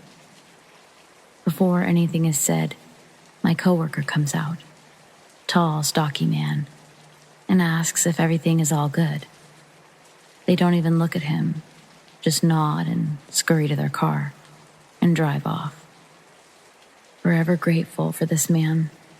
Honestly, don't know what would have happened without him.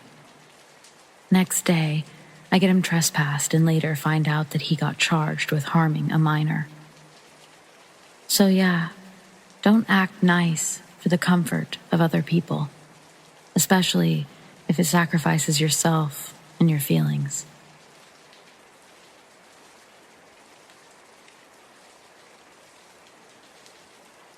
Neighborhood Watch, April 3rd. Notice. There was a prowler spotted looking into windows on 84th Street. He's believed to be involved in a string of break-ins. Witnesses who saw the man began honking. The attention scared him away. Sunglasses, blue surgical gloves on his hands, brown hair, approximately 6 feet tall. Remember to lock your doors and please keep an eye out for this individual. Call the police if you see him. Comment 1. April 6th. I saw him walking down Kellogg Avenue yesterday. Just saw this post. Didn't know he was up to no good. Comment 2, April 7th. Could have been the same guy I saw up on Madison. Jean jacket, tall, short brown hair, walking awfully slow around the cars parked on the street. Got a weird feeling about him right away. Comment 3, April 9th. This man broke into my house last night after my daughter and I got home from the store. We're still pretty shaken up about the whole thing. It was the scariest situation I've ever been in. We got inside, my arms filled with bags. My daughter Maddie is using my cell phone to talk to her dad and walks into her room. I shut the door behind me with my foot and walked to our kitchen to set the groceries down. It's about 20 feet away, but before having a chance to even unbind myself from the heavy bags, I hear the front door behind me open and close again. Thinking my daughter had forgotten something in the car, I didn't instantly turn around, responding to what I heard. Nobody had been home yet today, and most of the lights in the house were still off. I'd just turned on one of those in the kitchen when I finally turned around. This man was standing just inside the door, completely still. The kitchen's glow barely reached to where he was standing, but clearly what I was looking at was not my daughter. I dropped the remaining groceries that were in my arms, and I scrambled to the closest thing that I could find to protect me, which was a steak knife in the sink. I start screaming at him with obscenities and threats that I'll refrain from quoting here, but Maddie heard them. She came running from her room and saw me pointing a long knife at someone in the dark. I told her to call the police on Mommy's phone, and thankfully I'd taught her how to do that in case of an emergency when she was 3. My eyes never left the man. I tell her to hang up with Dad and call the police now. That's when the man took a step forward. I matched his step with my knife still fully outstretched. He was weighing his options, and to my relief, he decided to turn and run away.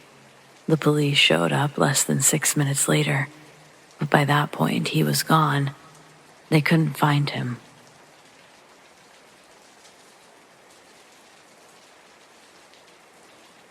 This is a story that I heard from my mother.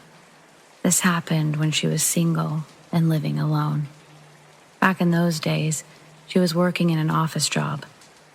Next door, to the right, lived a single man who was living alone, and from the start, Mom always thought that he was kind of weird. He would never offer any form of greeting when they ran into one another in the hall. She would often say hello to him, but he never replied, and that's why my mom was a bit wary of him. Also, another off-putting fact about the guy next door was the fact that he would just stare at her. She said that she had a bad feeling about that guy. One night, she awoke from a dream in the dead of night.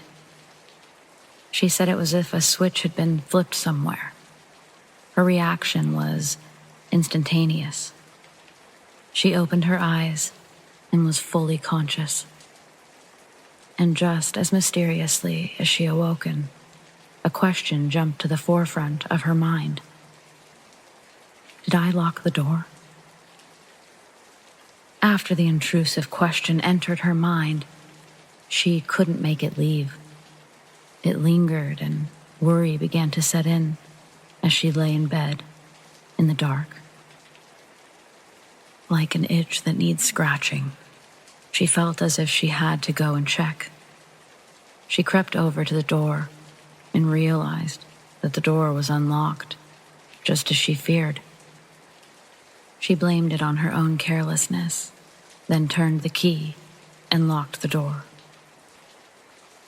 In that exact moment, she felt the doorknob slowly and slightly twist in her hand. She was incredibly frightened, but she managed to maintain her composure and keep quiet. She had only just turned the key in the door, and had she hesitated even a second longer, the person on the other side of the door would have been opening an unlocked door. She put her eye to the peephole and saw the figure of a man outside. She recognized him almost instantly as the neighbor next door. She covered her mouth so as not to scream as the doorknob slowly turned once again. A few agonizing seconds crawled by, and then her neighbor gave up and walked away. My mom has a trusting kind of nature, so she decided that she would put this down as her neighbor making an honest mistake and mistaking his apartment for hers. She decided not to worry about it. A couple of days went by, and her neighbor moved out of the apartment complex. It was around the same time as my mom wanting to move out too. She began cleaning and packing her things away when she noticed something. She was cleaning one of her balcony windows at the time, and it was partially fogged up in the right corner. Upon closer inspection, she saw fingerprints on the glass. The fingerprints were on the outside of the balcony window. She didn't know how they could have gotten there at first, but then she remembered something. Her creepy neighbor lived on the right-hand side, and that was where she found the fingerprints. There had to be a connection. She stepped out onto her balcony and took a look at the railing, and there were traces of fingerprints there too. It looked as if the man next door was climbing over the balcony partition and peering into her apartment. My mom laughed when she told me this story. She literally never gets up at night. She's a total sound sleeper. But that night, intuition kicked in and made her make sure the door was locked. I think that she's only still here today because of that gut feeling that she had to go and check that that door was locked. If you wake up with a similar concern, get up. There's one thing that still freaks me out. If the neighbor got the apartment wrong, why didn't he just try to put his key in the lock? Why did he just silently turn the door handle? It freaks me out to imagine what her neighbor's intentions were.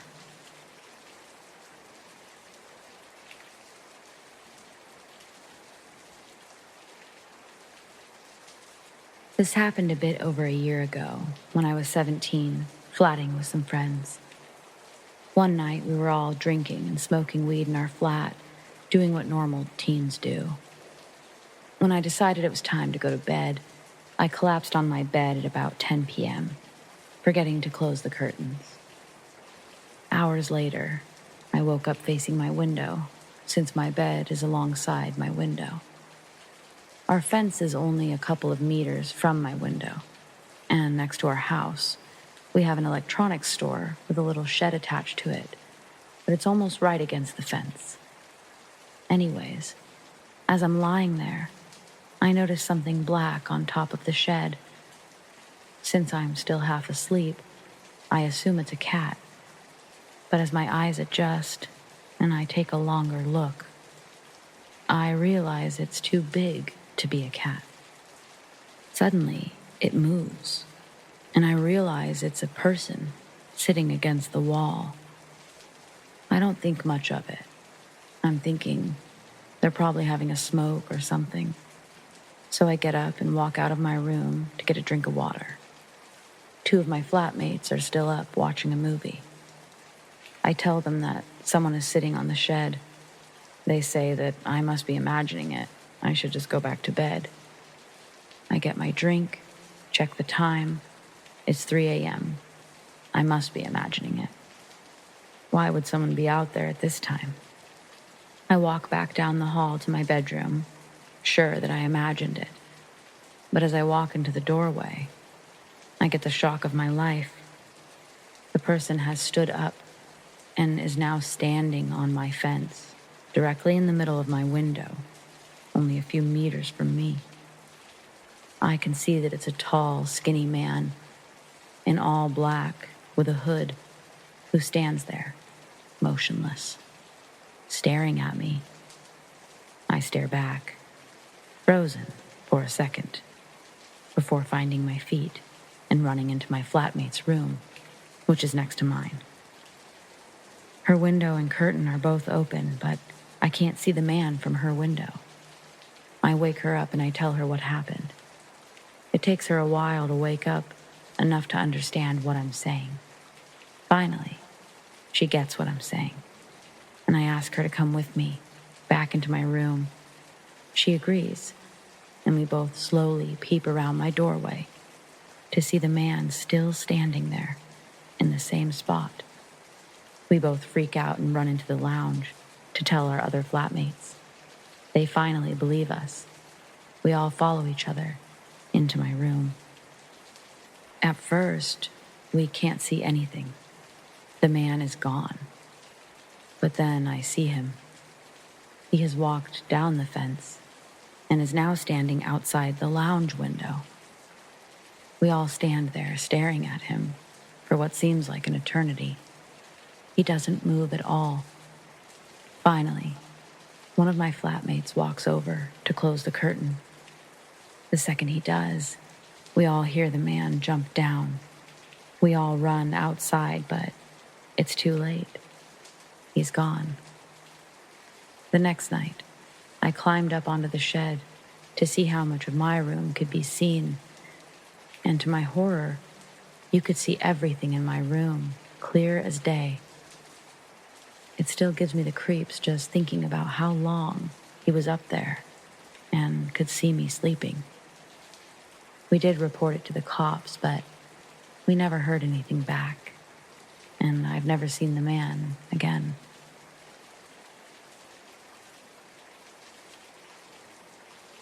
This happened when I was about 12-ish years old.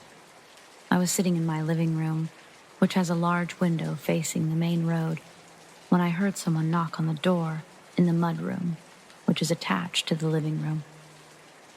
My dad was downstairs playing on his drum set, and it was well into the evening. I thought it was strange, but figured maybe it was someone who wanted to ask him to play quieter.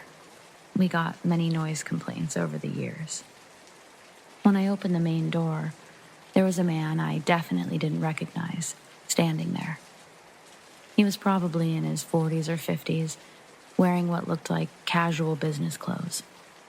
I didn't really think much of it, but kept the screen door closed as a precaution. Here's how I vaguely remember our encounter playing out. Creepy dude. Hi, I was wondering if I could use your phone. I need to call someone. Me. Sorry, no, we don't have a landline, and I don't have a cell phone. I lied because I had a bad gut feeling. Creepy dude. Oh, that's okay. Do you think I could at least have a glass of water? I can wait here while you grab it. Me. Sorry, we just moved in and haven't unpacked our glasses yet.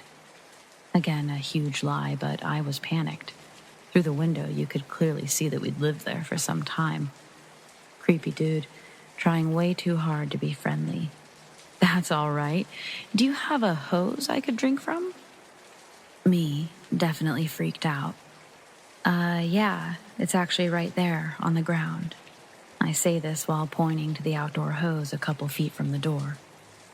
Creepy dude with an even wider smile. Oh, thank you. Do you think you could turn it on for me?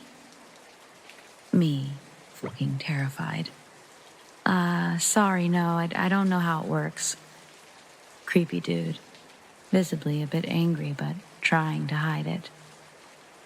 Oh, come on. You don't know how to use a hose? At this point, my fight or flight was in full force, so I just slammed the door. I locked it and ran downstairs to my dad. I told him what happened, and he stormed outside with a baseball bat. But the guy was gone by the time my dad got outside. I never saw him again after that. Still freaks me out to think what he might have done if he got a hold of me. So, creepy dude who showed up at my house and tried to get me to go outside to turn on the hose? Let's not meet.